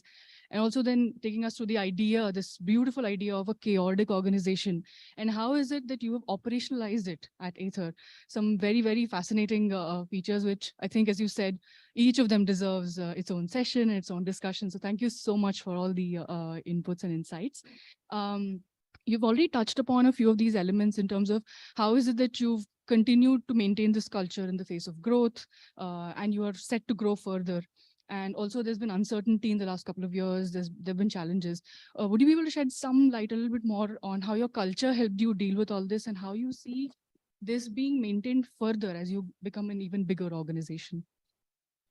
I think when I joined Aether, we were 100, as I said, and people said we have great culture, but this will not sustain when we are 500. And now we are more than 2,250 and plus counting, you know, we will be 3,200 as we close March. How did we sustain our culture and work with it is being honest and going back to culture conversations, willing to be vulnerable, because the founders knowing that you have an underbelly and this is the elements that are playing is tough. And the executive council looking at it and saying, yeah, we have to work on it and continues to be committed to it. And not thinking the work of culture is with the HR department. Okay, it is with the leadership and with all the leaders. And how do you commit to that and work with it, you know? And there is a lot of corporates are like sanitized buildings, you know, they don't want to hear bad news. They don't want to see these elements that are there.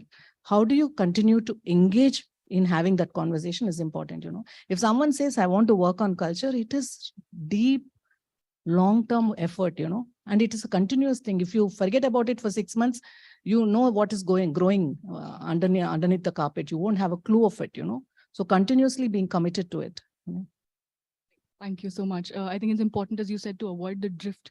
Unless attention is paid, as you said, you have so many mechanisms to monitor whether culture is aligned and who is it that's talking about it. Unless that is done, drifting away is so easy in terms of culture and the mission.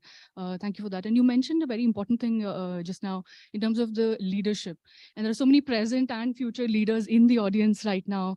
This is an institution that's kind of, you know, creating leaders for tomorrow. What would be your advice and thoughts for the leaders? How can they they help shape chaotic organizations? See, the fascination for strategy we have, do we have the same fascination for culture? Okay, being honest about it to ourselves. The fascination we have for the numbers, do we have the fascination for the unconscious processes in an organization? Are we committed to it? Okay. I think it starts from there, from the leaders. Are we really committed? Do we have and look at ourselves and understand what are the biases with which we operate? Okay. Toxic cultures we talk about. Bullying is part of organizations. There's so much of bullying happen. It has shades of it. And talking about it and working with it. And whom are we promoting? Whom are we recognizing? Whom are we, where are we creating visibility?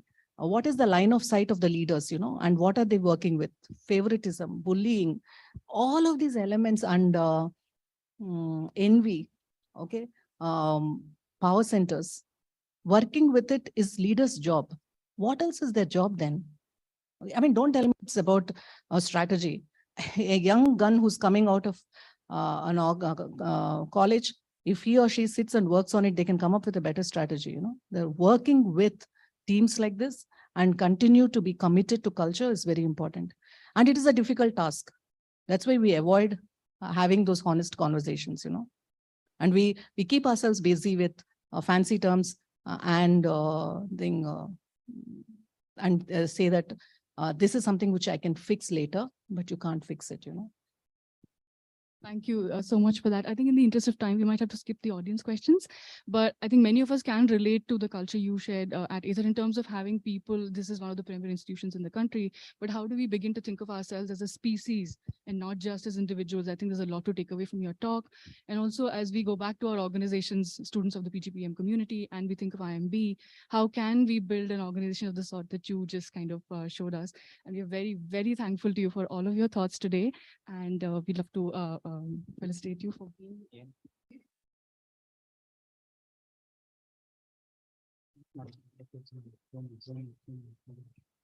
We'd like to request Professor Allen to kindly felicitate our guest, Sunita ma'am.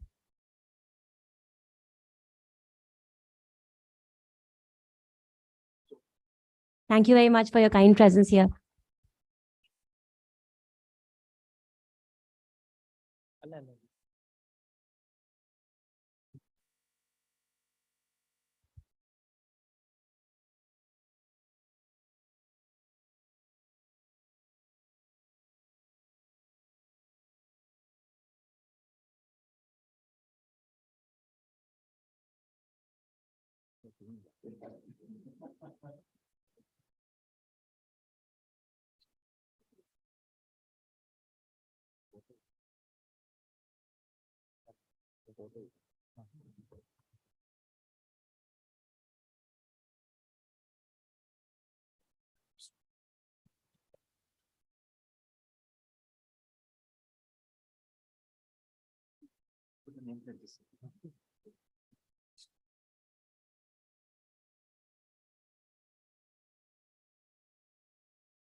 No.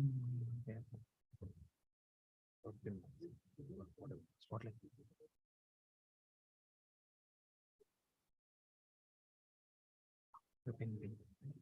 But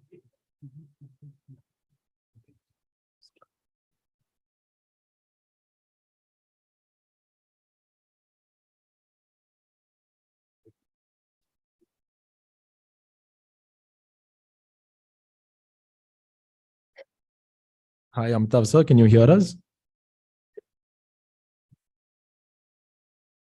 Yes, okay, thank you. And do you want to do a sound check as well? Can you hear me? Yes, loud and clear. Thank you. Thank you. Welcome back, everyone, and hope you had a sumptuous meal at one of the many Drishti stalls. Hope not too heavy though, because it can be sleep inducing. Okay. So jokes apart, the next panel is definitely not sleep inducing and is going to completely capture your attention. I would now like to request our panelists to kindly join us on stage.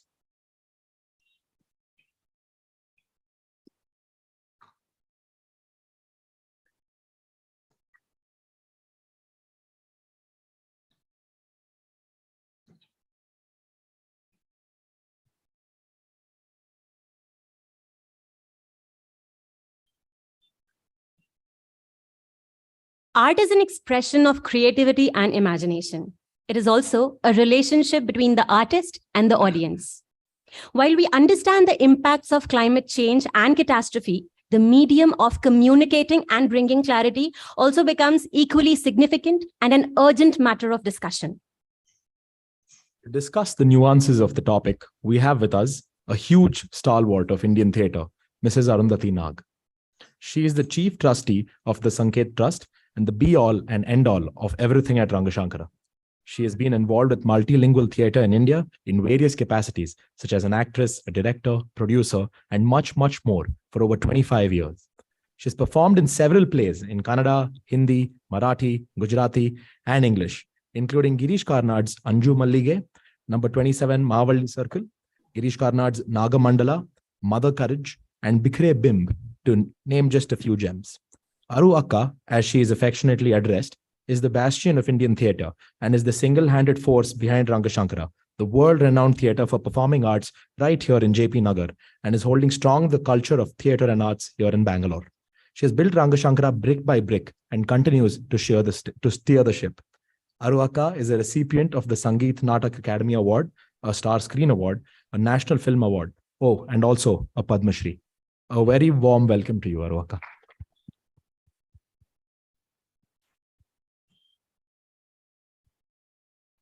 We also have with us Mr. Amitav Bhattacharya joining us virtually of banglanatok.com, and which is bringing Bengal to the world and the world to Bengal, one art form and village at a time. If you have been swayed with the Baul singers at Bardhaman's Bononobogram, watched the theatre performances at Tepantar, admired the Dokra art of Doryapur or the Potachitra of Pingla in West Midnapur, and visited these local cultural hubs anytime in the last decade, then you have witnessed the work superheaded by banglanatok.com. We welcome you, sir. The panel will be moderated by our very own PGPEM alum, Prakash Sharma. Prakash Sharma is the co-founder of 1001 Stories, a user consumer insights and interventions consultancy, and president of Diversify Global. Additionally, he is also the curator of the Global Now and the host of the Behavioral Science Club with over 6,000 members from across the globe. Over to you, Prakash sir, to carry on proceedings.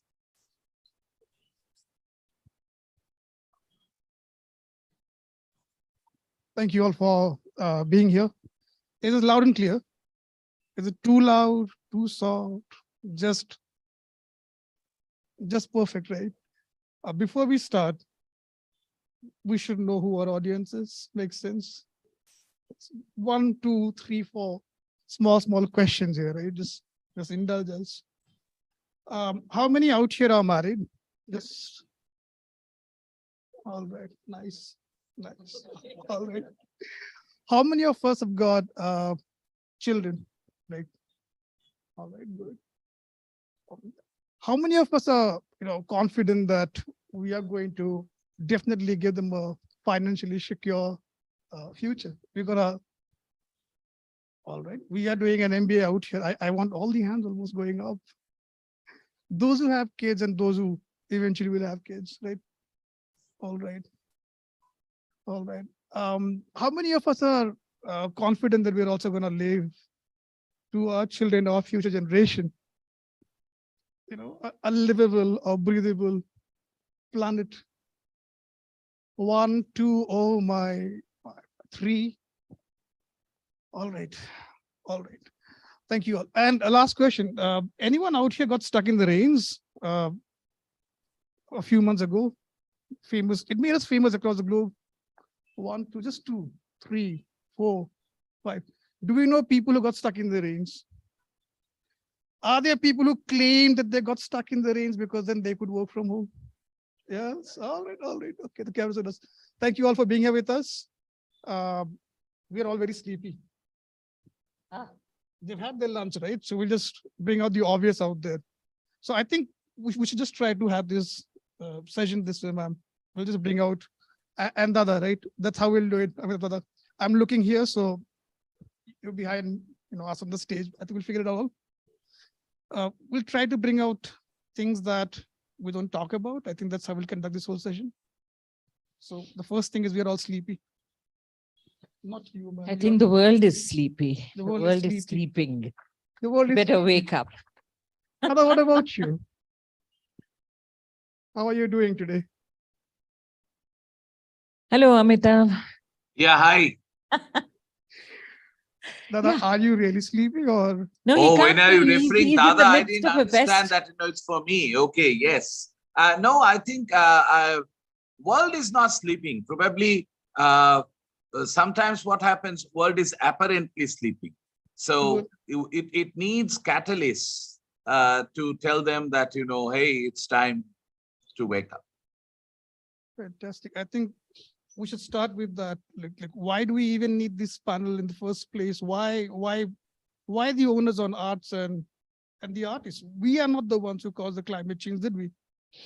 No, and I think it's great when a premier institution like the IIMB does open this panel out and say that, okay, for the last 100 years, business has been conducted in a certain way and it surely has to change. So I guess accepting that there is a need for change itself means something is waking up, something is happening. And if you don't wake up, you're going to miss the bus.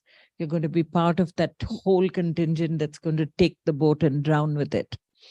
So I guess these are huge alarm bells. These are no more signals that we should be waking up. And I think everyone in this room knows it. So it's great that people like Amitav, I would say that I represent the theater community that performs. It's a very urban experience that I give to people and I belong to. But Amitav has been able to actually ride the tiger, which means go to the grassroots and actually make it happen, make people who work with their hands proud, give them dignity. And I think that was what was lost in this whole chase for industrialization, this chase for everything to be kind of made similar. You want everything to look like square apples, square watermelons, so that packaging is easier, so that transport is easier. So you're defying the laws of nature, whereas I think India had this culture always of the hands and what it can do, what the hands can make. So to be able to bring dignity and pride to that and looking at an industry, looking at creating capital out of it, I think is one very, very huge step that Amitav has taken. So Amitav, I think you must speak. Thank you, I've taken the Didi. thunder out of yours. Thank you. And it's really a great opportunity for me to be with this esteemed panel and share my little experience. See, I will start saying in IIT Kharagpur, I learned that if the process is good, product will be good. If the product goes wrong, check the process, don't blame the product. I think that's a very important learning. At London School of Economics, I learned that research is not about what, it's about why. This is again a very, very interesting learning for me. And the third learning, which I learned at Silicon Valley in the US while I was there working there, that innovation is business. I think if I combine these three, then my last 22 years in rural India has been extremely fruitful because I could really utilize these three knowledge and apply it one by one, sometimes all together. And my focus was, and focus is, right now I'm speaking from Kalbelia Festival Ground in Jodhpur. Just to digress and tell you Kalbelia is the only entry of culture into the UNESCO's global list of intangible cultural heritage. There are 14 such entries in UNESCO's global list, out of which Rajasthan has only one, and that is Kalbelia. But yesterday and today, we are doing the Kalbelia Song and Dance Festival, and you'll be surprised to know this is the first time such festival is happening. Now, if this is the only entry that should actually make a lot of bring a lot of pride to Rajasthan, then why there was no Kalbelia Song and Dance Festival? Because in the rank of social dignity and social class, Kalbelia belongs to the lowest one. You know, and that's the dangerous part of India. And I think it's very important that when we appreciate the art, we have to understand that we have to rather tweak it and change it, appreciate the artist, appreciate the village, and only then the pride and recognition will come. And then the next generation will continue to do that. I think this is the point that we are missing all the time. And this is something, because when you talk about climate change, it is nothing but a response. So, you know, it is nothing but a bad product that we are into it.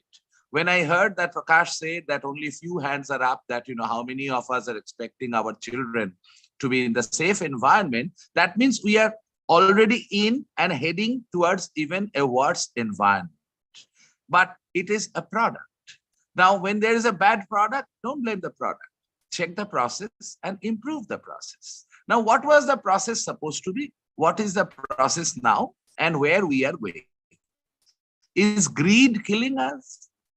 Is equity being ignored completely? Or do we have something to do about it? Can educated class just?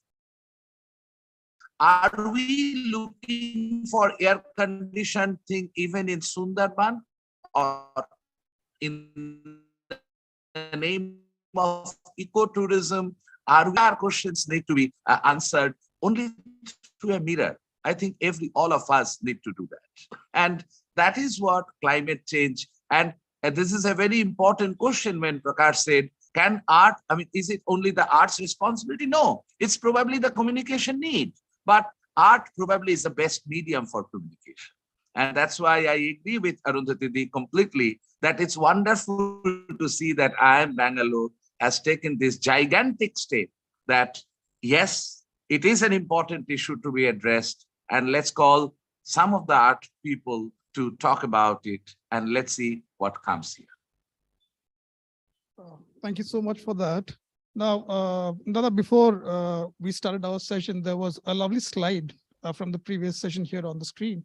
And one of the highlights on the slide was think as a species. It's a fantastic, powerful line, think as a species. And then the challenge is, how do you do that? How do you think as a species? And is that where art and artists? I'm sure, yes. I would say that art is a response, is an extremely visceral response of the species itself. It's a need. Art is the way we address each other, the culture of language. What do you do when you close your bedroom door, when nobody is watching? What you do is also art. It is the human being. It's the real fabric of being human is, according to me, is art. It is not only what we present on stage. What we present on stage is a reflection of what society is, or is the possibilities that could emerge from the human society is what an artist actually presents on stage. But art is culture. You cannot have a line that draws a divide between this is industry, this is capitalism, this is art, and this is culture. It's all one holistic, huge representation of the human species. It's unfortunate that our educational system has separated drawing class. Draw a mountain, draw a sunset, and that's the height of art that our child produces when it is in school. Yeah. Green, the grass is green and the sky is blue. But who said that? Art gives you the possibility of having a green sky and a blue ground. Let people fly. We have stopped our children from even the idea of flight. Flying from what is in front of your eyes to imagine the possibilities. So then you have these structured sausages that come out of all our engineering colleges and our management structures. One quick question here. How many of us actually have drawn that very templatized two mountain and almost like, and how many of our kids have done it? People have got kids. Yeah. And have they won those competitions? They have. Oh, God bless them. But have we as parents had any conversation of, apart from being happy, the bit of good job done, but have we had a conversation with the kids around climate or? Oh, yes, fantastic. We have, I think we are in good hands, Dada, which brings it back to you. Ma'am was just speaking about the absence of this education of arts almost in an engineering. It is all one huge body of the species of human beings. Human beings are artistic people. We have drawn the lines between engineering, medicine, art. So you leave the art colleges out, you leave the liberal arts out, and you create these human beings. Somebody is an engineer who doesn't know anything about art. The artist doesn't know anything about engineering, doesn't know how to fix a fused bulb, doesn't know how to fix anything. So we've drawn those lines, no? But to create holistic, huge, complete human beings who can fix in a deluge of climate change in a water filled basement, we need to have people who know how to deal with that, who know how to fix that. I don't know if No, I'm getting it. I also want to bring Dada into this conversation. I'd like to also say that what Amitav is doing is working with the Pattachitra artists, and they are actually so innovative. Am I right, Amitav? I mean, they have helicopters in their art. They're not frozen in cave drawings. They have moved on. Yeah, I think, Didi, here, Prakash, one thing is very interesting here. One is that, CEO of Singapore said very nicely that without culture, a city is a dead city. I think one has to understand what he meant, because it's not only multi-storied buildings and only companies can make a city living city. Without culture, a city is a dead city. Now, does he only mean that means in the evening people will just go out for a show? No. I think that's the beauty of it. Didi referred about Pingla. See, any traditional art, unless it is cool in a particular time frame that is contemporary, then it is not surviving. It would have been dead by this time. But when something is actually surviving for so many years, that means it is cool even now. Baul is a music which talks about humanity, celebration of humanity. They say God lies in human beings, not in church, mosque, or temple. Now, they said overcome the barrier of religion, caste, creed. Now, is this message for yesterday, today, or for tomorrow? I think this message is for tomorrow. So this is very important that, quote unquote, uneducated, apparently in Indian scenario, traditional art and culture communities, the rural communities, actually a person who can sing 1,000 songs, how can you call him or her as uneducated? You can call illiterate, but how can you call them uneducated? So, and if you actually have very low hemoglobin, rather than putting 5 injections, if you actually have pomegranate every day, that's much better. It actually helps. So, these are knowledges. Now, I work a lot in the deserts now of Rajasthan. None of the artists or the neighborhood had any COVID. This is very interesting. Now, does it mean that they do not come to the cities? Jodhpur city, which had the highest number of COVID cases in Rajasthan, Jodhpur is only within 2 hours and they come all the time. And even they came that time, but it never touched them. Why? Because they know the knowledge of the nature. You know, this is something great. Now, similarly, Chow dancers have the knowledge, have the skill of fantastic mass dancing with the martial art imbibe. Now, do the urban class, urban educated class, do we realize that they have a skill? And if we realize they have a skill, then that skill actually, according to economics, their skill can give rise to an enterprise. Enterprise will generate resources, and that resources can be shared by the community. So if I now go back to the, let's say, Plato, what Plato said? Plato said that it is, the moment you talk about labor, it means that has to be some productive element in it. Whereas Aristotle said, no, it is not only that, rather it also has creative part of it. Come to Marx. What Marx said? Marx says creative labor. Our work, through our work, what we are showing, it is not only the creative labor is associated with the socio-economic improvement, but also with the pride and recognition. So, which was originally a good element for only for identity, as Plato said, it is actually what we are seeing. It has the element of power, a fantastic power of generating both identity, pride and recognition, and socio-economic improvement, which actually gives a fantastic tool to those marginalized people to come up on stage with equal pride, you know, and that matters. Dada, let me jump in here and I'll come to you, ma'am, to get it. I want to bring the audience also here with us because we are all co-creating out here, right? Has there been a song that has touched you, affected you, and changed you as a person? Now, teenage years, childhood years. Yeah, please do raise your hand. Let's just, if we want to see, we are artists. We need the appreciation that we touch your lives. So if it has touched your life, a song, a play, a book, a movie, it does. Has it brought in some sort of a massive behavior change or a significant change in the way you have lived your life? I need more hands. I know half of you have seen Jindagi No Na Milegi Dobara and dreamt of at least Spain. And then finally you went to Goa. Which didn't happen because your friends ditched you. We know those things, right? All right. So thank you for being here, right? Be with us. Let's create this together. You know, it's a conversation among us all.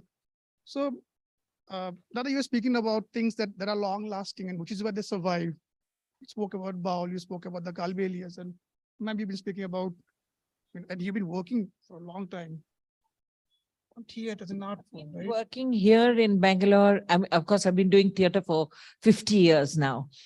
It touched my life at the age of 16 and never left.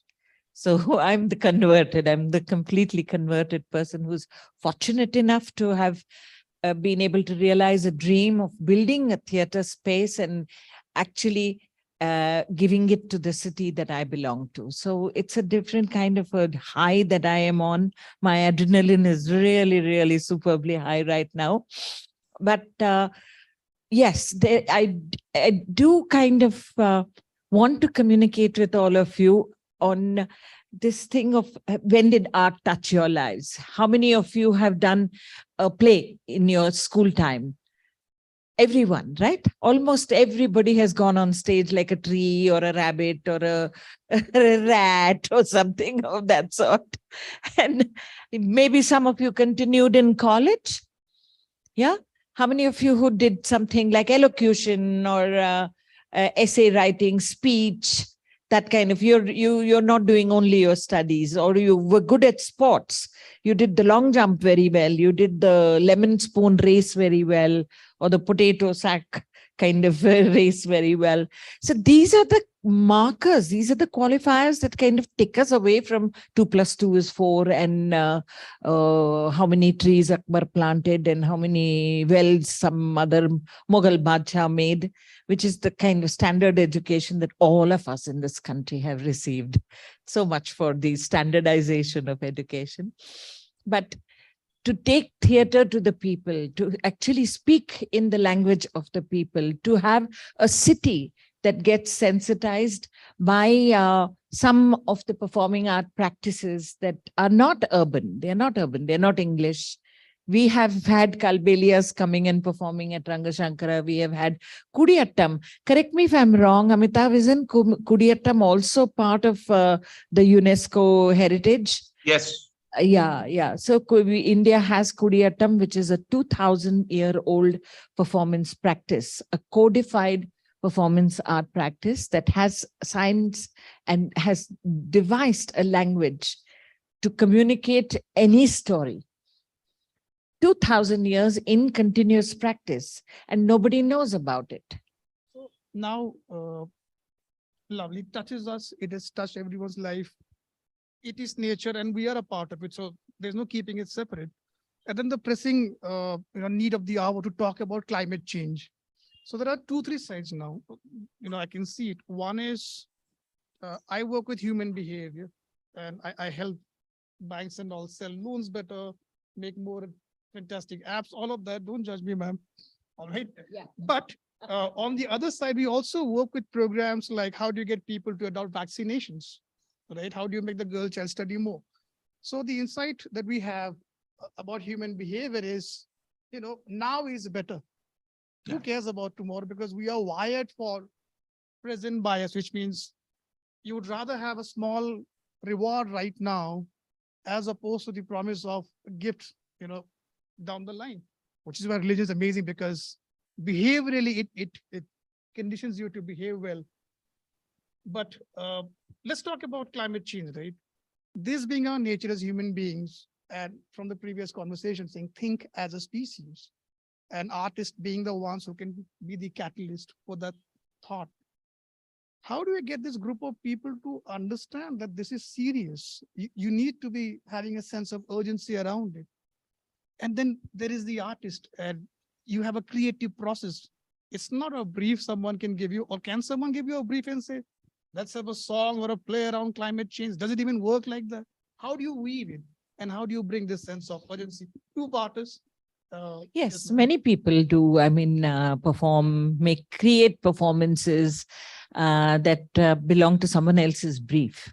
And that happens all the while with CSR having come. We have a lot of these corporates who tell us, we will give you money if you do a play about the girl child, because our CSR money is going towards the girl child. So they have decided what kind of charity they want to make, as opposed to supporting the arts. They want to use the art as a communication tool. So I think Amitav will be able to tell us more, because you must be having some kind of pressures also. Okay, I will give you money if you can actually spread the word through your kalbelias and your baul. So the baul will begin, instead of singing to the skies and to the universality of mankind, baul will begin to talk about some water filter or something like that. Yeah. Firstly, this only happens when the client is not educated on the art forms. That's a very important part. And number two, we do not accept CSR because we do not accept donations. So that's why we don't feel the pressure, but we know what we are talking of, because we work as a culture, as a communication tool.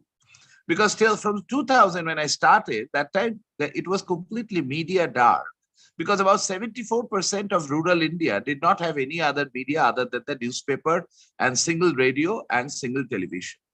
And through that, whatever communication was going, it was more not really reaching the public, the target. It was actually, so I have seen communication on sanitation saying that, unless you get, unless the son-in-law is not coming, because unless they have a toilet. Now, these communications do not help. What is important to understand the myth that why it is not effective.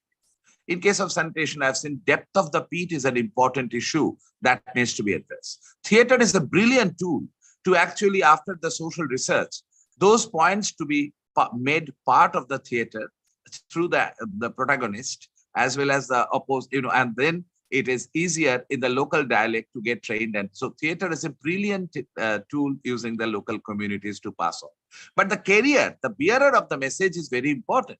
Local Anganwadi worker who gives her daughter's marriage at the age of 12, you can't really make her the champion for stopping early marriage. Or Baul cannot be talked about HIV/AIDS campaign that, keep one sexual partner.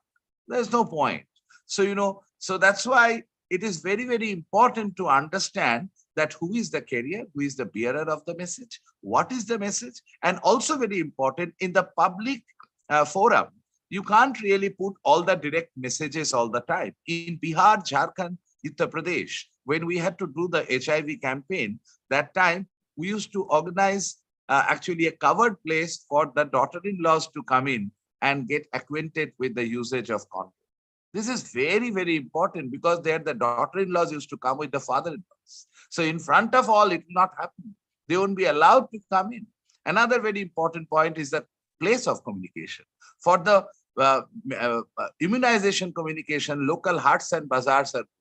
But in case of any women-related issues, it needs to be addressed in the daytime when actually males are not there, and later on bring in the male component in the hearts and bazaars.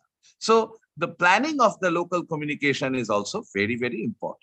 But I would like to address one more point here, like when Prakash mentioned that, the talked about this, one is mode of communication, another is where.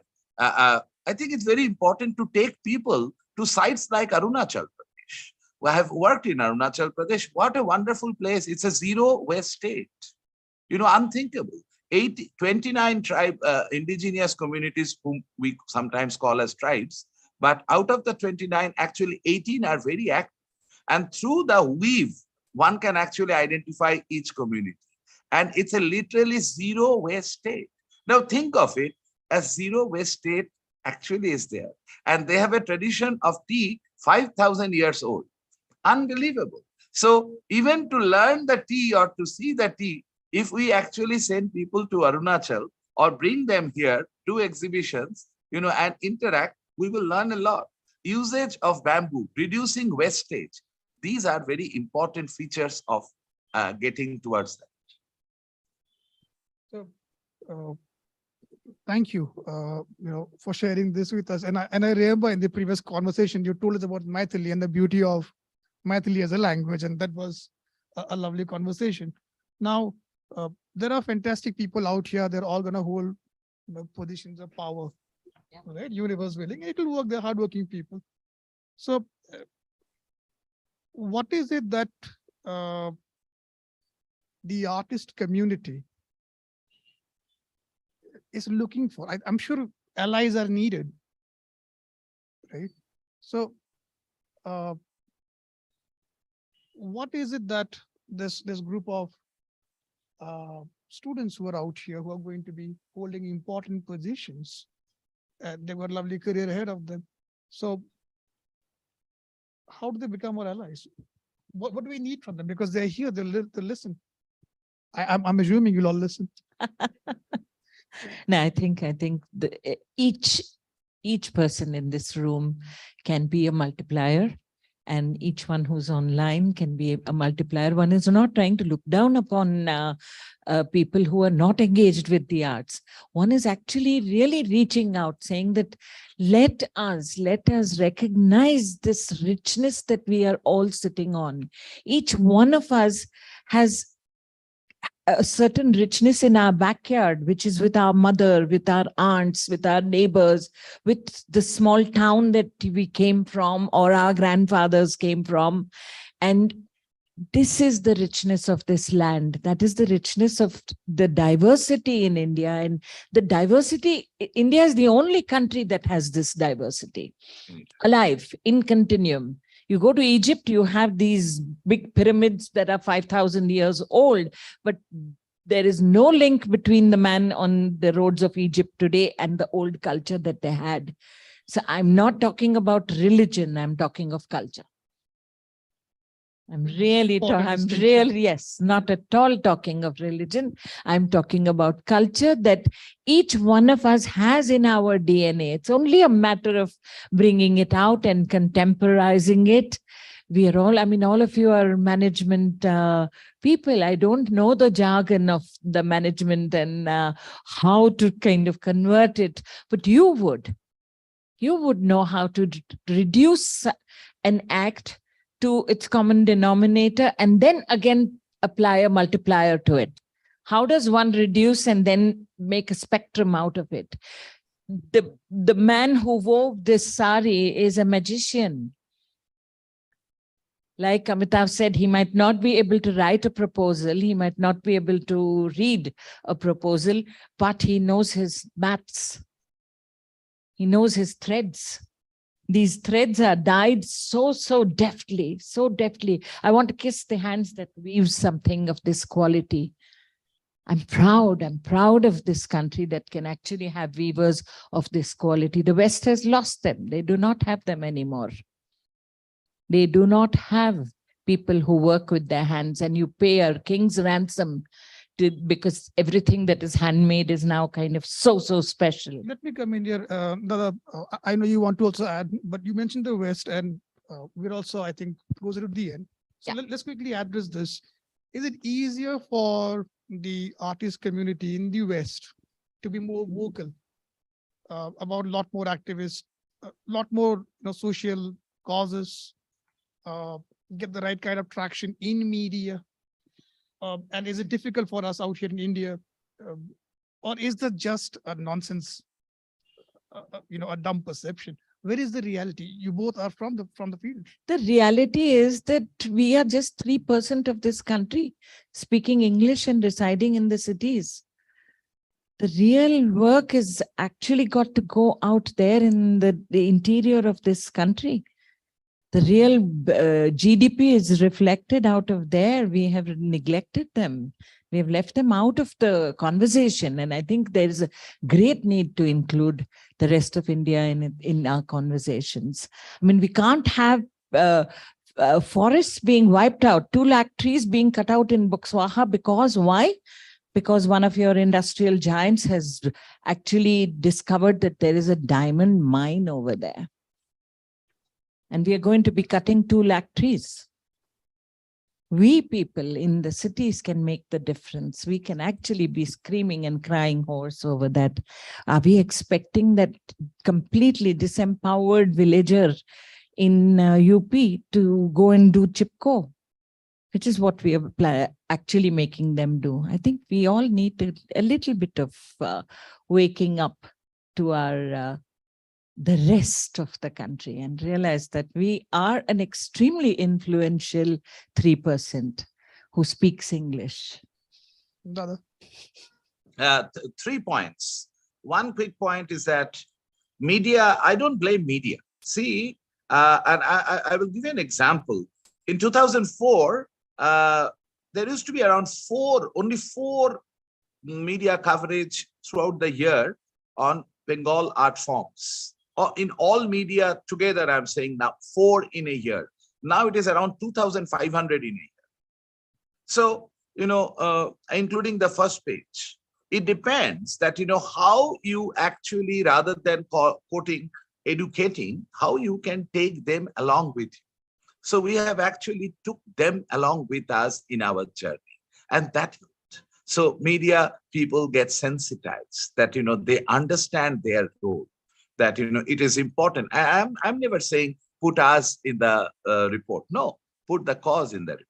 Highlight the rural effort, highlight the artist effort, highlight the village, and that helps in multiple ways. These villages names that Didi mentioned at the beginning itself, or these are very important. They are now in the household names.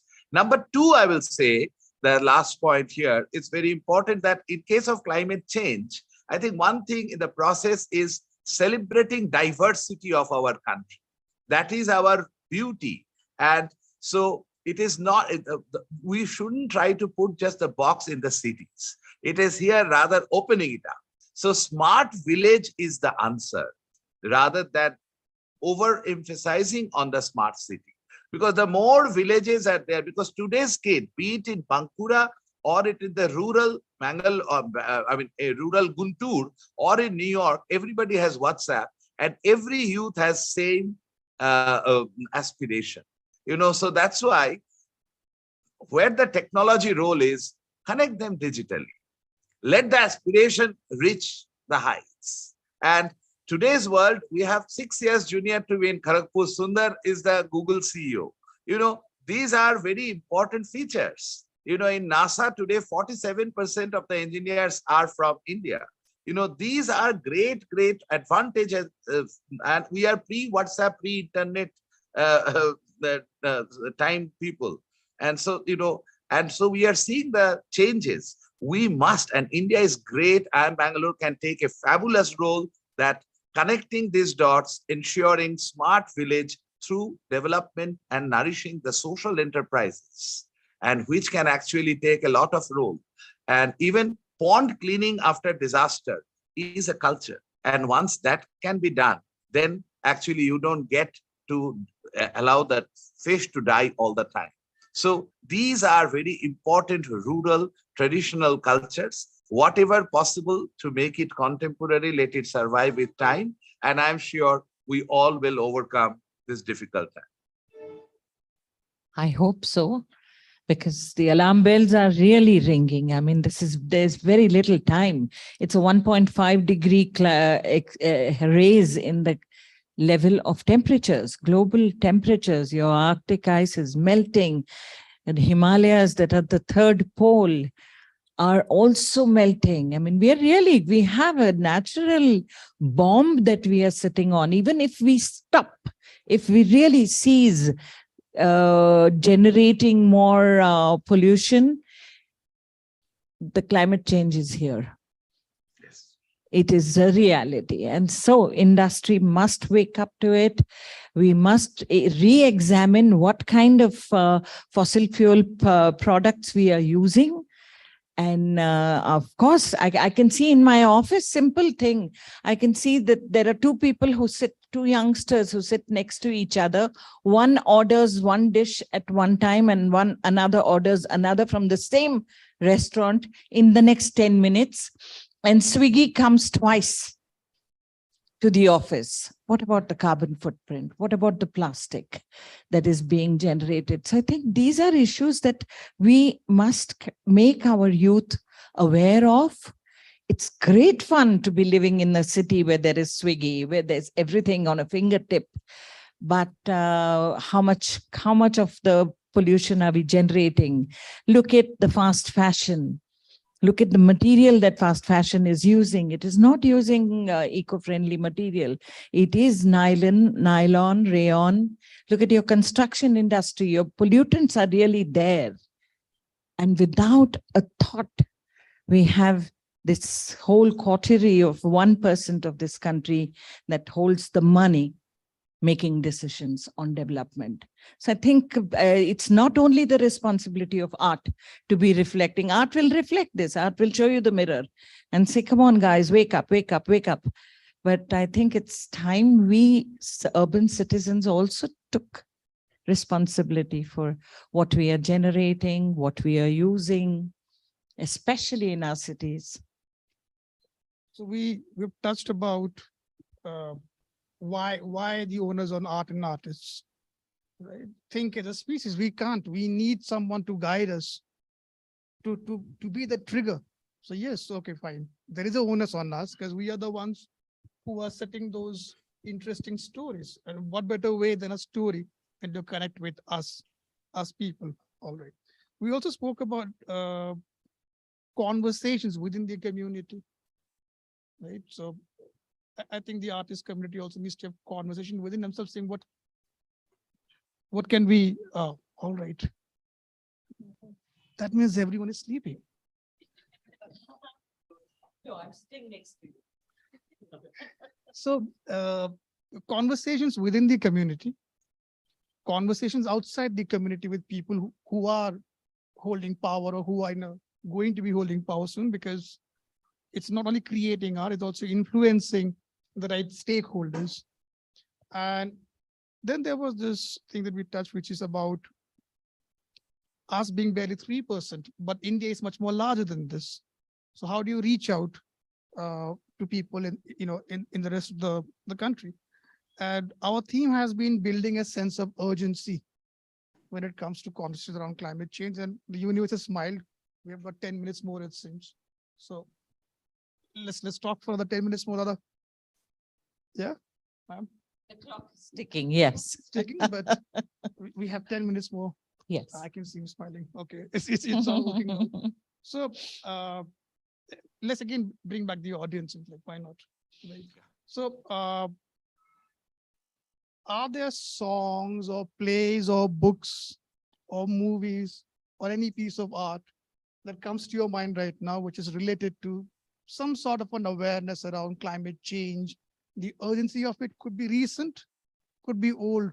Just feel free to raise your hand and shout out those names. If something comes, yes, please. The Hungry Tide, Amitabh Ghosh. Anything else?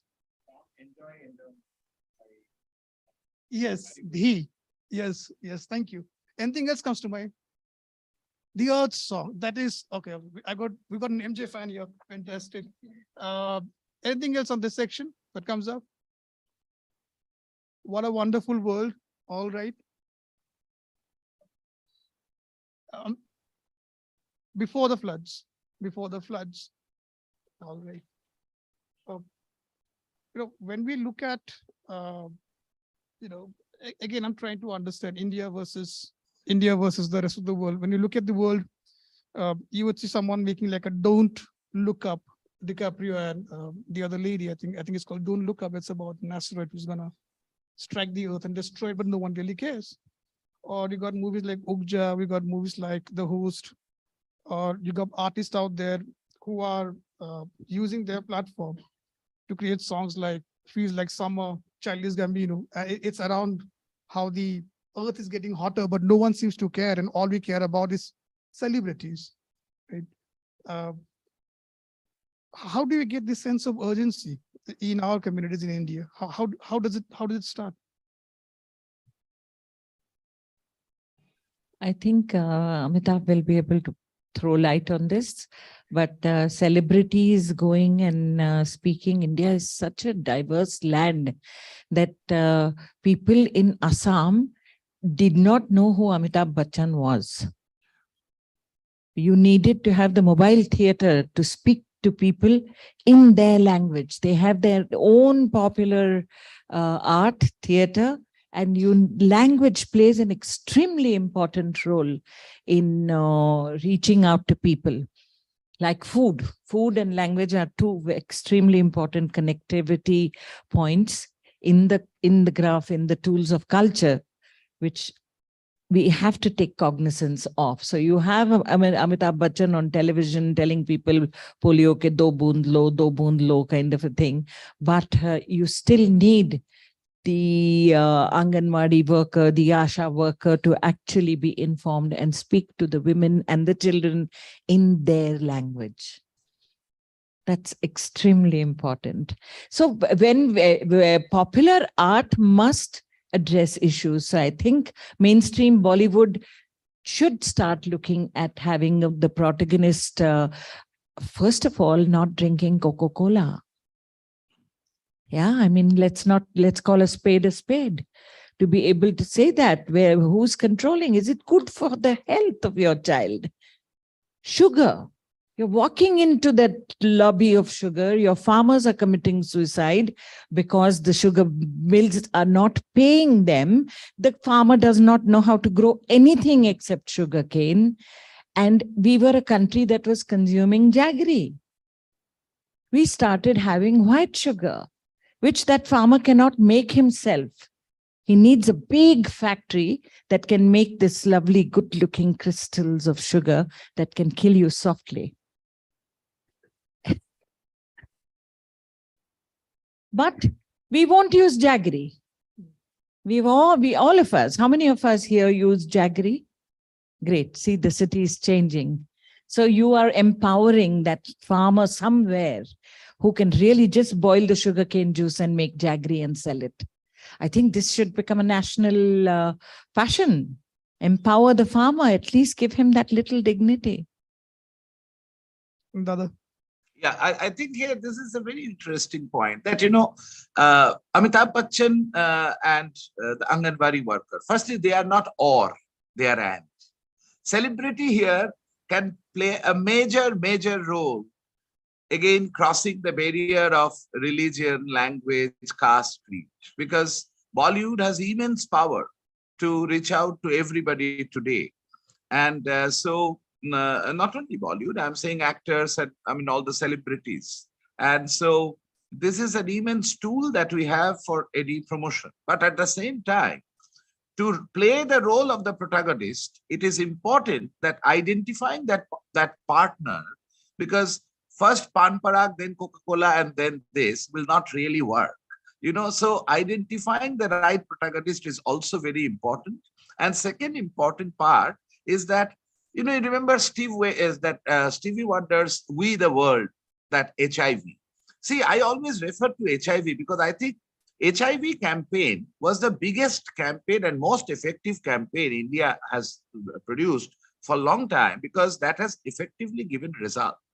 Because that time we as a national partner to NACO and UNAIDS, roam around from place to place, be it Udaipur, the rural part, or be it anywhere, even Andhra Pradesh. So, we have seen the extreme situation. We have also seen during the Pulse Polio campaign for UNICEF across India.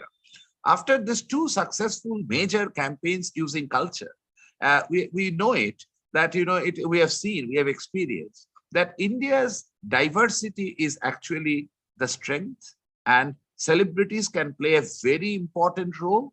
But at the same time, linking that to grassroots communication is the essential part.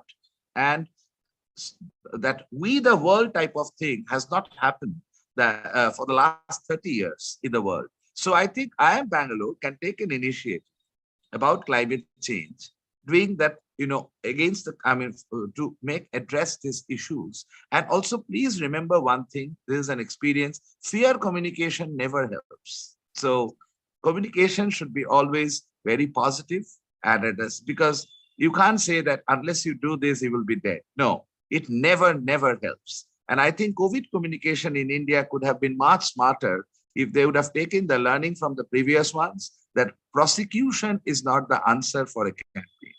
It's very important to understand. Then we would have actually handled much better way, provided even lockdown wouldn't have been required. So this sort of things are very essential to learn. Making a mistake is no problem, but learning from the mistake is a must. And I again go back to what I said, process has to be fantastic. So process has to be strengthened. And I think include art, because even SDG, Sustainable Development Goal, see, I was there in the review of Millennium Development Goal. The word culture was not there. SDG culture at least is there.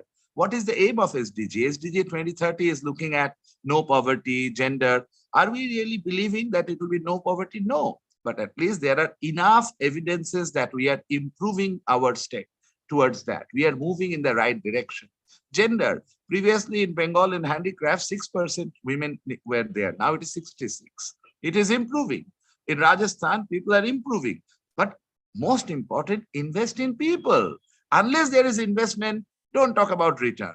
And for every developmental work, I'll say this is important for IIM guys, that for every developmental work, please do not consider it as an expenses. Do it as an investment and look for the return on investment. That return is not coming to you, but return must go to the community. So do not just treat charity as a donation, treat it as a project and look for return on investment. I think that answerability will be helpful in creating the development sector smarter. A tie and a suit doesn't make it people smart. I think the attitude makes it smart. We need a smart world to take it forward.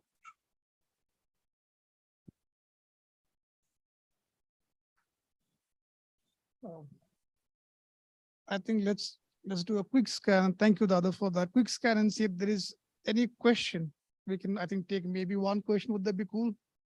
So if there's any question, any one question that you want to ask, just feel free to raise your hand slowly and then like, any questions on this side?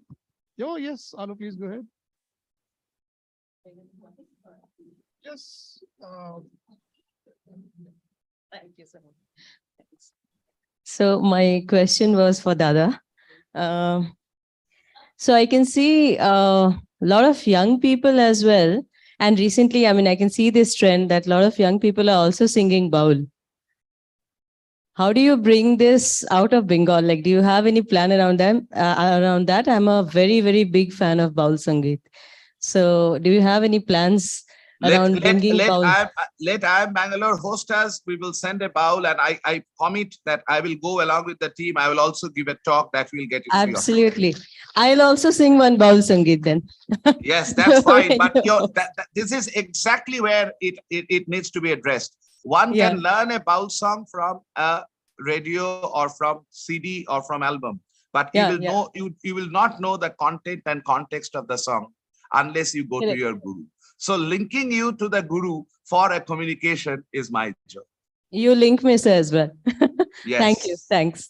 Actually, I'd like to request Amitabh, can IIM Bangalore have a clutch of bowls coming and staying here, and you have them in residence while they are doing their practice? The students get to actually see how they live, how they sing. It's not a program, it's a way of life. You see, being a baul is a way of life, and bringing an isolated baul will be like bringing a specimen out of the forest. Whereas if you brought them in a clutch, in a group, they give each other strength. They are not alone. And if you do it more often, then the familiarity of the space does not, it kind of gives them a sense of home. Also, IIM Bangalore can, for a whole calendar year, be home for a clutch of bowls, for a set of potters, for a set of kalbelias, and it would really, really make the IIM richer. It would help them also to understand what is this. ये college को जाते हैं, ये management करते हैं, ये बड़ी-बड़ी कंपनियां चलाते हैं, ये सब लोग बहुत पढ़े लिखे हैं, पर इन्होंने हमको भी बुलाया, हमारी जिंदगी का एक पन्ना ये पढ़ने को तैयार हैं. That exchange, if it is possible. And if IIM Bangalore really goes for this thing, I'm happy to volunteer, as our organization will be partnering you in hosting it. Thank you, Dada, ma'am. Before we wrap up this panel, from a human behavior point of view, what behavioral science says is what you see is all that there is. That means your brain cannot process a lot of things. It ignores, whatever it feels is unimportant. And what this means is whatever is important has to be in front of you all the time. That's called availability bias. Whatever is available in front of you is what you keep on paying attention to. I think climate change has earned its place to be in that priority list. So it'll also be fantastic to put down this request saying, it might be a lovely idea to put some sort of a monument, a piece of art, an installation, something, right, very possible, ma'am would know, which can help the student community understand this is important. It has to be in front of us all the time. And that's how we understand and we create a sense of urgency around it.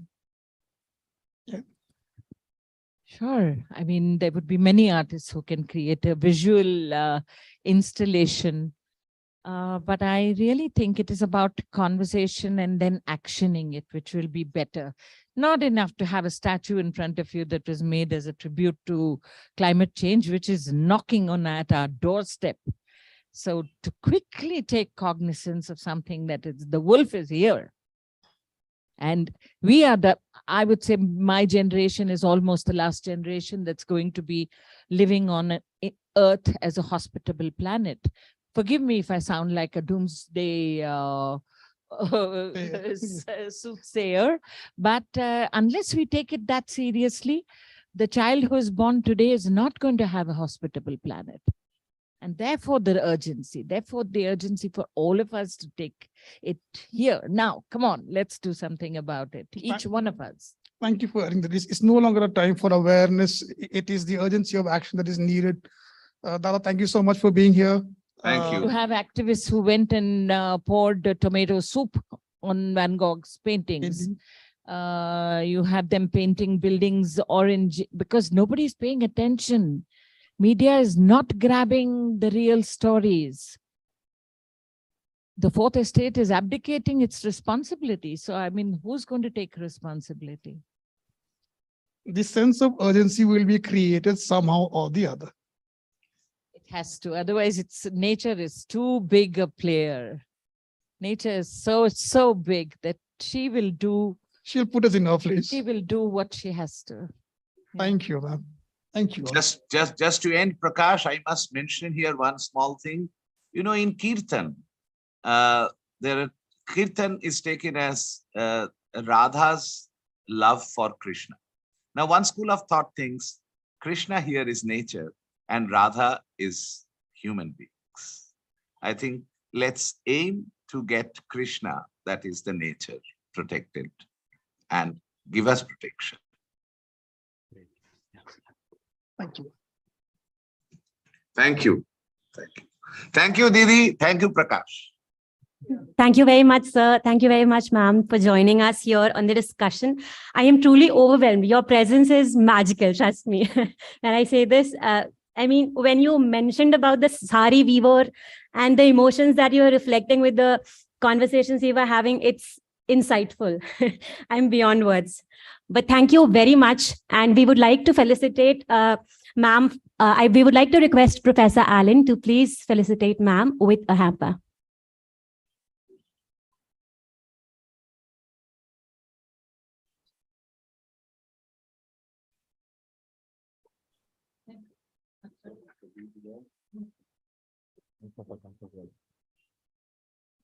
I'm taking this on your behalf also. Yes, please, ma'am.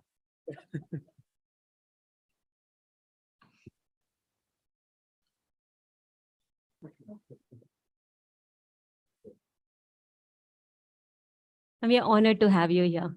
So we would also like to felicitate Mr. Prakash.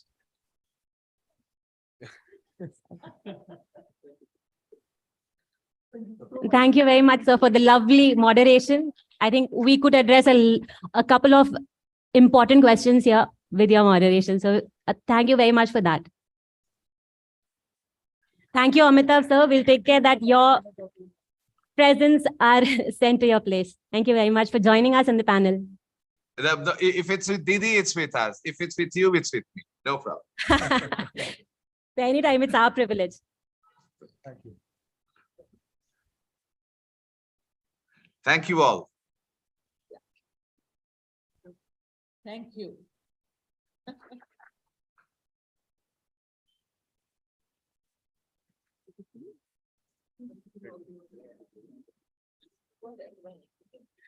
We would request our guests to please be there. We'll be starting in another 5 minutes with the next event. We just have 5 minutes, so probably you can take a quick break and come back very soon. Thank you.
I'll introduce you.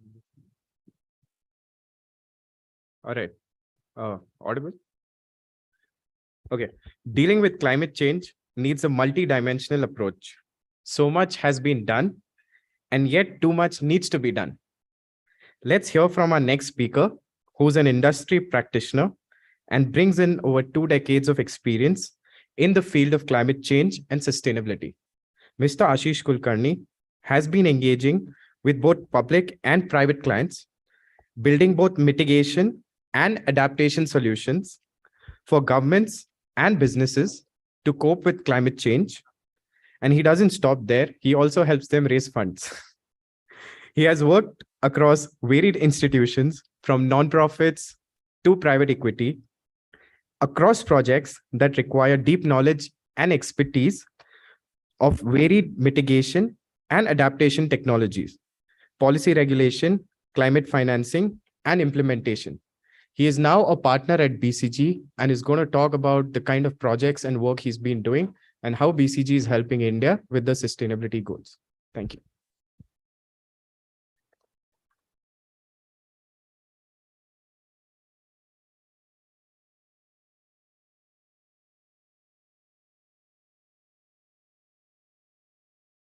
Good afternoon, everyone. Audible? I is not on.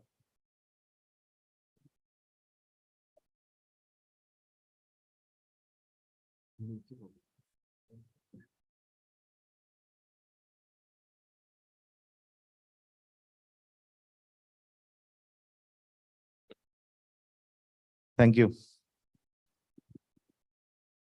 Phew, that was one nice panel, a very, very knowledgeable and I would say very insightful panel, and to continue with it and give more insights is a tall ask, frankly.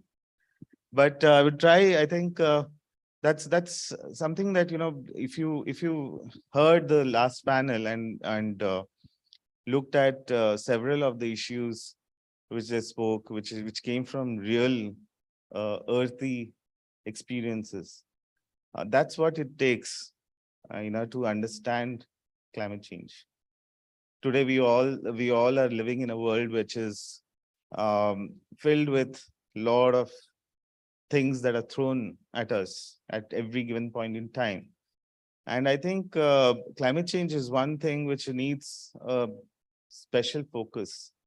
And I would begin with thanking IMB and all the organizers over here to having actually brought the focus of sustainability and climate change to the forefront by having the main theme of this entire fest or the business summit on sustainability and climate change. And this is very, very important.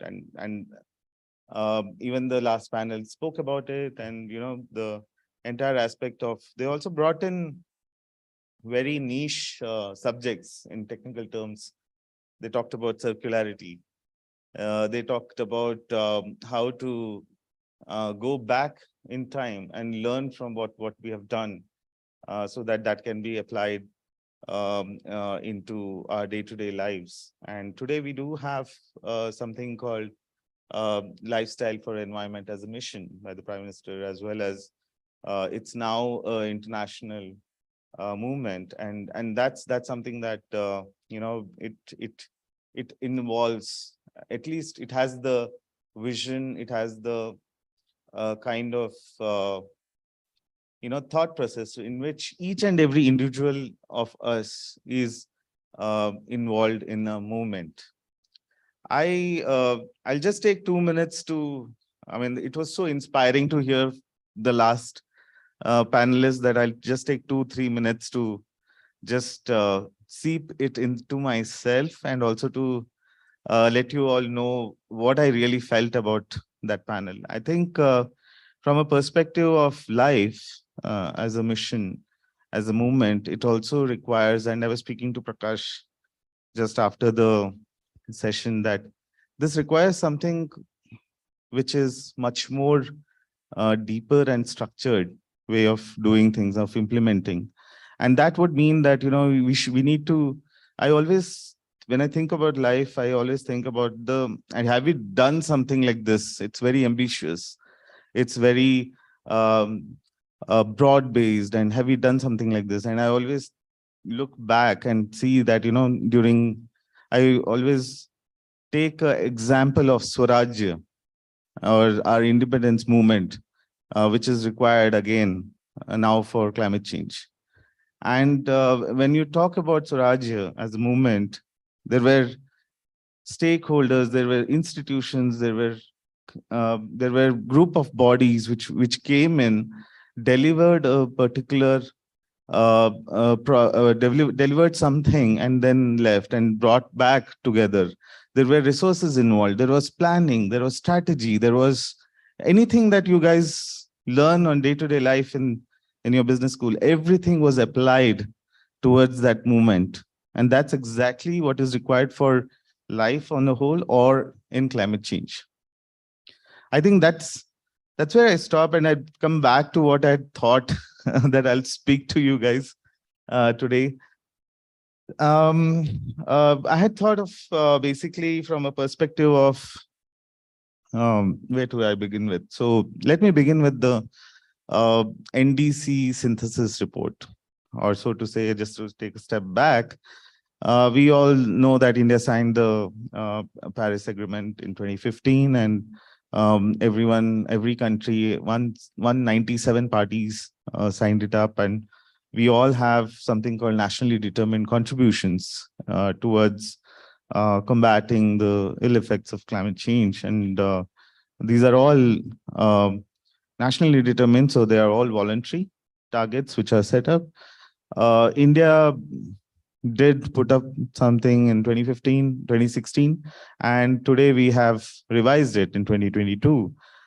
We did, there is the whole lot of countries, around 167 parties, revised their nationally determined contributions, and there was a synthesis of all that happened and all the targets which all the countries have taken to come back and to say to the world what is it that it is today. And this report was just a couple of weeks back, it was released, and what it says is there are good news and bad news. The good news is that we all have realized that some things, that whatever voluntary targets which we have taken is not enough, and we have to go further. So India on the whole, we raised our targets from 33% reduction of energy intensity to 45%, and we also built in the life mission into it, and also called in aspects of loss and damage, adaptation. There are things which we need to do from the perspective of energy efficiency, and a whole set of aspects with regards to disaster risk resilience. So we do, as India, we've done two things over and above all of these, which is on the International Solar Alliance side. And also we do have a vision for the world with one sun, one grid, and one world. And basically, it's also, there is also a vision for coalition for disaster risk infrastructure. So we do host these institutions in India, the CDRI, ISA, which have now become, global organizations.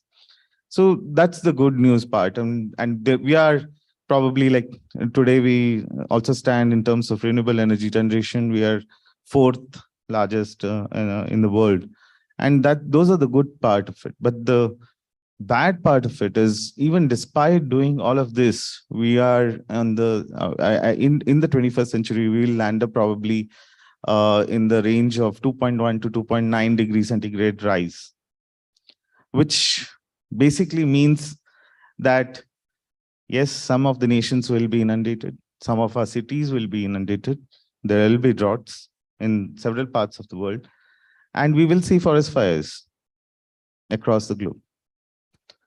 So how do we essentially go about it? And we heard a lot in the last panel also on the on the aspects of what it takes. It takes individual efforts, but from the perspective of I kept on thinking on what is that could be much more structured in a way that we could combat this climate change, and came up with like the kind of almost 4 ecosystems which need to be developed.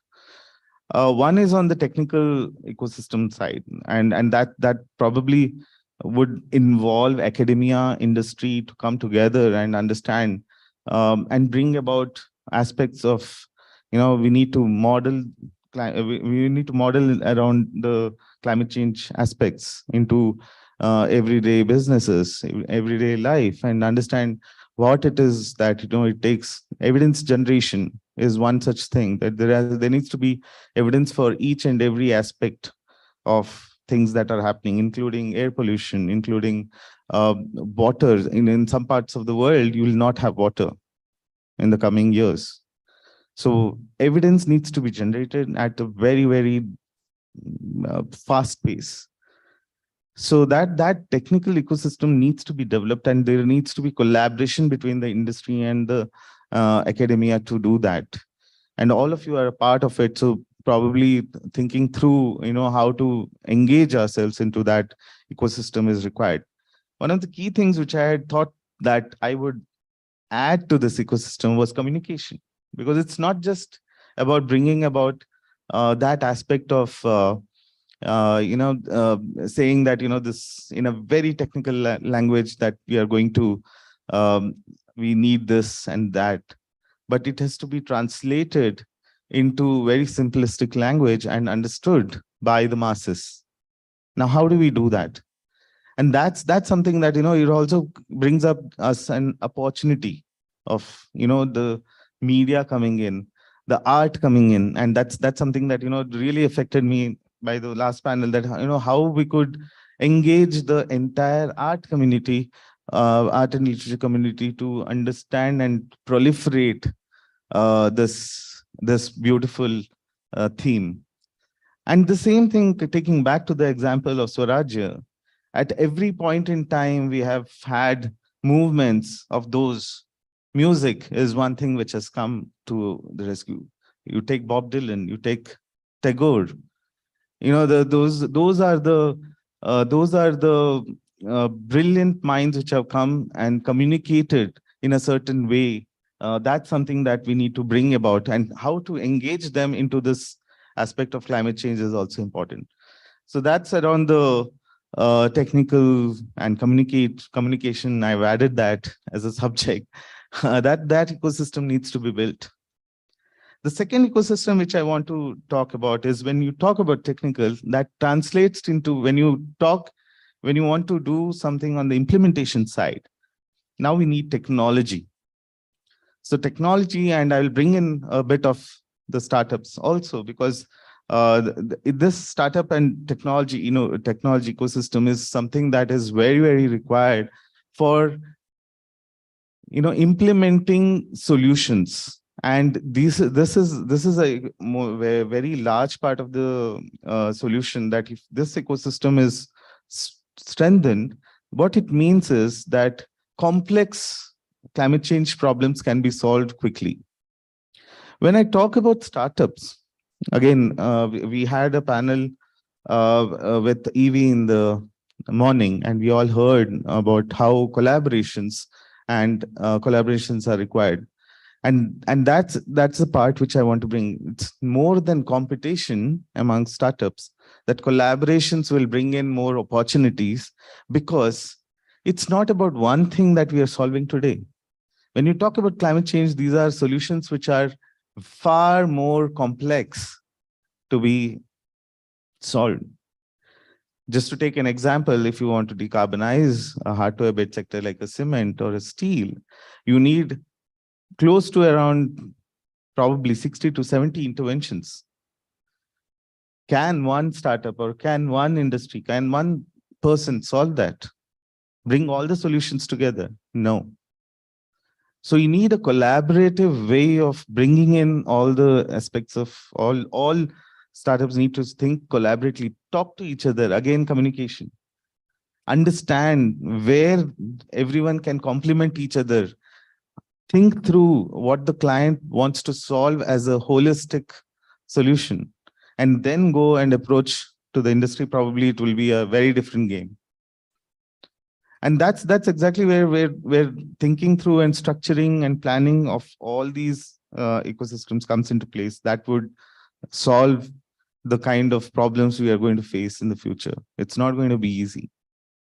These are all complex problems. But have we done that before? Yes, we've done that. As humans, we've solved quite a few problems. I'm very optimistic that this is something that, you just by plain talking to each other, communication, and bringing in the right kind of planning strategy, all that you have learned in all your 2 years, bringing it to the table in a more cohesive manner is what will solve this problem. The third ecosystem which I would like to talk about is the resources ecosystem. And resources would mean bringing in finances and bringing in people with the right kind of skill sets and right kind of, bringing in that capability. There is a huge opportunity which lies in just skilling. People need to understand where to do what and how they can, contribute towards climate change. The entire aspect of reskilling is also something which we need to, especially with the coal-based power projects going out of vogue. We would now require all those manpower to already reskill to something else. Probably they will not be the same. I mean, they need to be reskilled at a certain other level. So you need to understand the capabilities and capacities of millions of people who are working in the sector and understand where they fit well in the new age scenario or the new in a more greener scenario. So the whole aspect of skilling is one such example. Now on the financing side, it's a different ballgame altogether. It's not going to be the same again. All the financial sheets, Excel sheets which you're working on need a complete overhaul.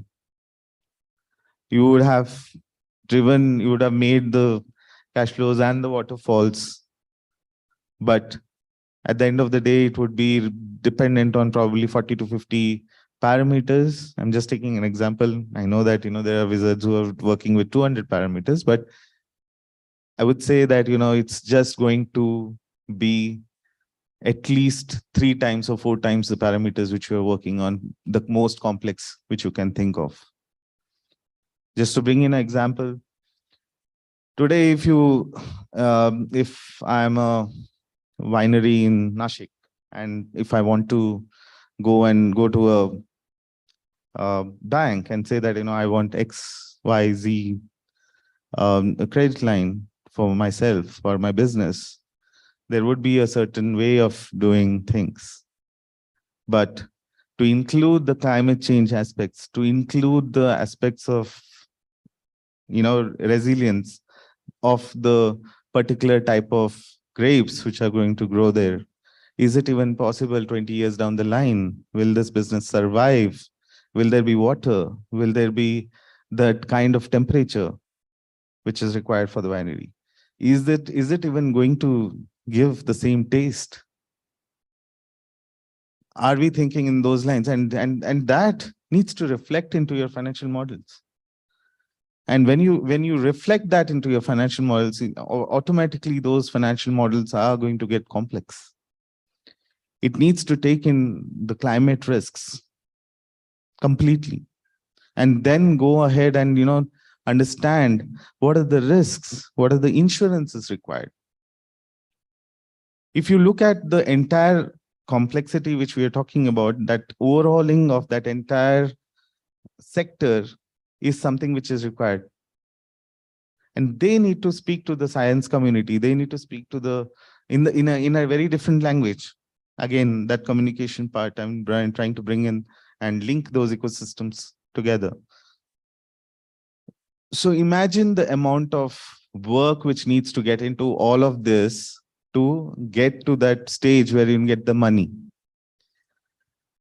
And when you are trying to see the stakeholders, I just took an example of a business. Now take the example of the government. If you talk about a state thinking about the state action plan on climate change, now I need resources for that. How are you going to raise finances for that?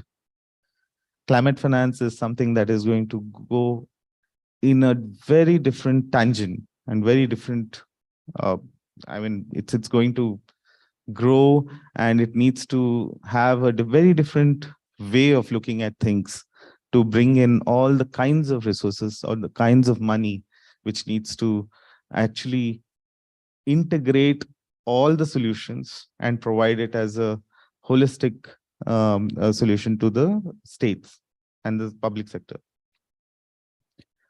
And there are different kinds of money. So there are grants, there are philanthropic organizations who are wanting to give money. There is normal debt and equity, there is private equity, there is mezzanine. Each one has got a different kind of expectations. The risk adjusted returns, which you call, is completely different. Probably the grant will require the parameter on which they are going to give money is going to be the number of impacted lives. And when you talk about the aspect of philanthropic organizations, probably it would be that for every dollar invested, what is the kind of skilling which is happening, or any such parameter. Whereas private equity would be requiring something, there is the normal debt and equity which will be requiring some other returns. How do you blend that? And that's when the blended finance comes into picture. That's when the blended climate finance comes into picture. So when you're doing the waterfalls now for next 20, 25 years, when you're doing the projections, all these need to be taken into consideration, and everyone needs to get what they are supposed to get. So imagine the amount of aspects which will be required going forward from the financing perspective. Then there is a whole lot of peripheral. I talked about insurance, I talked about risks, but at the same time, all of them will be, it's all not going to be in a siloed way that after one thing, the next thing is going to come. It's only after financing that the insurance people will be brought in. It's not going to happen that way. We need to bring in all of these aspects or all of the ecosystems together to tie in for the solutions which we are going to build for the future. And that's where the opportunities lie for everyone.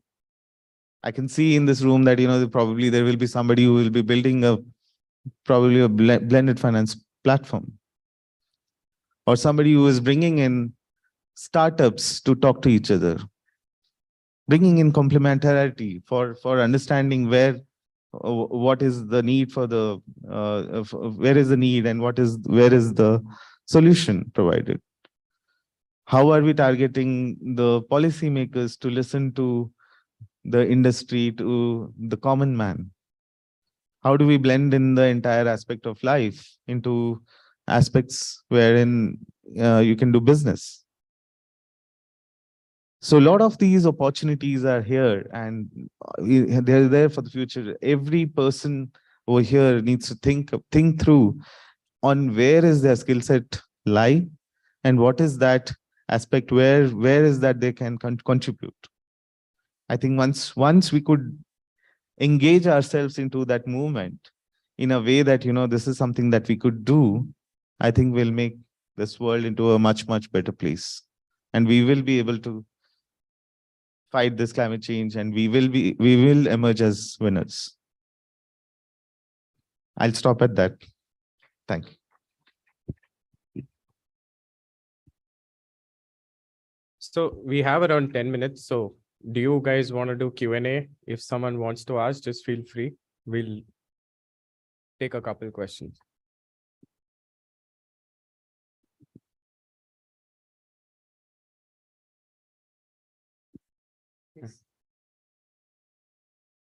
Sure.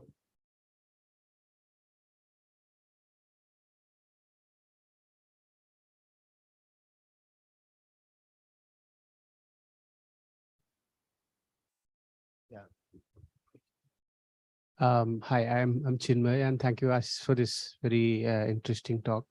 So my question is around sort of eco design. Yesterday there was a panelist, and there was a representative from Alstom. So they were talking about eco design, redesigning for sustainability. So from consulting point of view, do you see a lot of companies are venturing into this kind of thought process where they are looking at the redesigning of their core product line or processes, which has a sustainability flavor to it? I'm sure it's a massive challenge for the existing players. So do you see a lot of things happening in that domain, or? No, I think right from the shop floors to everything needs to be changed. Everyone needs to think in terms of sustainability or climate change. It's not a challenge. It's inevitable. So you need to think not for anything else, but for survival and thriving more than that. So if you look at any aspect, right? I mean, people like IKEA, they've thought through probably 10, 15, 10 years back, they were thinking about sustainability. Today, what you get is all something that, you know, they're even in their way of doing business, you can see that whatever you're going to use or throw back, you can always take back to them. That's circularity. That's something that, you know, it's built in design. And minimalistic. Right. Minimalism is something that, you know, it's not just coming out of the blue. The thinking needs to, so anyways, I mean, it's a very philosophical way of doing things, but that needs to be under your skin as of now. And it's not about companies redesigning their or labeling or anything like that. It's going to be just business. It is sustainability, and you know, there needs to be, it needs to be core to the business, not just about Not even periphery or not even branding or anything like that. It's just core now. And that's the reason why I was talking about how things will change in just 2-3 years time. You would probably not even be, it will be common language. 5 years back, I was telling Ashish that, you know, I came here for a talk on air pollution 5-6 years back, and it was in a smaller classroom that we did. And today we are here. We're all having a sustainability summit. And this is just a beginning. And I think it's going to be core to everything. Right. Thanks.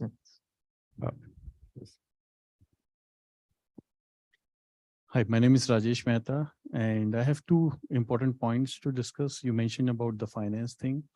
How do you see the Indian banking and, of course, the financing sector responding to this? That's the first one. And the second one is, how does the Indian corporate world perceives this as an opportunity or threat, and how difficult it is for consulting organizations to actually advise them? So to answer your first question, I think internationally, there is a set of guidelines which is coming, which is IFRS guidelines. You must have. These are all standards. I mean, standards are already there out in the open. I mean, it also talks about how to, so if you're going to decarbonize your fleets, and if you have a specific you know, investment which is earmarked for that fleet to be decarbonized by using electric vehicles, and if you're talking about X million dollars investment in year 7, that needs to be into the cash flows and into what you're going to submit to the banks. And that's a standard today. So you need to build in sustainability. Not it's a standard that is gone, that is had its worldwide consultations, and it's already published.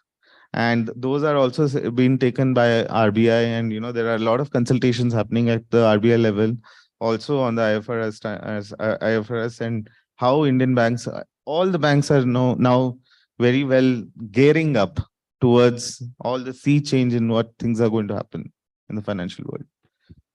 And it's no more a thought per se.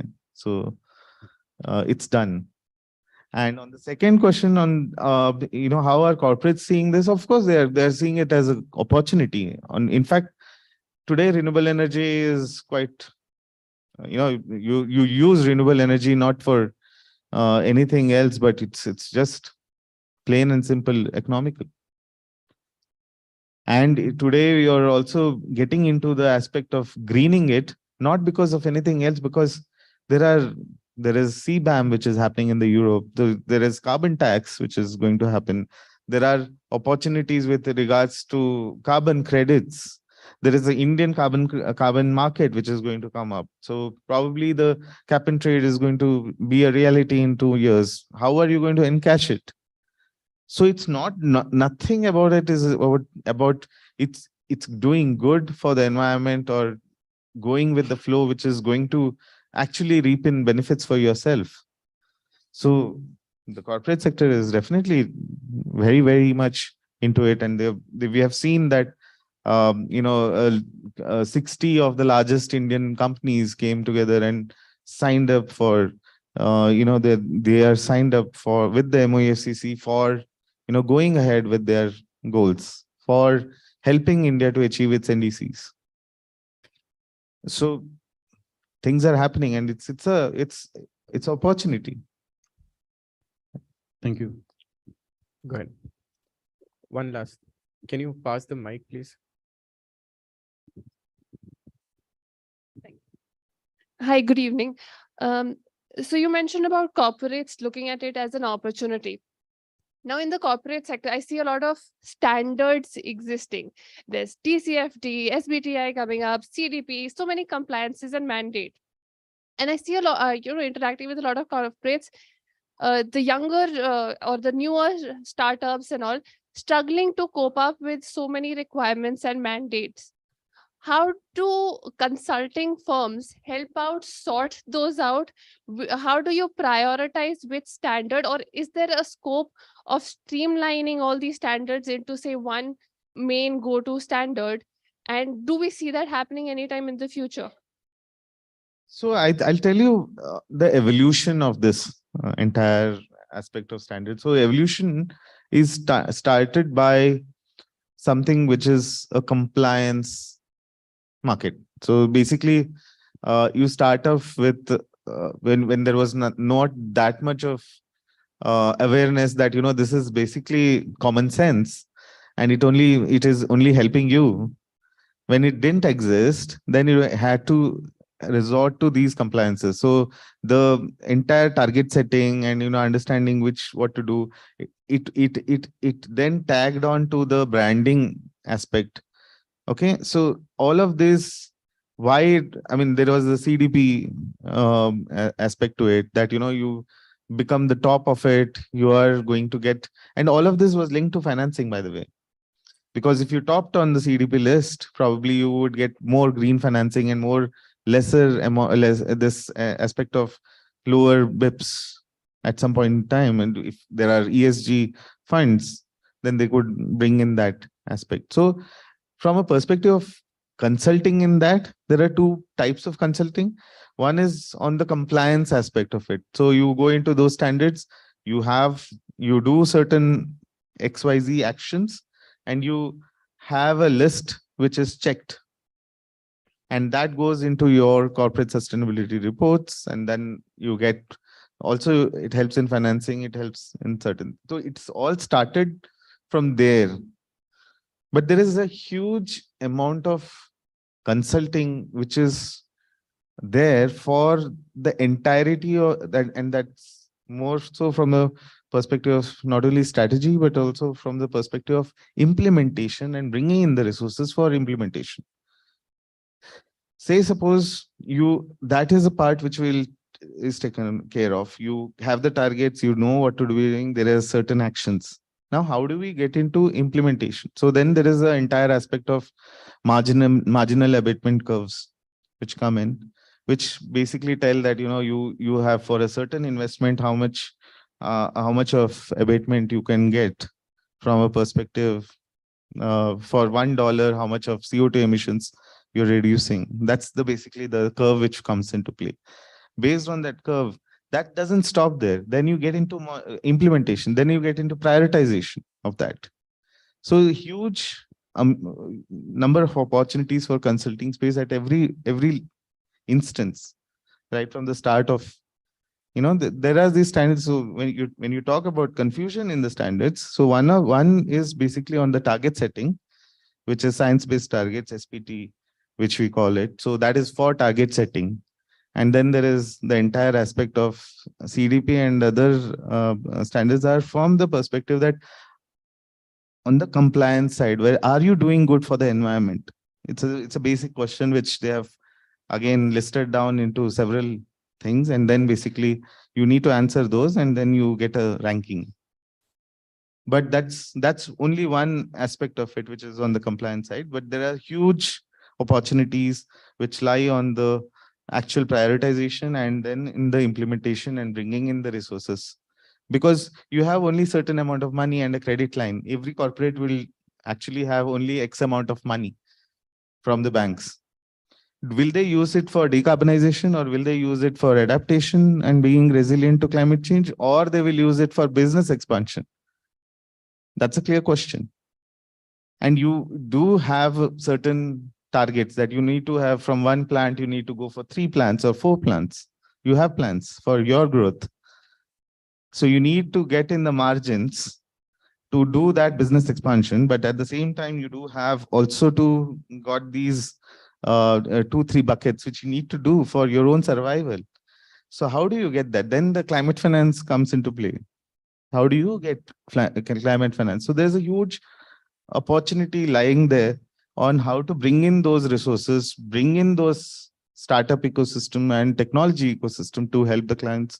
There are a huge number of prioritization related opportunities. So these are the aspects which you need to culminate, bring in comprehensive solutions to clients and stakeholders. I wouldn't say just corporates, but also the public sector, private sector, both equally. All right. Thank you so much, Ashish. It was a pleasure listening. For anyone else, if you have questions, you can take it offline because we're running short of time. Thank you so much. Thank you, guys. Thank you. I'll just request Alo to hand over and hamper and, just take a picture. And Sandeep sir, please.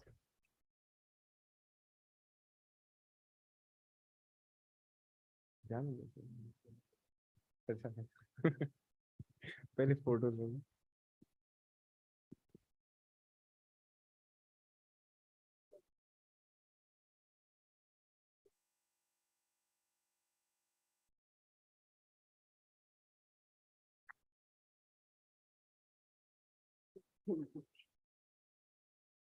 Next वाला introduce करें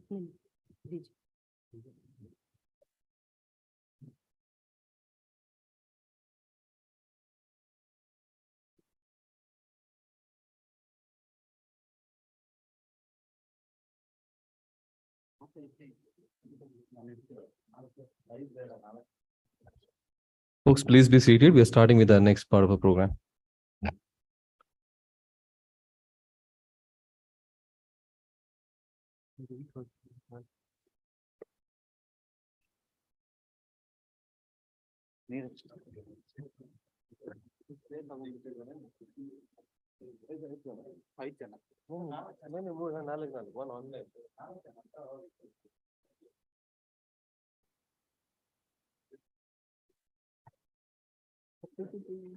Sorry, no, I think only the image.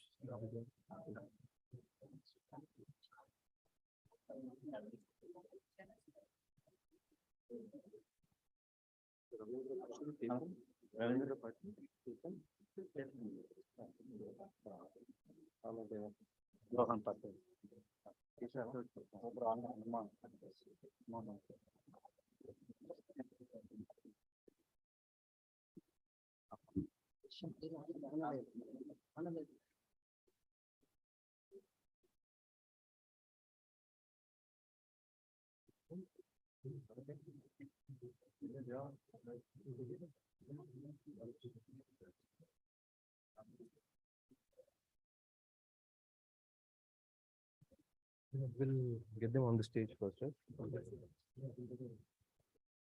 Yeah.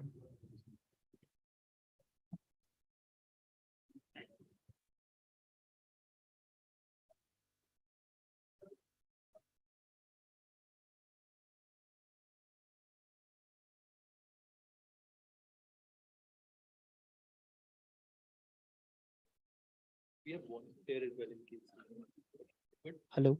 Hello.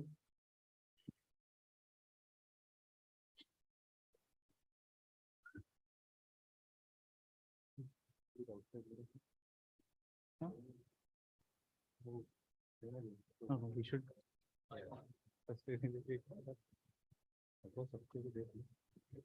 If we can do it.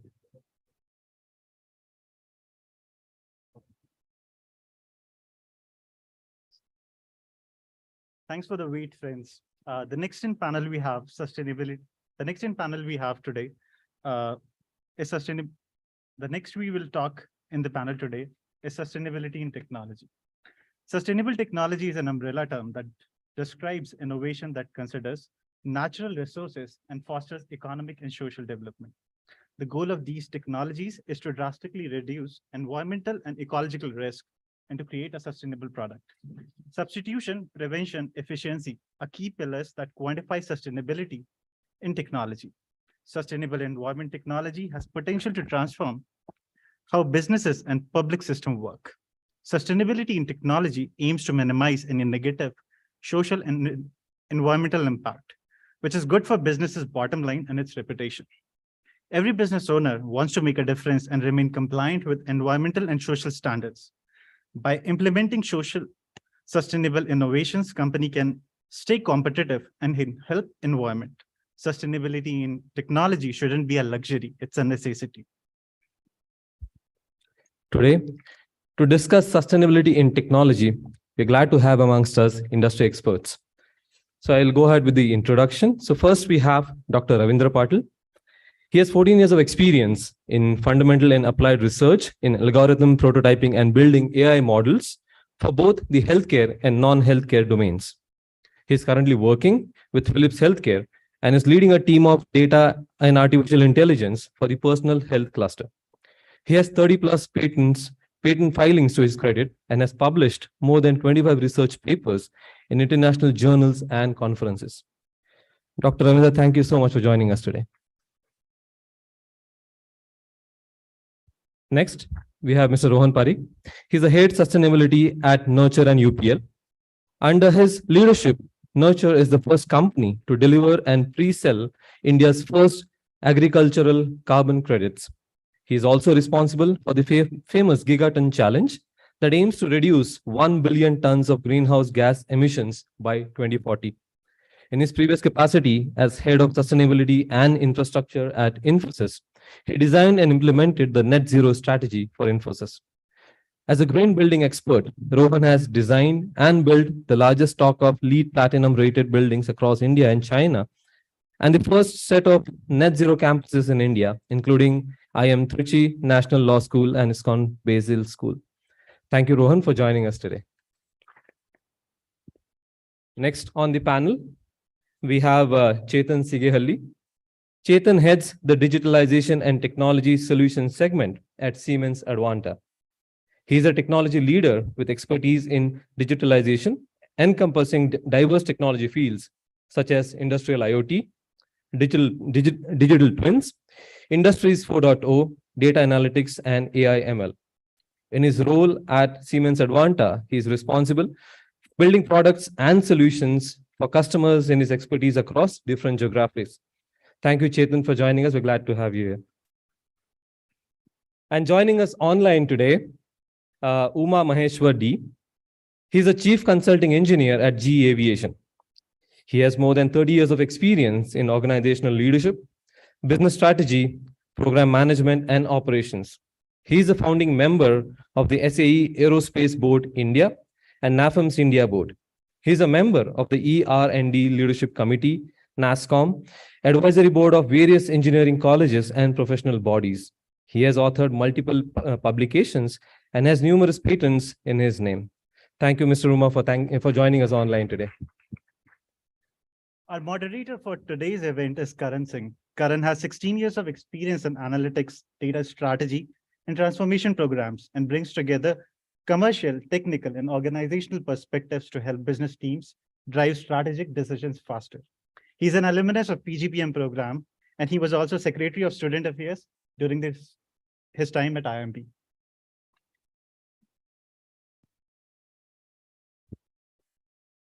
So thank you for the introduction. And so it gives me an immense pleasure, and it's my privilege to host such an eclectic panel of people who are at the forefront of this very relevant theme, which is sustainability in tech.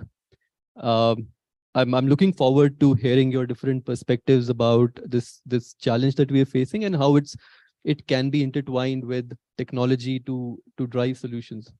So first, I wanted to go around the room to get your perspective around your industry. How is sustainability a theme there, and what are you doing in that particular context? How are you tracking? What is your mission statement, vision statements? Just we'll probably start with you, Ravindra.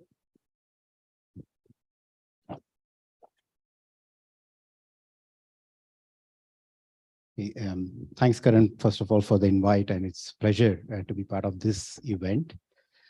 I'll keep it short on what we wanted to do, at least in the healthcare.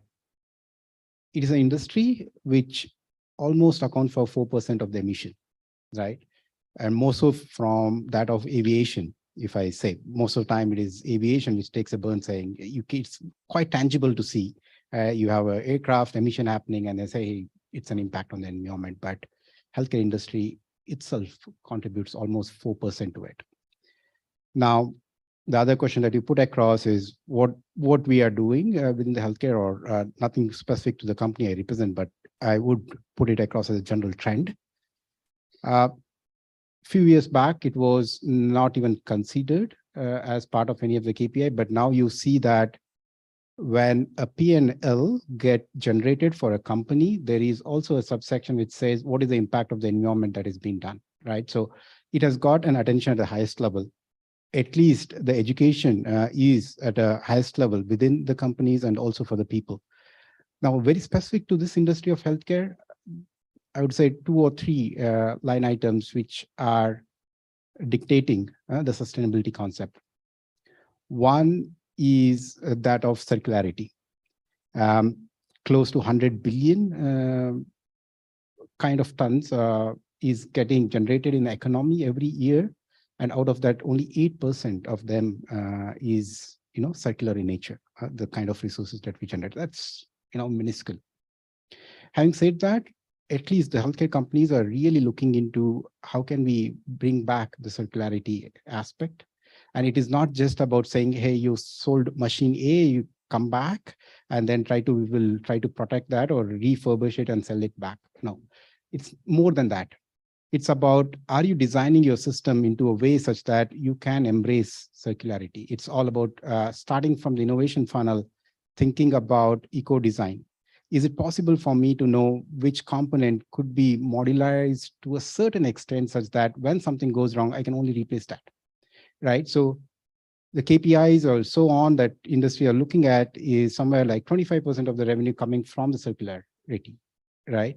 And then in the operations front, at least a couple of companies are already carbon neutral. They want to sustain via that, and then also use in their operations, in manufacturing, in product packaging, at least 75% of the renewable energy or so, right?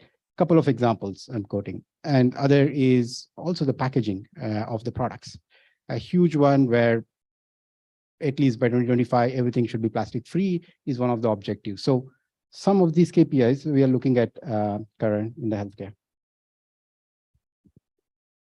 Yeah, right.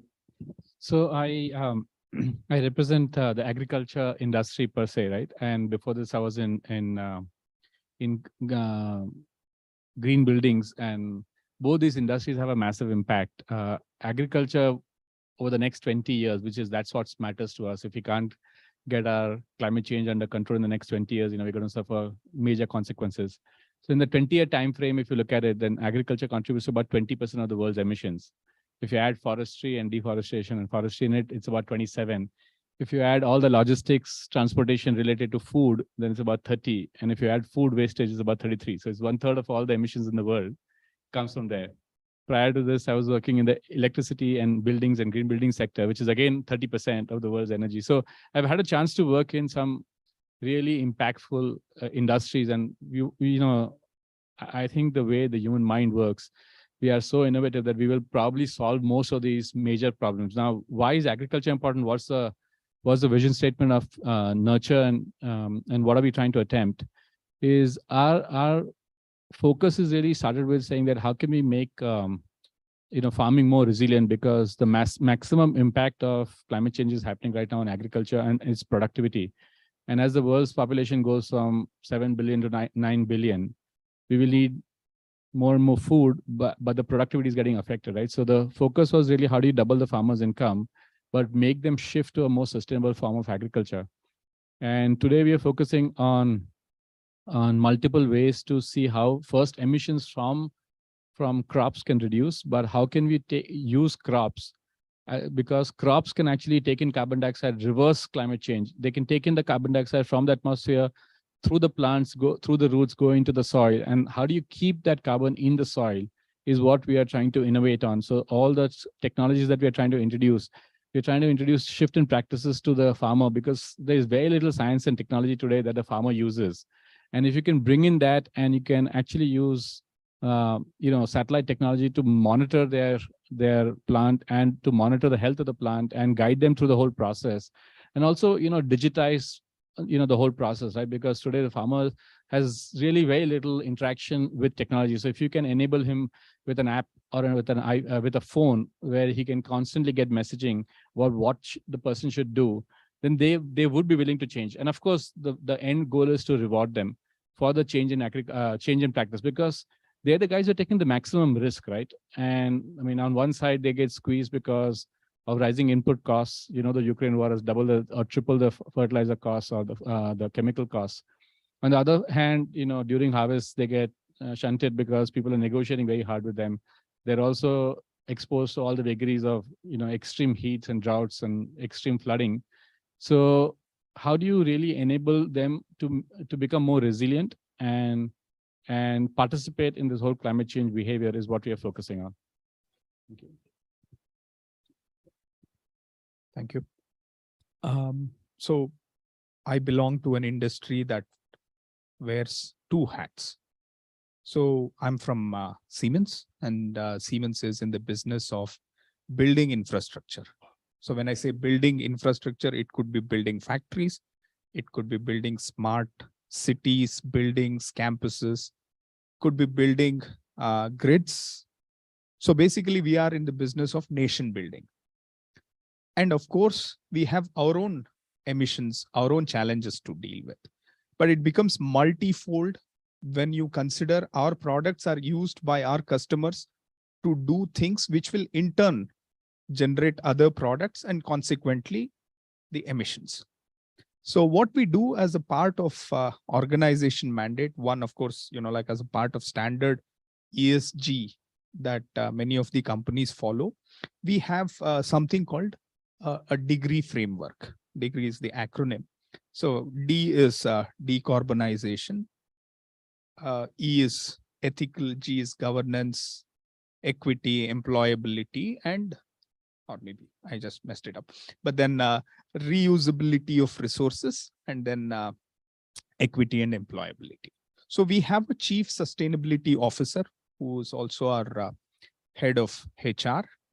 So there is a lot of focus, as somebody was telling. So it is no longer the cost of doing business. Maybe Karan, you said this. It's no longer cost of doing the business, but it's about being more responsible. That's the first aspect. The second aspect, which is more important, is as the keynote speaker was talking about, it's not just about being responsible towards the planet. It's not just about putting up a face that is acceptable in the international market.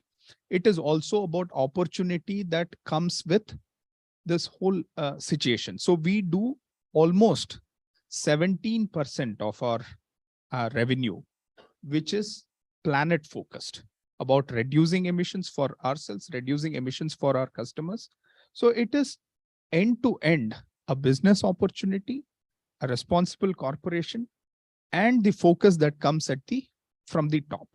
The last point, and then I stop. So in this whole, the end-to-end life cycle of products, of course, like as we was talking about the circular, meaning how do you implement right from the design stage? So we do a lot of that as well.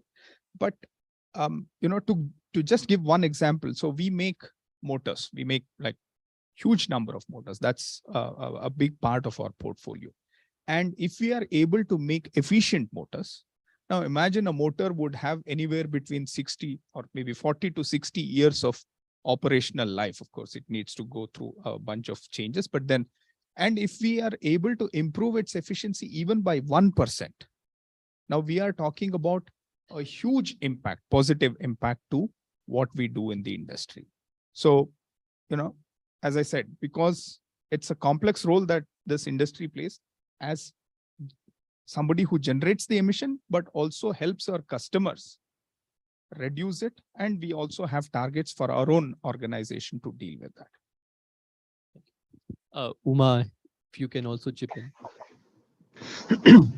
So good evening, everyone. Hope I am audible. Yeah. Great. So I must say that when it comes to aerospace, it's really reimagination of the entire set of the technologies and also the way we would do business. Because simply put, the future of aerospace is all around sustainability. It is no more that we have to set some goal and achieve. It's actually the entire future. The whole existence of aerospace would rest on how we would address the mission of sustainability. So the question is why, right? So today the industry, aerospace industry accounts to around 2% of global emissions. If you look at the growth in the next 15, 20 years, we are expecting the industry to double. That means the number of aircraft which are going to fly would double. So proportionately, the emissions will go up. But the industry has taken a goal that by 2050, we would become net zero. So it looks like a simple goal, but when you look at the stage that we are in, considering the growth that we foresee and the amount of technologies that are needed is phenomenal. So I would say, simply put, it's really reinventing the future of flight, and the central mission is sustainability. And remember, when we address sustainability, we are also going to improve the efficiency. And we were working on improving the efficiency, and that has been the single most goal for last 5-6 decades. It used to be safety. Flight safety was one important thing when the commercial flights, the technology got launched, but there used to be many accidents. The industry focused on safety. Then it was all around efficiency. So we were, in a way, addressing sustainability, because when we reduce the fuel consumption, we are automatically going to reduce the emissions. But now it is not the fuel efficiency. It's all about making it zero. So by 2050, it has to be zero, net zero. By 2035, that is 13 years from now, we are going to reduce the emissions by 50%. And I'll speak about specific technologies, how we are going to address subsequently. Thank you, Uma. So I think we touched about this point that is sustainability just an increased cost of business? One of the ways that sustainability is now coming to the picture, into the fore, is companies are actually looking to, and if they're not, they should be looking towards sustainability almost as a source of revenue. So Ravindra, probably from the healthcare industry, this factor would be quite important, right? Like looking at sustainable products would obviously add cost.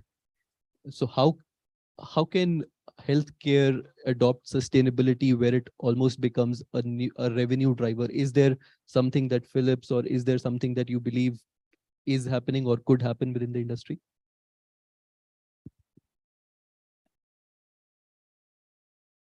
I would say it's already happening, right? At least in the introduction, I just put it across that 25% of the revenue to be realized using circular economy, that is been set across. So it is not good to have, now it has become a must to have kind of a thing. I can quote a couple of examples, right, where it is really driving revenue for healthcare. It is not only just, as I said, good to have. For example, in MR system, you need liquid helium to cool the magnet. And you need to attain a superconductivity level for that machine such that it can internally image the organs of the body. When you do this, every MR machine takes almost 1,500 liters of liquid helium. And this is a rare element. Very few companies or very few sources are available of this. Now imagine the number of install base of this. And if I say so, that with the tech, with the innovation, that has got reduced to 7 liters, 1,500 to 7 liters. And that's what we are talking about, right? Sustainable is not just adding to the good feel of the environment, but it is also impacting the bottom line. The amount of money spent to source the 1,500 liters of helium compared to 7 liters is a classic example how the healthcare is, kind of driving it in terms of revenue. Other couple of example would be where we use data and AI to really predict what's happening with your systems. For example, by analyzing the movement of all the machines that are happening, their parts and the components, we can predict very well in advance whether that particular component is going to fail in next 4 to 17 days. Now, imagine that, combining that with the regular maintenance of that particular equipment. Rather than sending that person twice to that same site, you can combine with this analytics together and then say, hey, you can repair your regular periodic maintenance, plus there is a potential that this part is also going to fail. And combination of that indeed has a revenue potential both, and it also has an impact on sustainability. So these are the couple of examples I can quote how it is driving the revenue. Thank you. Rohan, if you have anything to add on the agricultural side. Actually, I'll give you examples on multiple fronts. Sustainability is very profitable. I've been in this business for 15 years now. And while I was heading Infosys sustainable programs, Infosys was able to save $100 million in electricity costs over the period of 8 years that I was there. And another $100 million in material optimization in 8 years. Now, with the team size that we had, per person savings that this team brought in is $1 million per person per man year, okay, in the team. And Infosys at that time was a very profitable company. It was turning out a 25% net margin. So the revenue equivalent was 4 million. So when I was having a chat with the CFO, and he was like, I went to him and I said, listen, we need now another $40 million for retrofits. And he was like, why would I give that to you? So I was asking him that, listen, my per person revenue is 4 million in my team. What is the average of Infosys? And that number was 50,000. So it was 80 times more. So it's about how engineering teams project, the business case is also very critical. Most engineering teams don't really look at system thinking and don't predict. They present an ROI of only one element of it, right? So it's really about how you present yourself and how you create the case studies to be able to win that funding for you.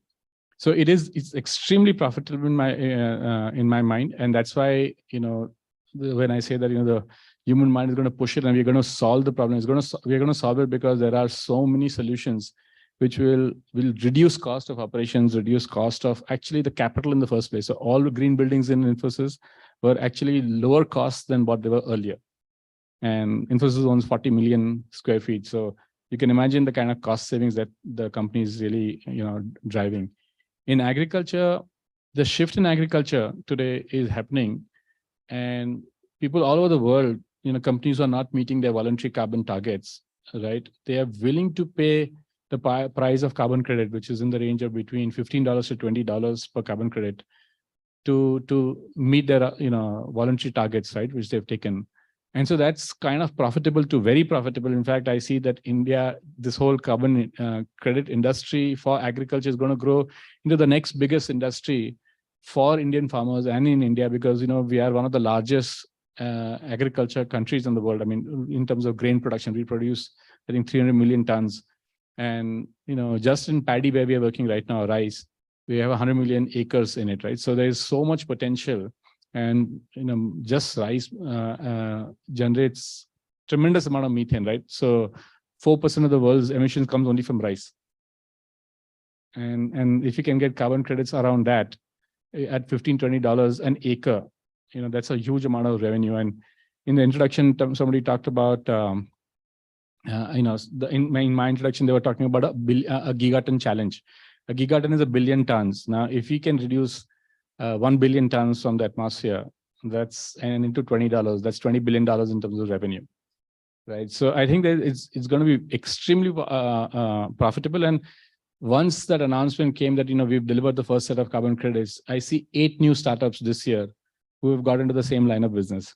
And that 8 is going to just expand to 800 in the next few years, right? So it's very, very profitable to be in this space. So I think for Chetan, Siemens has been doing some extraordinary work in terms of not just solutioning, but in terms of setting standards. And I know that there is this sustainability index that Siemens has been working on. Probably would be good if you could explain to the audience also about that. Sure. Yeah. So specifically, and somebody was asking about standards and how they get established, and a bunch of things that happen when any industry goes through this kind of transition. Okay. So over here, what we are doing is today, sustainability, the carbon footprint, all of these things are jumbo mumbo. So you don't really know what's happening. So why did we buy this Samsung television? We made this decision based on, probably somebody here made this decision based on the resolution, the power consumption, the energy rating, and what kind of remote, what kind of HDMI does it support, and so on, right? It's never based on how much of carbon footprint. Now what we are doing, and because we run majority, or rather our products are used in the majority of the industries, whether it is automotive, meaning both discrete and process automation. It could be automotive, it could be pharma, it could be your cement, toothpaste, anything. So we have presence in almost all of these industries. So it puts us in a unique position where we can start collecting information. Of course, the customers have to agree, so we cannot steal the information, but assuming there is an approval by the customer, we can start collecting the information. What information can I collect? I can collect where the copper came from. Now, was it sustainably mined? Did it move 2000 kilometers or 20 kilometers? Now, what kind of glass is being used? How much of temperature does the furnace produce to melt this? I can get all of this information and come up with a very reliable measurement of the product carbon footprint. So soon there are companies, meaning not soon, already companies have set target to reduce their carbon footprint by 2030. Most of them have decided to go carbon neutral by 2030. Now, these companies would make decisions not based on resolution, power consumption, HDMI. They will also make decisions based on the carbon footprint, and increasingly so. So if our association, because obviously it has to be open. You can't build it as a Siemens standard and then say everybody comply with it. It's an open standard. So as more and more companies, more and more manufacturers join this bandwagon, we have all the technology that is needed to make it reliable. So the data that comes from the carbon mine will be immutable. Like we will have a little bit of blockchain making sure that it does not undergo any kind of edit. So you will have at some point in future, soon, you will see like 10, 15 television sets, and someone says, like this is 3,800, this is 2,000, this is probably 1,000 kgs.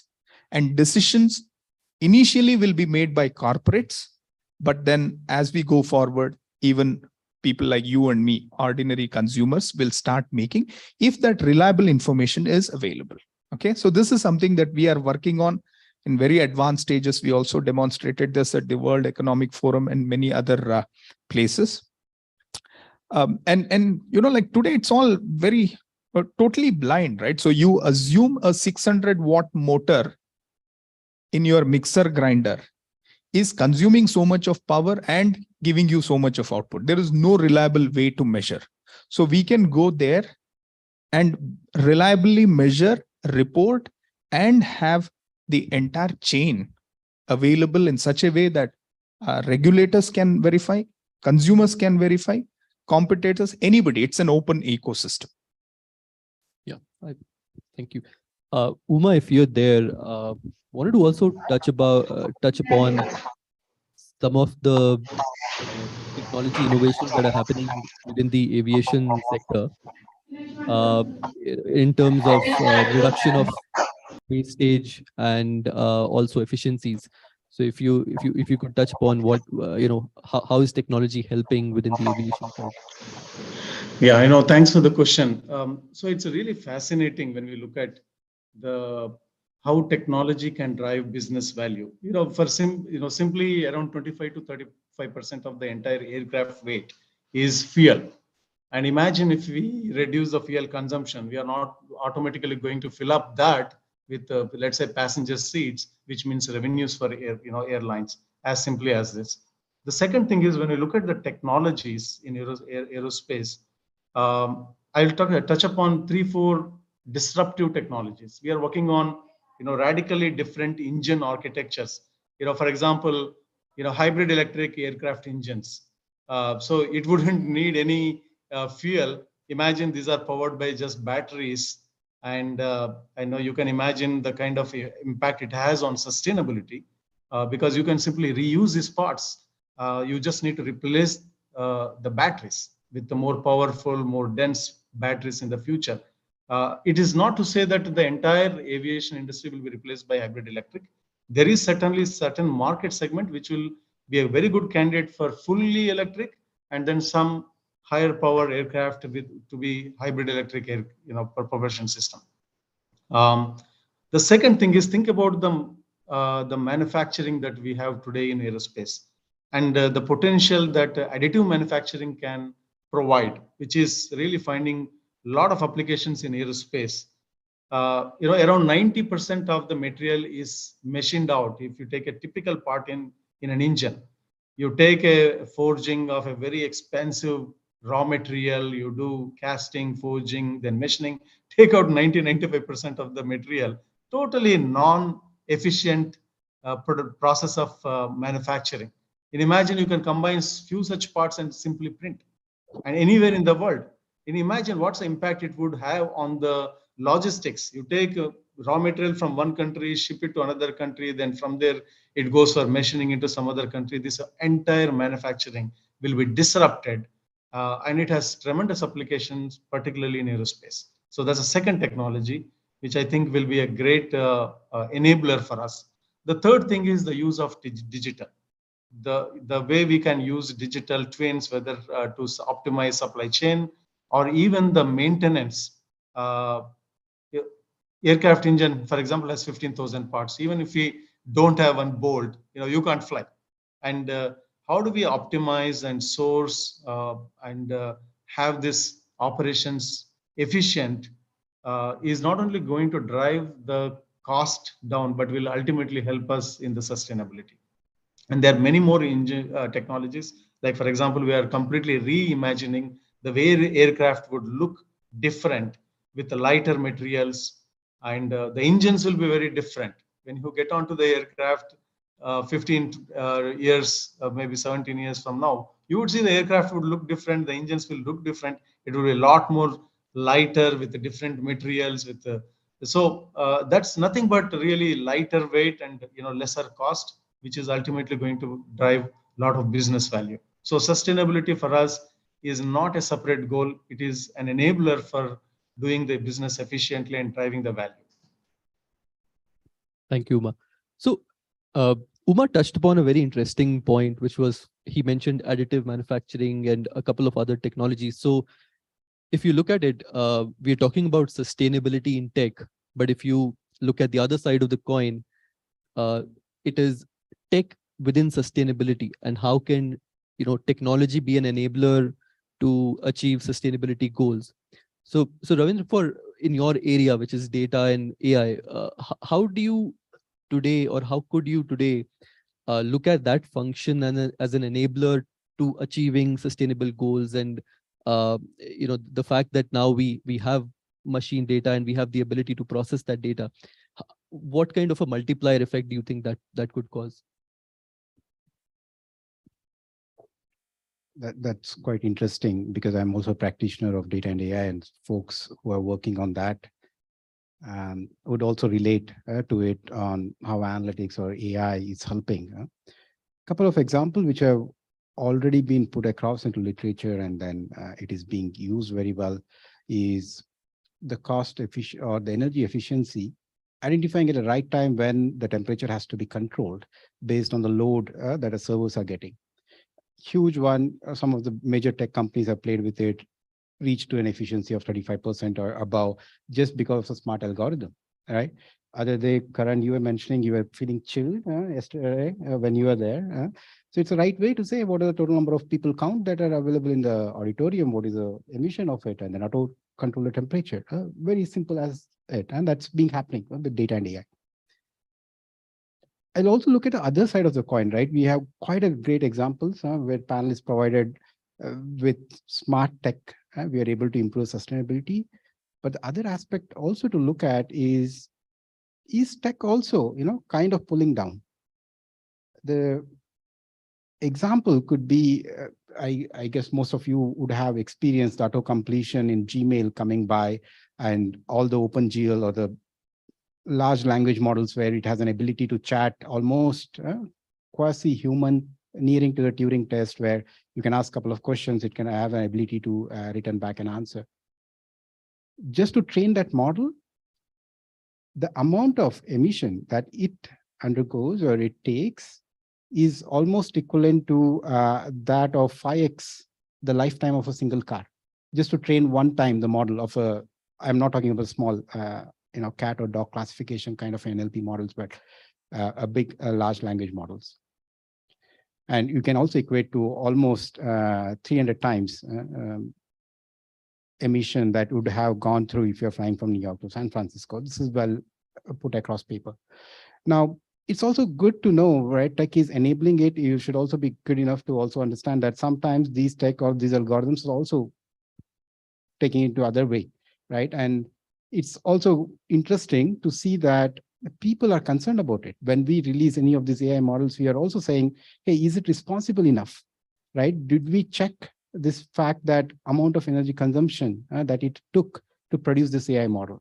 So these kind of flavors are still evolving, but I would say that's happening at both the sides of coin, right? Tech indeed is enabling, and I would say it will far outweighs that, but there should also be an equal kind of attention being provided, how it is getting enabled. From an agricultural perspective, I'm sure a lot of tech. Yeah, so I want to answer, tech, because of both the things that I've been in the past, right? So on building side, the key role of tech is, through the whole cycle, right? So in the design stage, if you get it right, so tech is used as Ravindra, as Uma said, as digital twins, right? if you can simulate your building upfront and look at the various responses of your building through the design phase in terms of how much energy is going to consume, how much daylighting is going to be possible. So if you build a digital twin and test, and what kind of motors are you going to use, what kind of air conditioning systems are you going to use, what kind of mechanical, electrical systems you're going to use. If you can build all of that in your digital twin and simulate it, then you will get it right for the first time. So it's really critical to use digital twins for any industry. I mean, really for the design aspect of it, right? And then the operations, which is even more, maybe 10x more energy consumption or carbon footprint than the design, is really where you need tech for optimization, right? So constant monitoring and optimization and giving you feedback on how do we optimize it for different situations, right? That's really critical. So technology is like the cornerstone for almost every industry, both on the design side and the operation side, right? In agriculture, we are using tech just to ensure that we're not making mistakes. Right? We are pushing farmers to change their way of doing things. And if you can't constantly monitor, if you can't constantly give feedback to them, they will become nervous and they will shift back to their original practices, right? So you have to take them through a few cycles of constantly, communicating with them. And technology can be not just satellite technology, but even simple things like agronomy advisory coming to them over phone. Most farmers in India don't have a smartphone, but somebody in the family does have, right? So if you constantly give them nudges, if you just know the date of sowing and the variety of that crop, you can actually tailor make, again, simulation models, right? So you can do digital twins, again, simulation models in crop, weather, and you can actually start predicting to them, saying that based on this weather, based on this date of sowing, we are expecting this pest or disease attack to happen, right? And so if you can pre-warn them, prevention is always better than cure.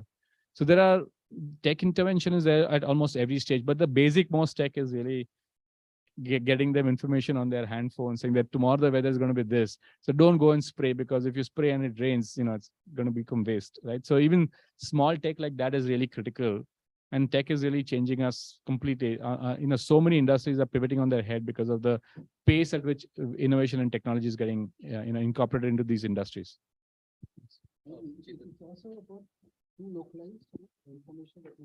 Yeah, I mean, absolutely. So, if you can give not just localized, but actually per farmer, right? So if I know his date of sowing and I know his particular cultivar, then I can give very specific information to that farmer, which is the most pertinent to that farmer, right? The same information doesn't carry for somebody who's in Punjab to somebody in Rajasthan or in say Andhra Pradesh, right? Because the weather would be different, everything would be different. So yeah, that kind of crop models today are available. Weather, crop, soil models are available, where you can get this information in the hands of the farmer at the right time. So if you, one addition is that means design thinking is also quite important, considering your audience probably is not very tech savvy, and you've got to essentially take that technology and just, as you said, use nudges. So that would be an interesting. Yeah, so in the beginning I said our goal is to double the farmer's income, and if you have to double the farmer's income, there are 4 or 5 ways to do this. One is using to constantly help them improve yield. The other is to ensure that there's no yield loss because of attack from pest disease or from weather events. Third is optimizing what they use. Fourth is through carbon credits, and the fifth is through ensuring that you enable them, or you connect them through platforms. These are tech platforms where you can enable them to end buyer who's interested in buying sustainably grown food, right? So technology and platforms play a very, very important role in almost every industry. This is how we use it in agriculture. Yeah. Like as Rohan mentioned, it's a big piece of our business. So we do almost like 6 to 7 billion just doing simulation and the software around it. So the story is, like throughout the lifetime of a product. So first phase is where you design it, right? So we call that product digital twin. So if you are somebody like Coke and you want to design a bottle, right?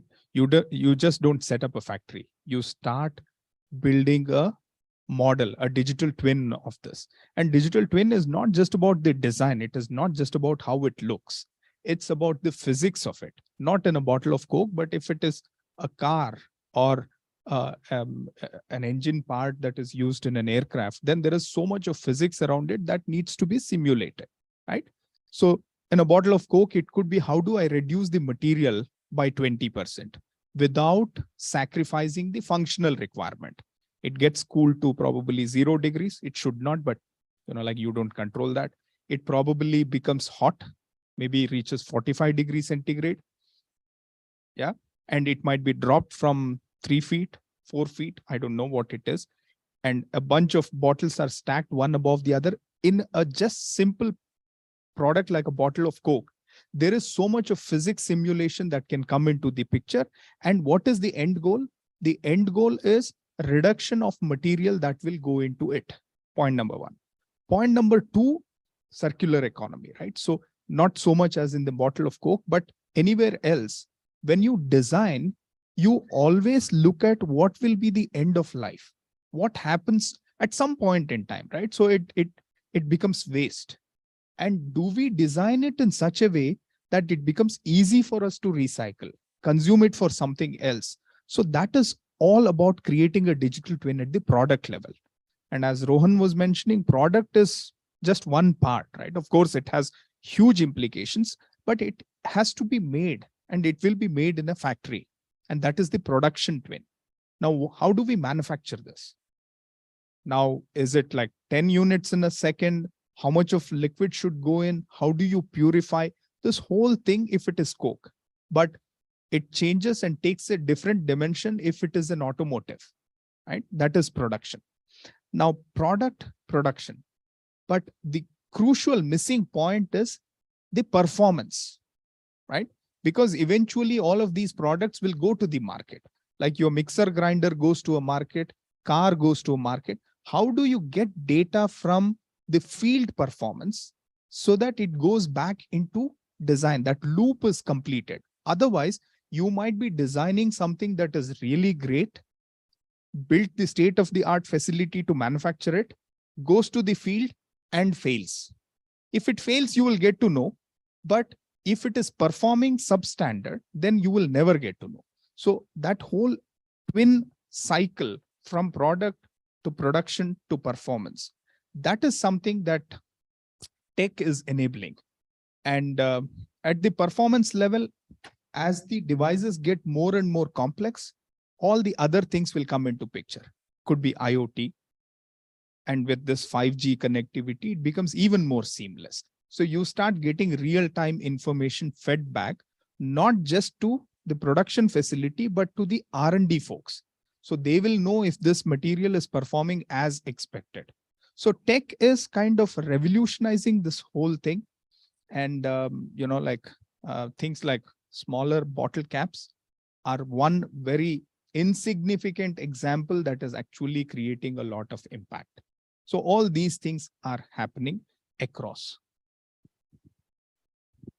Thank you. So I've got a question, Uma, for you and for the other panelists also. What can the audience do? We've got people here from management background, people who understand the role of sustainability as it pertains to the future of the planet. What can the audience members do within their organizations, within their lives to imbibe sustainability? That's one part of my question. And the second part of the question is about sustainability as a theme. We all agree this is going to be the future, at least for the next decades. So for people who want to get into this field, what do you think are the skills that are going to be relevant in the coming decades? So 2 parts of the question, Uma, if you could throw some. Yeah, that's a great question, Karan. So one is, first question is related to how do we see the change in, yeah, right, what everyone can do. The first is really make sustainability as not a good to do thing, because this is really a disruption in every industry. Depending on the industry, you would see a different goal in terms of how much emissions we would like to achieve. Like in aviation, we said it would be net zero. There's a mission for the automobile industry, and so on and so forth. I think it has to be really a mission and a goal. Number one, I think everyone must really incorporate this as one of the business goal, like we say, we would achieve X amount of revenues or bottom line. We must also have a long-term mission on the sustainability and a roadmap to achieve that. That's number one. The second thing is the role of digital is immense. When I say, I think we always talk about digital twins and those things, but I would say really it's about Industry 4.0.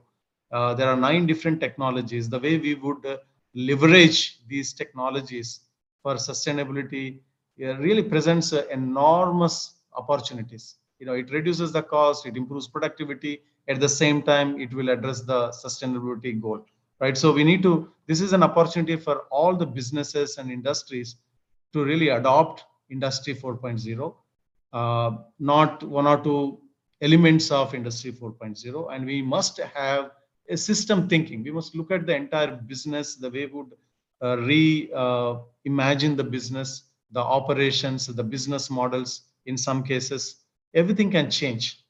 For example, aviation, I'll tell you just to elaborate.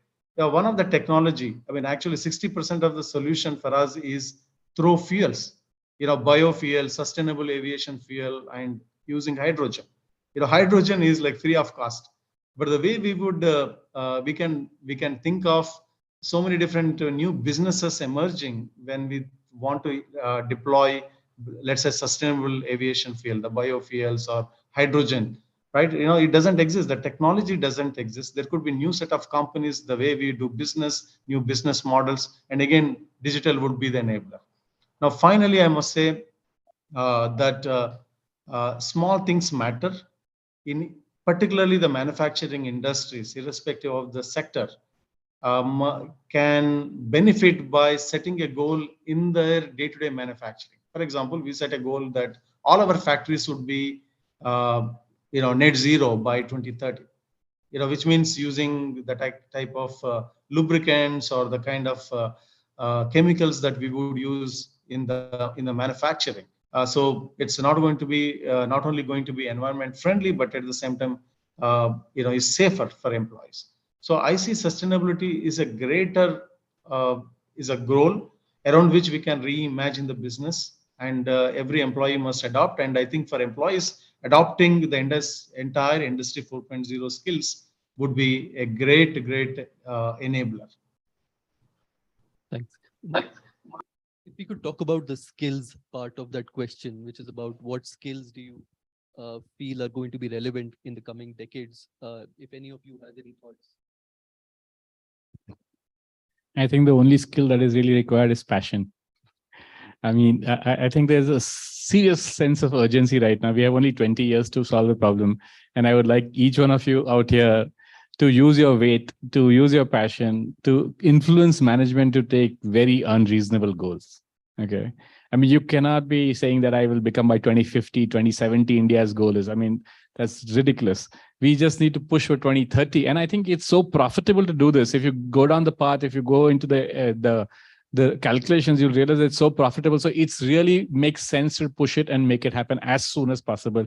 Use your passion, use your weight in your organizations to make it happen. No, I can't add more to it, but Rohan, I really like the example, what you quoted. How did you convince, right? The influencing skills plus the analytics bent to it. I think they should make a cut. It's always difficult to go last in these questions.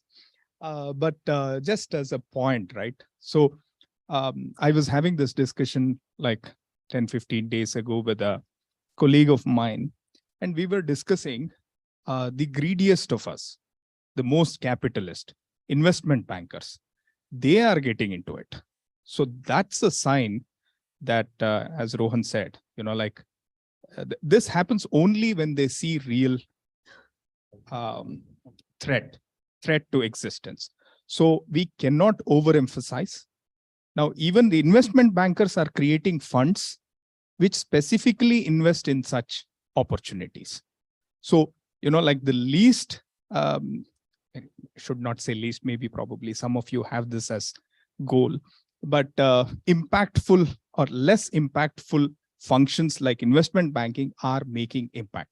So if you have that passion, and forget passion. Like if it doesn't kill us in 20 years, then we will have stories to tell. So I think it's now everybody in whatever capacity we can should participate. And, let's see.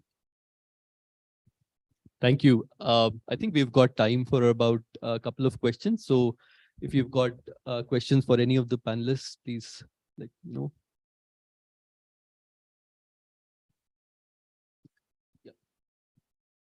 Sir.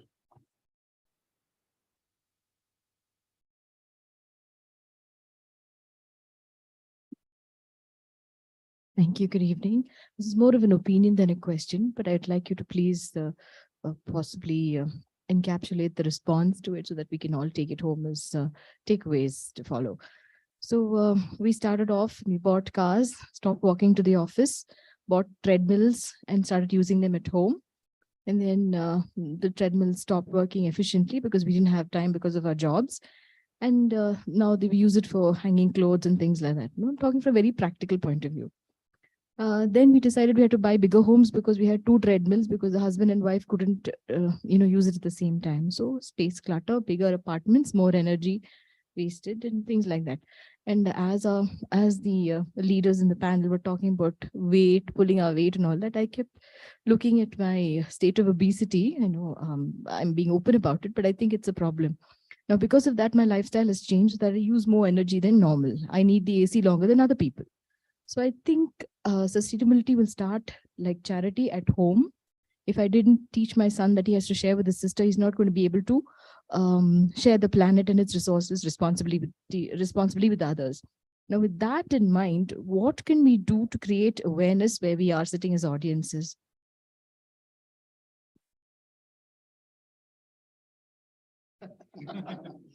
Uma, I think you probably. No, I think it's a great thing. So we always talk about businesses, what businesses should do, what government should do, what everyone else should do. I think you brought an excellent point. The planet is already in danger. I think that's what you're saying, and the mindset and our approach to life and everything around life is really not the right way to really address this problem. And I think this concept of minimal, what is this terminology? I forgot, but it's really becoming more and more popular. So how do you live with lesser things and being less greedy? It looks very philosophical, but it's actually the right attitude. And I think in businesses also there is, always there was some business outcomes which were driving the businesses, but not really the sustainability, right? So I think we need to really look at the entire thing from a system standpoint, and it should really start from individuals and really change the mindset and the culture around the sustainability. I mean, we have a huge opportunity to educate people around. Many people are not aware of what's the kind of situation that we are in, how dangerous it is already. Thank you, Ma. Any other question? I have a question. Yeah. Yeah. So I think in your respective industries, be it healthcare or automotive or aircraft manufacturing. So everyone uses microchips, right? They're the brains behind a lot of functionalities, right?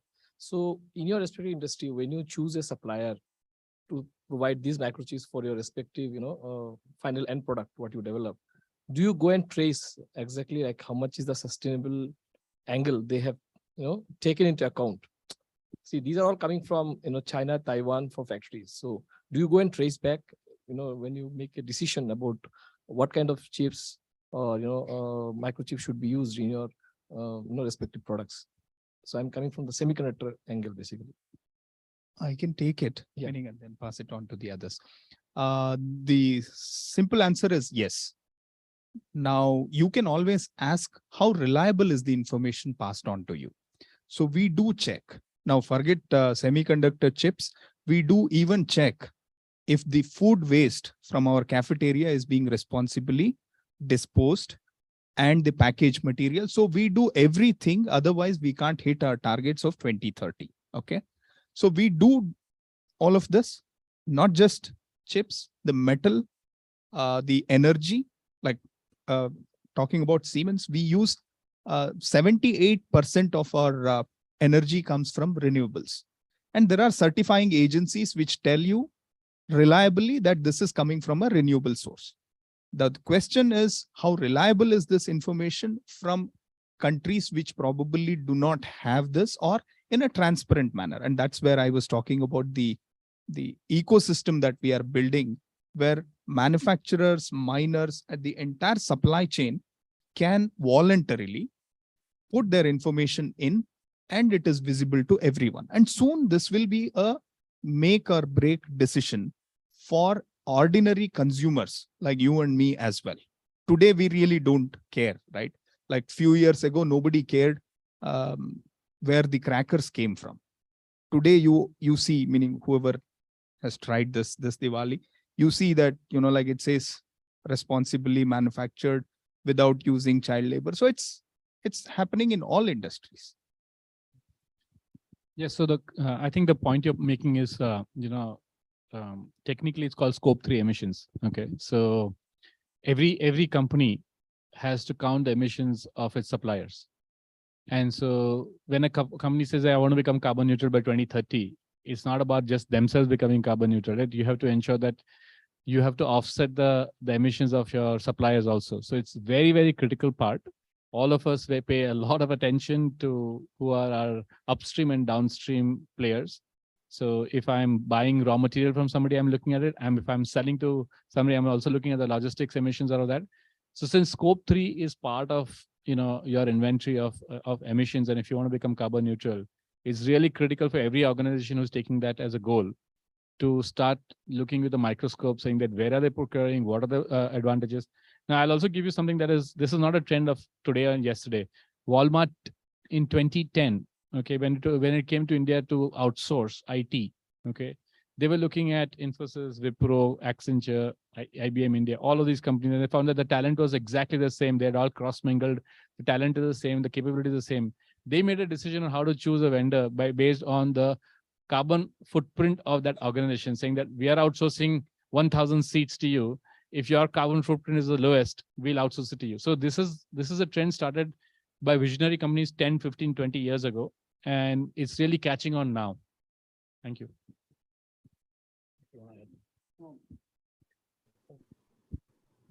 So I think we are out of time. So I wanted to thank all of the panelists who have come in here today and helped us, understand various perspectives from different industries, from different technologies, on how tech is enabling sustainability, and also how is sustainability as a goal being looked at by some of the leading organizations. And I think some great examples that I remember and I noted down as well. For example, Ravindra talked about the reduction of helium that you were able to put in. Some really, hard-hitting examples of how the key blocker, the key psychological blocker which was there, is sustainability just going to add my cost, where you're actually showing examples of, if you do look at sustainability as a goal, that you're not just trying to meet regulation, but actually looking towards it as a revenue driver, how it can actually help you improve your profitability, get another revenue source. So I think that's going to be something which is very relevant for our audience. And Uma, thank you for joining and talking about the perspective of aviation as well. And I think that's, again, one of the things that, we've spoken about EVs earlier in the morning, but in terms of emissions from aircraft, I think that's another key area where probably a lot of technology innovation needs to happen. So yeah, thank you panel, and thank you the organizers. Thank you, Karan. You Thank rightly you. summarized the discussion here. So to conclude, I'll request Karan to hand over a token of appreciation to our guests. Dr. Ravindra, thank you so much for joining us today.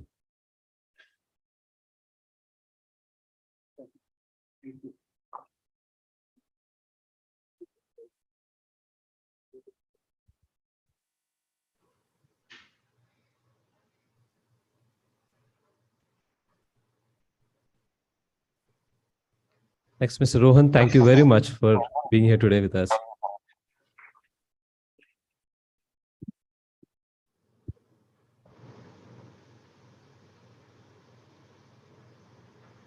Thank you, Mr. Chetan, for sharing your insights.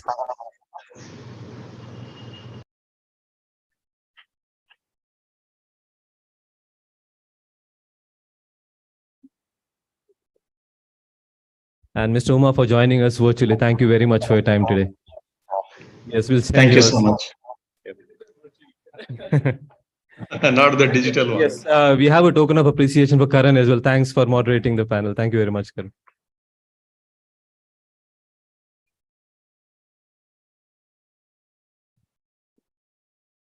Thank you, everyone. You can, if you have any further questions, you can connect with our guest offline. So we have our next program coming up. So please be seated.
I am mine.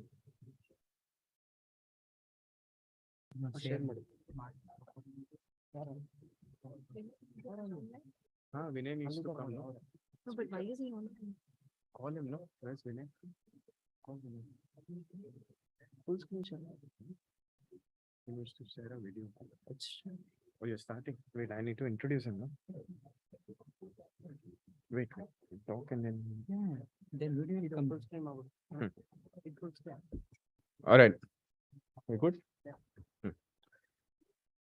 So the last. Oh.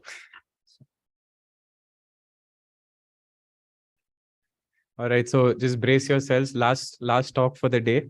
So Raj Ganpati is our next speaker. He's a senior leader in the auto industry with around 22 years of experience. He started his career with Tata and has worked in sales and product management. Raja was instrumental in setting up the India version of startup Autobahn for Mercedes-Benz, which connects the local startup ecosystem in India to foster collaborative environment to bring in fresh, next-gen, sustainable mobility solutions. As a VP of Cloud, Data Platform, and Connected Services at Mercedes-Benz India, Raja is now focused towards building a team of seasoned agile professionals and grooming next-gen leaders of tomorrow and nurturing a sustainable product mindset at Mercedes-Benz India.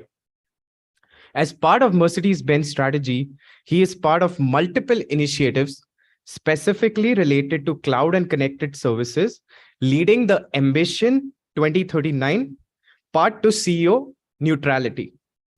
Raj Ganpati has an MBA from IIM Kozhikode and shares a huge passion for culture and sustainability in organizations. Sir, please welcome.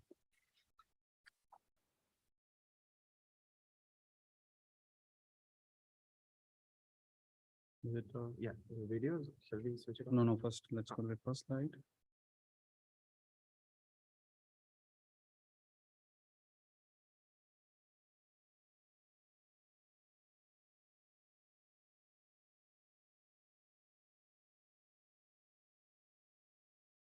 Is Vinay around? Ashish, is Vinay around? Can you just go to the first slide? Can you go to the first slide?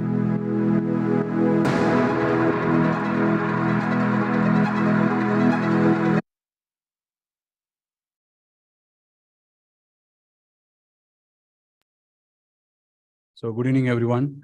Sunday evening, just before the main event for you guys, right? Reunion of yourself and watching a comedy show before that. I'll take 30 minutes of your time and talk about what at Mercedes-Benz we call Ambition 2039, what we do in the world of sustainability. Before that, the context of why sustainability is so important for an industry like us, right? Today, if you look at the global GDP, 3% of it comes from an auto industry, and 7 to 8% of the global workforce works in the auto industry, right? And it's really significant one. And we being the inventor of automotive, Mercedes-Benz, it's huge responsibility of us, big responsibility from our side that we need to strive towards this entire philosophy of sustainability. So let me start with the video.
So for Mercedes-Benz, as I said, we call this Ambition 2039. It's not just about being CO2 neutral, right? Sustainable. If you look at UN Sustainable Development Goals, there are 17 different goals, and we act on many of this. To quote some of them, right? To use innovation and digitalization and technology to look at how do we look at the entire resource management, just reduce, recycle, and reduce, recycle, reuse, right? This philosophy of 3 Rs. Build also sustainable cities and communities. How do we partner with some of this city transport authorities, and how do we help them look at data? And I'll talk about that later today. And also about the work environment. How do we use the human capital across the supply chain? It's just not about the people working for Mercedes-Benz as a brand, but all through the supply chain, from mining till the last bit of how you recycle the parts after use of the car. So I'll touch upon that. And it's also about ensuring, we call it as human rights respect system, which tracks the entire the employment across the supply chain, how we ensure that the right equality of work, the equality in terms of every aspect of the workforce is taken care. So there's a lot of things that go in. I'll focus on 3 major dimensions. One, how do we use product and how we innovate into the product, which is a key contributor of let us say the entire CO2 that you get from the auto industry. The second is the industrialization, how the entire industrialization of our own plants, and also as I said, this entire supply chain I'll be talking about, and how do we collaborate with the industry across, not just with our own suppliers, but without any, let's say, economic deeds. We also collaborate with the other players in the ecosystem and enable this sustainable communities and urban cities, right?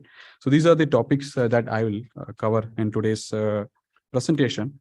To start with, if you look at the product life cycle of a car, almost 40% of it comes through the entire manufacturing, the products or the components that come from different suppliers, and also the recycle, which is on the end of the use of the product, which is also contributes to the overall carbon footprint.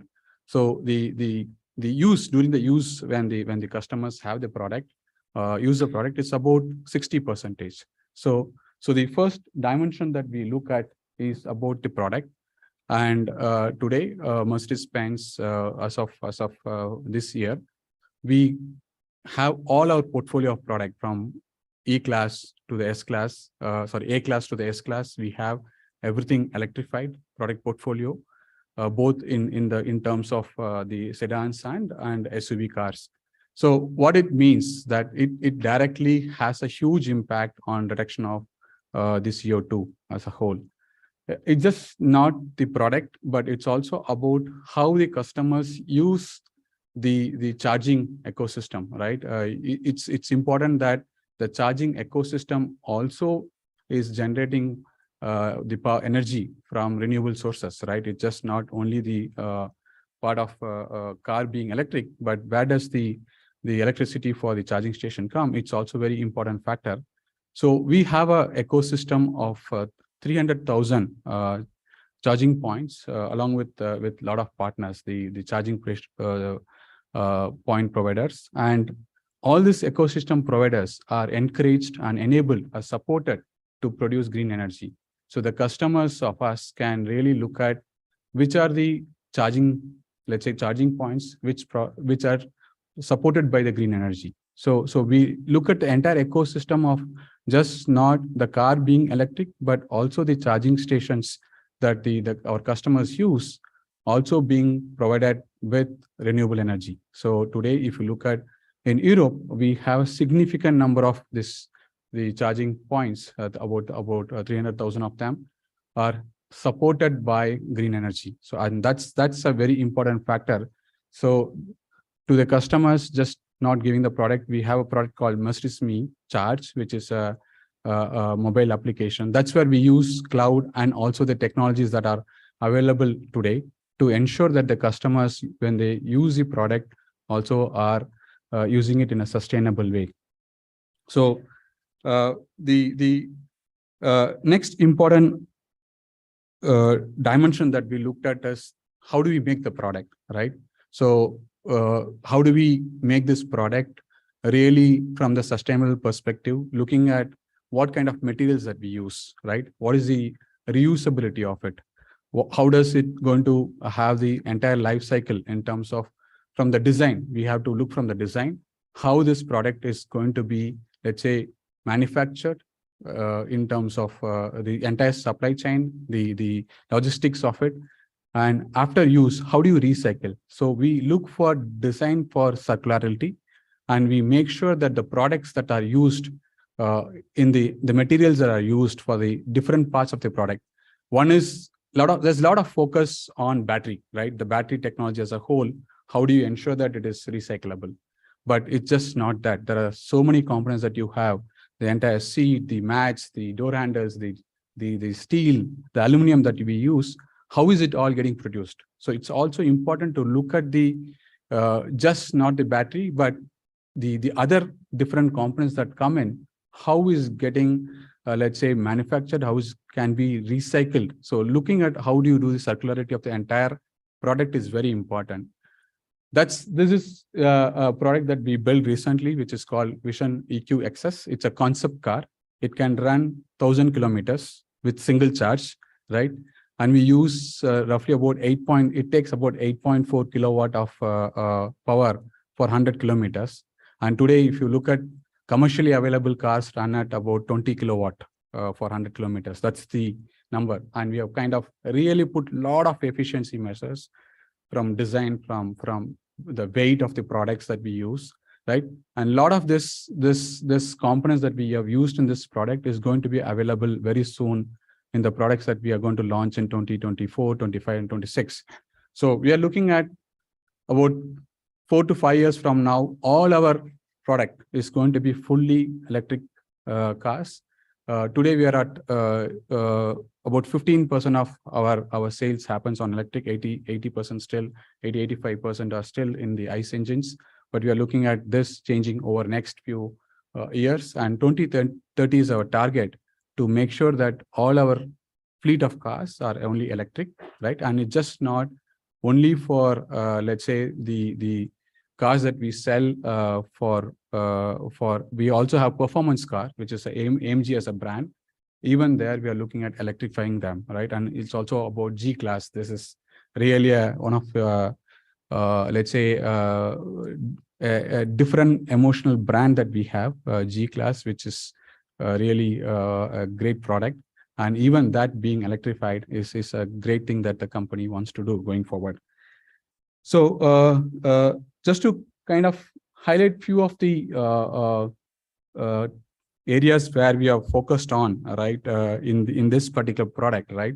Looking at the entire products that can be sustainable, like what we can use in terms of cactus is being used for the seating, using the entire steel and aluminum, which is completely from scrap and also from reusable components, actually using green steel. That's another concept that's coming in. And using this fishing net to kind of build this grab handle and the seat floor mats and all that. So looking at just not, as I said, being electric car, but looking at the full product as a whole and continuously innovating, right? Just not in the digital side, even on the material engineering is a very key factor to build a product that's going to really keep low emissions and ensure that it is one that helps the earth, right? So today we have about 96% of the entire product is recyclable, right? And with very less energy, right? So that's very important factor to look at. We also have come out with a complete eco-friendly, I mean, zero emission factory, which is called Factory 56. That's in Germany's Sindelfingen, Stuttgart. And about 25% of less energy reduction, I mean, usage of resources has come down by 25%. That's the first, R, right? In terms of reduce and reuse and recycle. So first factor is reduce, 25% reduction in overall needs of the energy that we need or resources that we need overall, just not electricity, but also water and other materials that we need. So the next important factor is how do we use technology, right? I think there was a discussion in the panel. How do you ensure that your entire ecosystem, the supply chain, the suppliers are ensuring that they are also doing things which is sustainable, right? Here we are using blockchain, just not only on materials, but also in terms of how does the employment happen. The classical example is the mining industry, right? The mining industry has really has to improve on overall the employee friendly or human rights violation happens a lot there, and that's something which also been tracked in terms of records. Using blockchain, we track how all of this happens in the entire supply chain. So I think there's a lot of enablement that's available today from technology, be it blockchain, be it cloud-enabled connectivity, helps you to do all of this, and we use all of them. We work with a startup from UK, again, a collaboration in the startup Autobahn platform. It's a company called Circular. We work with them and then ensure that the entire the tier suppliers that we have also are consistently maintaining the reports and ensuring this factor of sustainability being in the entire product development. So it's more going from value chain to value cycle, right? As I said, in terms of how we ensure it's just not designed for manufacturing, it's also designed for circularity, designed for reuse and recycle. So these are all factors that you look at.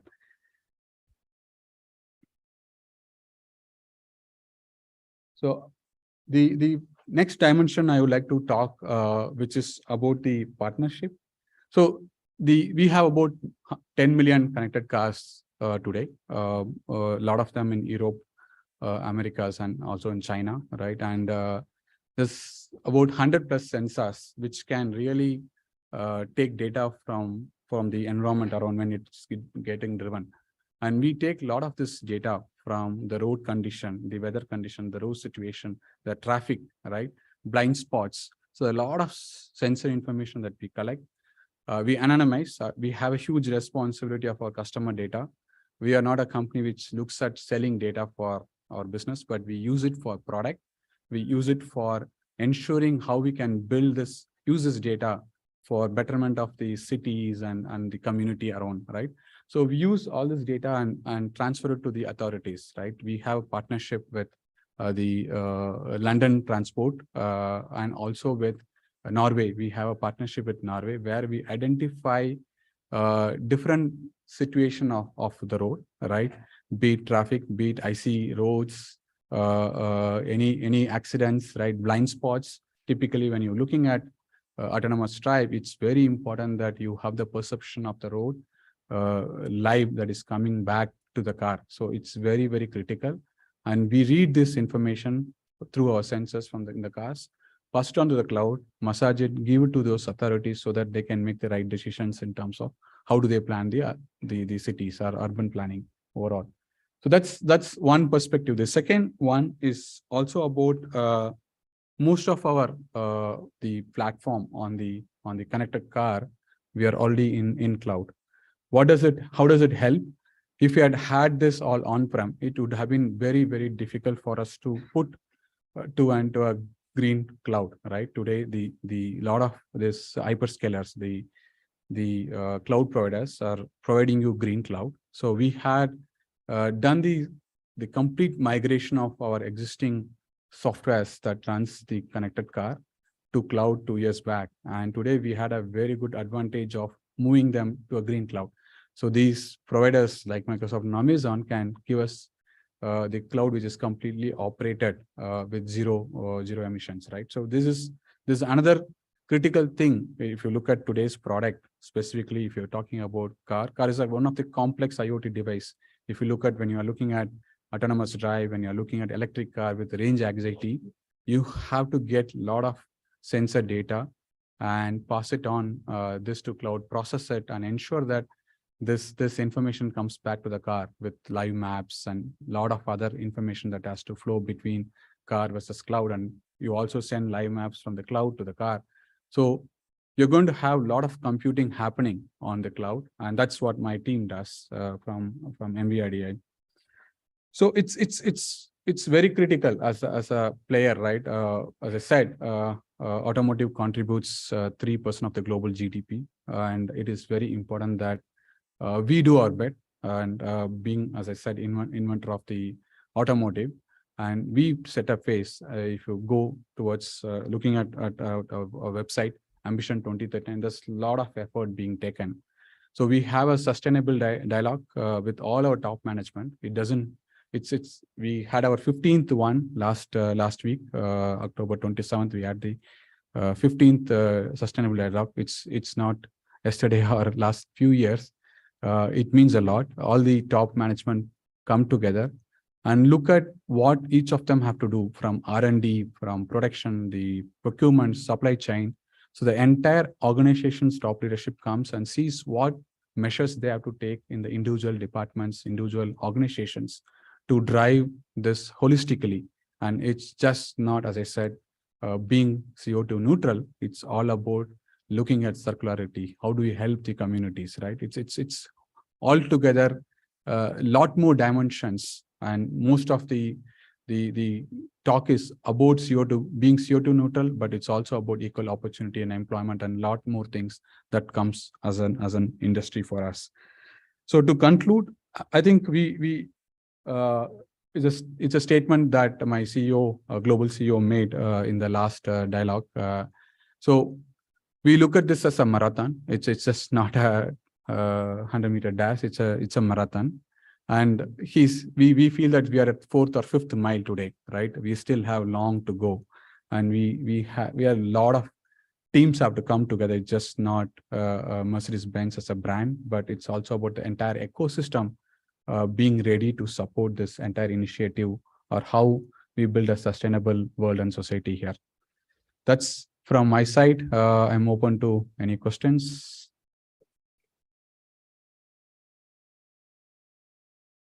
So I always prefer to have a tough questions, because that's where we learn, right? So.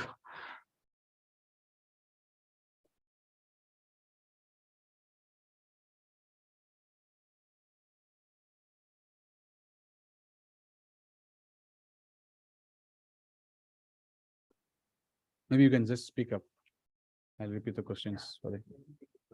Yeah.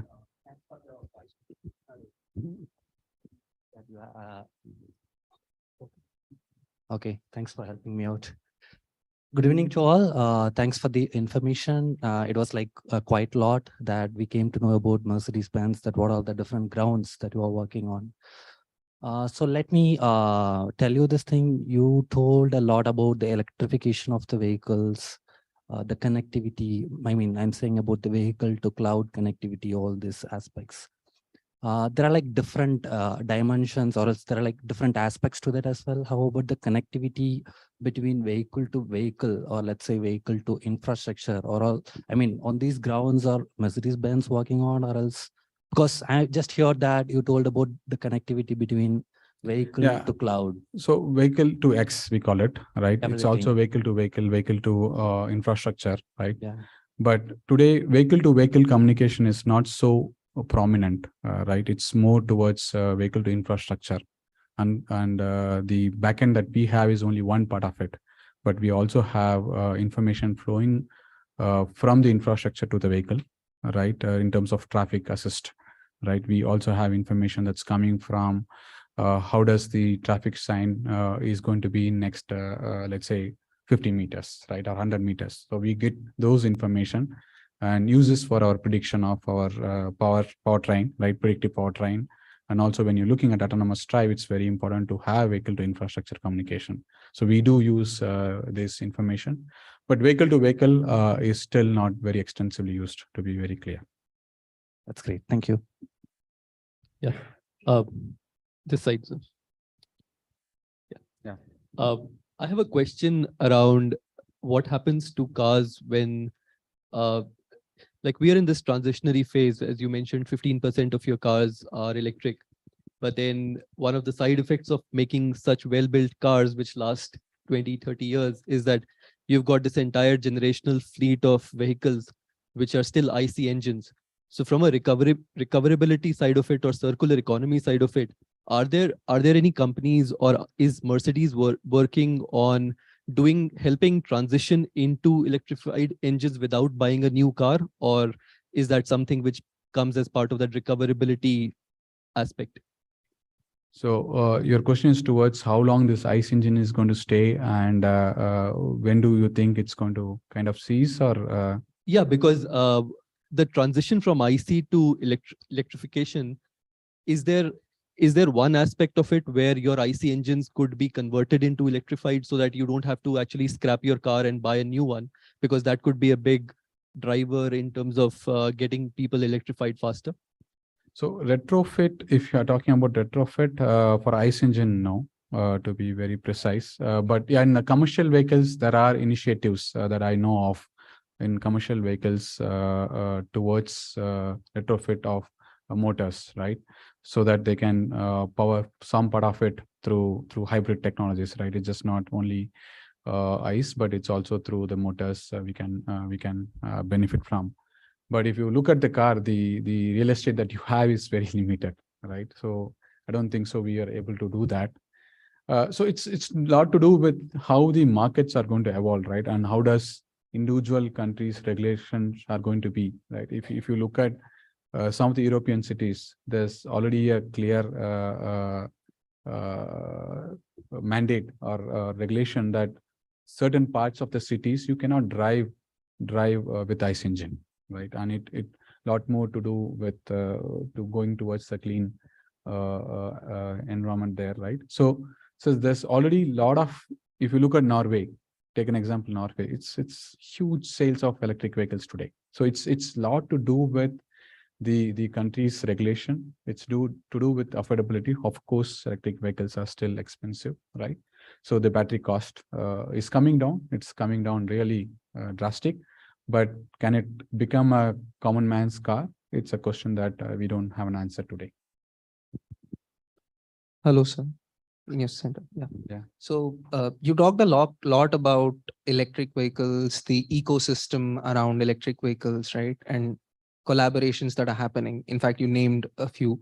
So what I'm trying to understand is, while there is a lot of interest in this topic and while there are a lot of consortiums being formed, there's also talks of cartelization here, right? So like OPEC.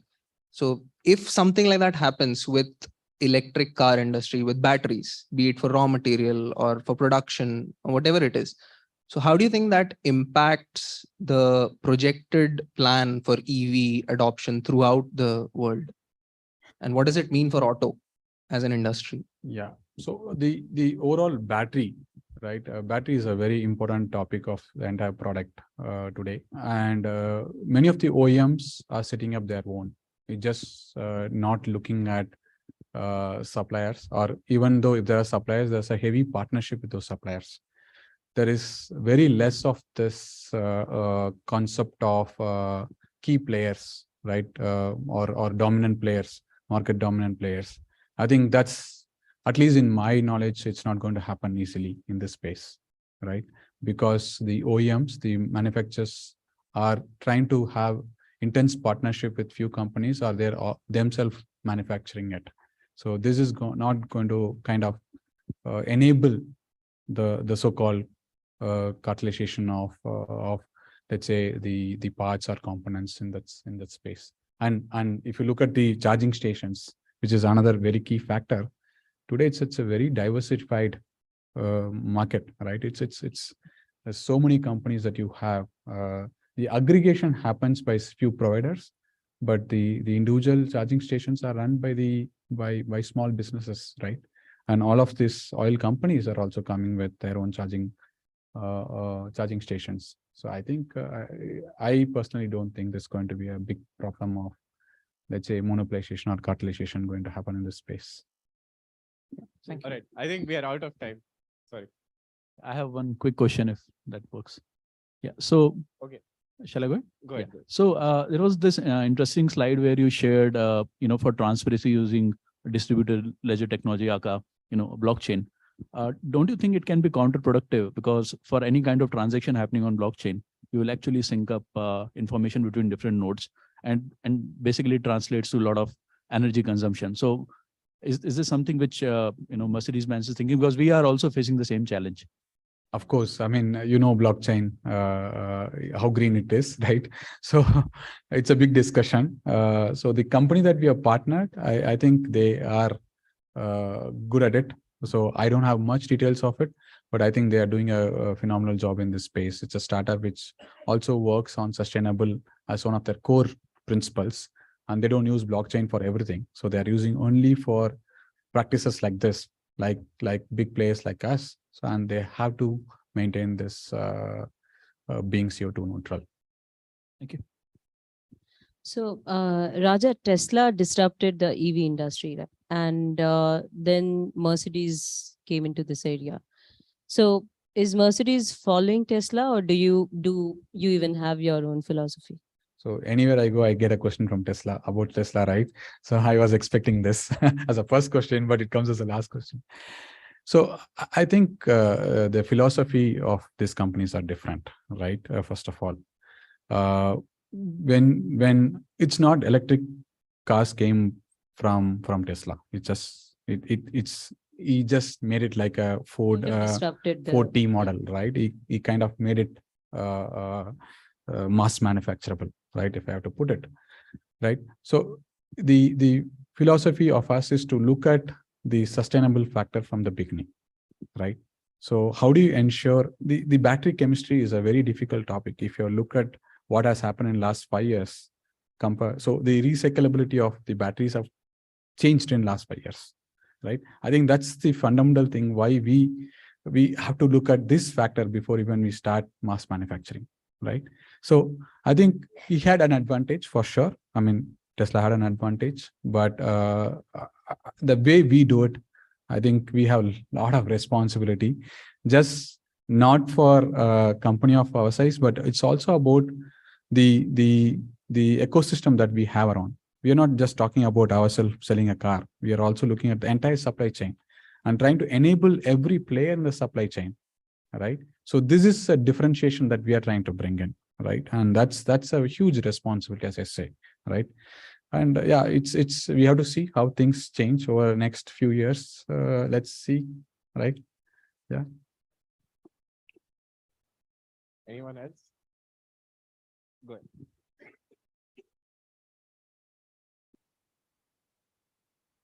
Yeah. So we are saying that EV is a clean technology. Is it really clean? That's what I said, right? It's just not clean if you're not using it in the entire ecosystem, in the entire life cycle of the product, from manufacturing to recyclability. You have to look at the product. You have to look at the usage of the charging. Where do you charge is also important. Where does the energy come for the charging? It's also an important factor that you have to look at. So it's about the entire life cycle, the total time that it takes from production to even before that, the logistics that comes in, right? And usage and recyclability. It's also about looking at the entire life cycle of the product and then ensuring that it's sustainable. So we are in that right path. As I said, 96% of our product is recyclable today. And we help the customers to go to the green charging. We help all our technology that we use or the components that we use, we try to ensure that it's sustainable. Right. So it's a journey that we have to take, and we are in the right track, I would say. All right. Thank you, Raja. I think this is an aspirational way to end, right? Seeing Mercedes in the end. Yeah. Anyways, so I'll just request Professor Allen to felicitate Raja, and we'll conclude. That's it. And anyone, I think after this, we have a stand-up. Take it offline. Sorry. So we Please, can please. get a board. There is yeah. there is a guest waiting for a stand. Sorry.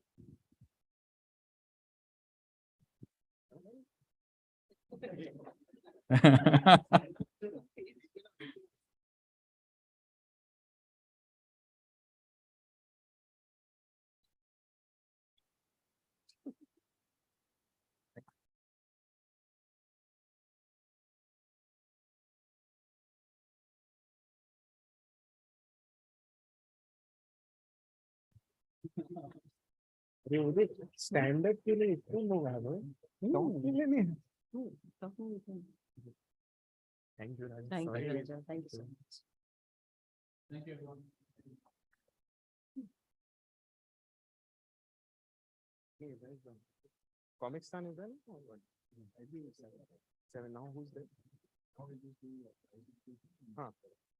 Okay.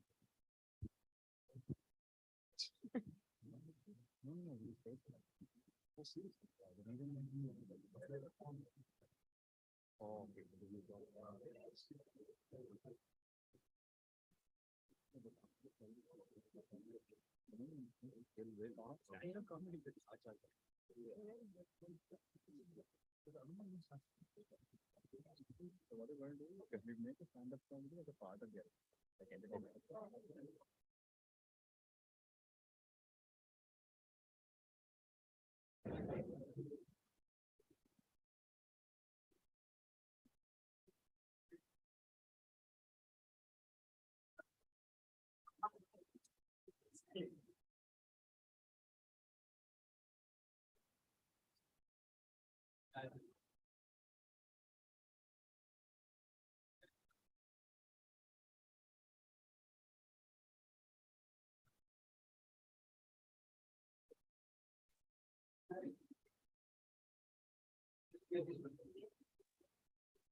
Okay.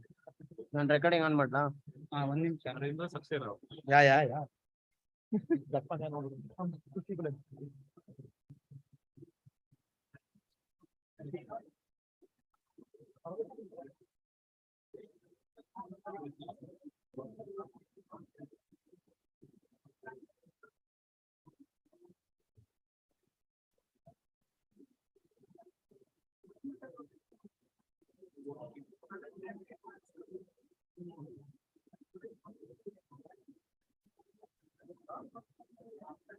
Sir ಇದು ಆನಲ್ಲಿ ಇಟ್ಟಿರ್ತೇನೆ.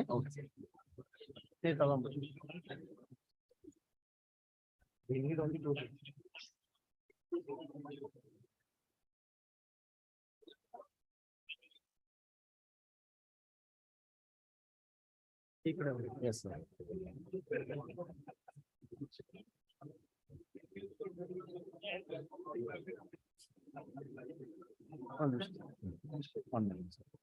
ನಾನು recording ಹಾಕಿರ್ತೇನೆ. Start ಮಾಡಿ.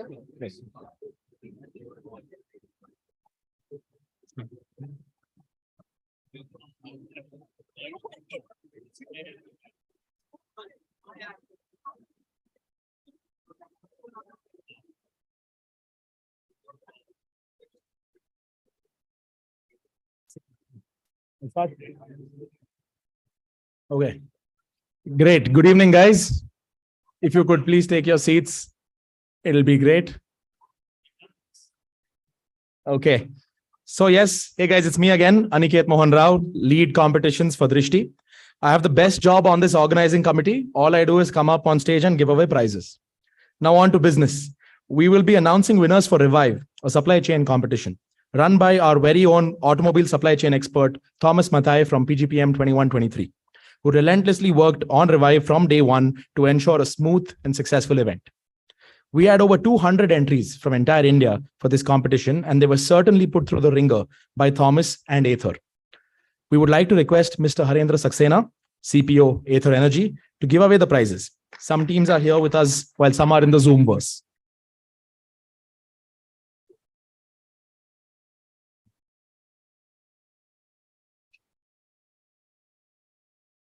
Great. So our second runners up for Revive are Team Challengers from B.R. Ambedkar School of Economics, and they are here with us today.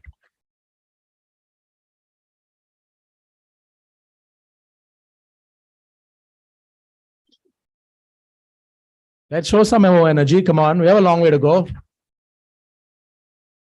Girl power, all girl team. Good job.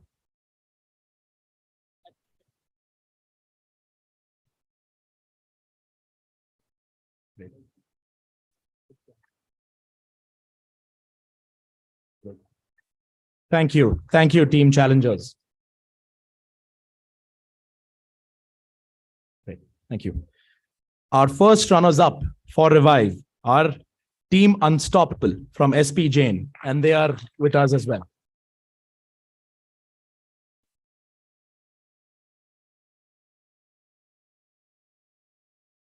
Good job, guys. Keep it up.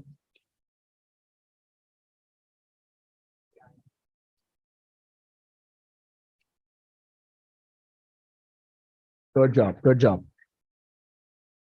And our winners for Revive, our team Just Do It from IIM Ahmedabad, but they're online. So we can give them some applause. Yes. Thanks a lot, Harendra sir. Thank you.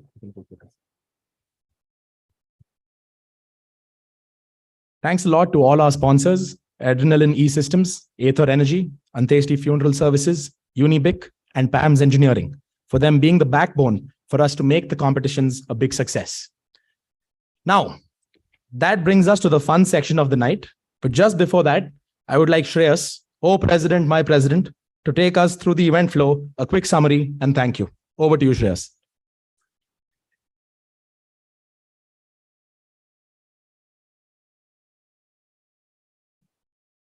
Well, it's been a tiring couple of days, so I'll try to summarize it as quickly as I can. I put out a LinkedIn post a while back. At some point during organizing Drishti, I mean, all of you PGPM folks will relate to this. It's just like, why are we doing this to ourselves? Right? Like, why? All these nights staying up, calls till 2 a.m., organizing stuff. But then it sort of becomes apparent when you actually start organizing something like this, that the world shrinks. And then you also get this amazing platform to talk about something meaningful, right? To sort of transcend your classroom and go do something much bigger than yourself. When we started conceptualizing Drishti, we wanted this to not just be a regular, MBA event. We wanted to talk about something so important from different lenses. So we wanted people from civil society, from arts, from business, and also, from, at one point we were talking to Sadhguru, but later decided probably not a good idea. But we wanted to sort of bring in all angles possible, because it was an exercise in empathy, right? We want to listen to everyone and then take away what we want to take away and make a difference later. I hope we did that. I really hope we do. I'm just going to summarize briefly, what we pulled off over the last 2 days, and maybe you can judge for yourself. We started with speaking to somebody from CII, Seema Arora, who gave us some idea of what a confederation is doing, right? Then we spoke about the different dimensions of sustainability, where we had an international perspective, we had local perspectives come in. Then today, when we started speaking about whether India, how is it tackling its sustainability goals? Are we on track? And we're definitely not very on track, but there is cause for optimism. Then we spoke about electric vehicles. We spoke about solid waste management. We had an expert come in. We spoke about the human dimensions, right? Then we spoke about what a company like Mercedes-Benz is doing, right? And I hope through the competitions, through all of these discussions, all of you got some appreciation of how complex this challenge is and how it can be viewed through different lenses, right? Moving on, we also did a bunch of workshops, right? And these workshops are also a combination of people from civil society. We had a workshop on zero waste living. We had a workshop called Government by the People, which is very well received by Ashwin Mahesh. We had a workshop on birding, and the pictures from that workshop are going to go live. Some fantastic sightings today, some very rare birds, an appreciation of what is around us. We are living in this beauty. All you have to do is look up instead of looking at the books all the time. But we also had a workshop on social entrepreneurship, which actually kicked Drishti off, right? And so I hope, again, that we've managed to do what we set out to do, which is give you different dimensions on sustainability. All of this, of course, was possible thanks to a whole bunch of people. And I want to take this opportunity to thank them, and I like to keep the applause going. Firstly, the PGPM office, big round of applause. They're our backbone. They've helped us through our infinitely long, to-do list. Professor Allen, the PGPM chairperson, who's been encouraging of every idea that we brought to him and has facilitated, a large part of this program. Our dear professors, a big round of applause for them. The stellar speaker lineup was possible because most of them are their contacts, right? Most of the speakers are through our professors, and they also helped shape this event, the topics as well. The IIM Bangalore admin team for all the assistance in setting all this beautiful stuff up. Our delegates, speakers, judges for their thoughts and their direction. You can keep it going. You can keep it going. Our sponsors for some much needed vitamin M, Adrenaline, Aether Energy, PAMS, Antyastri Foundation, Third Wave Coffee Roasters, and Unibig. Our very dear food vendors who've been serving some wonderful food through 2 days.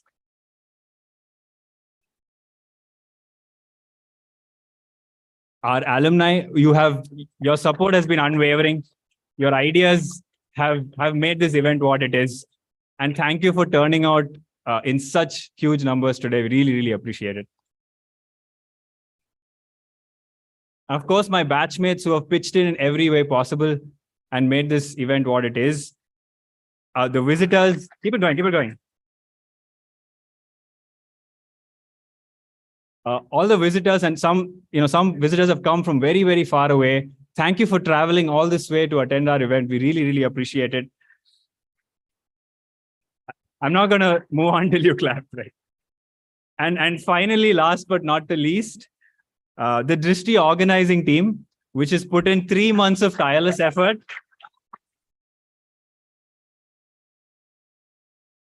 Many sleepless nights, but no. Actually, yeah. Actually, can the organizing everyone who's been involved in Drishti one way or the other, please stand up. Yeah. Please. Actually, please do. No, you have to. Stand up, please. One way. Round of applause for them, please.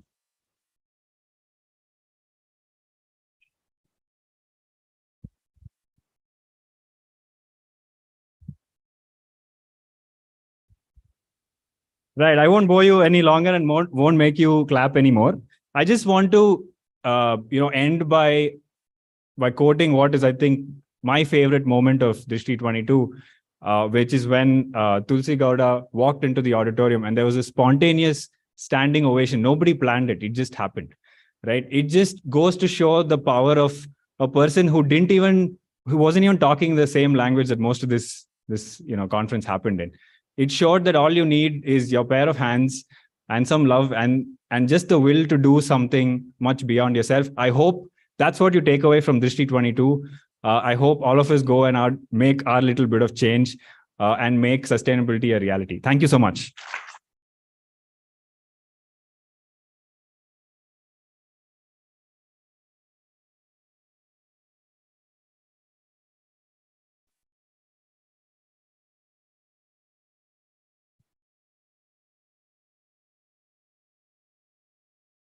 So I just have a quick request to the alumni. So we have name tags on the registration desk and request all the alumni.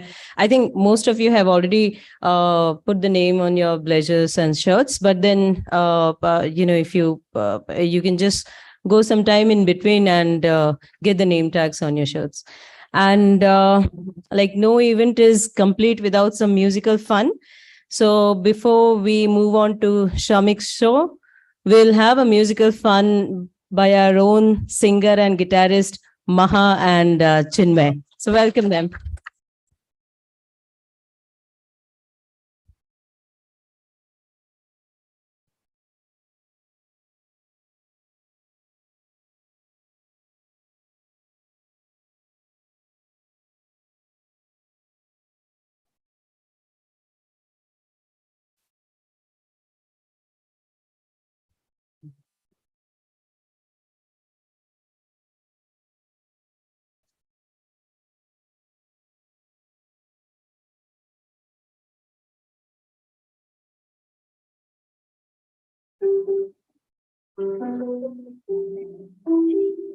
Can I end this? Yeah.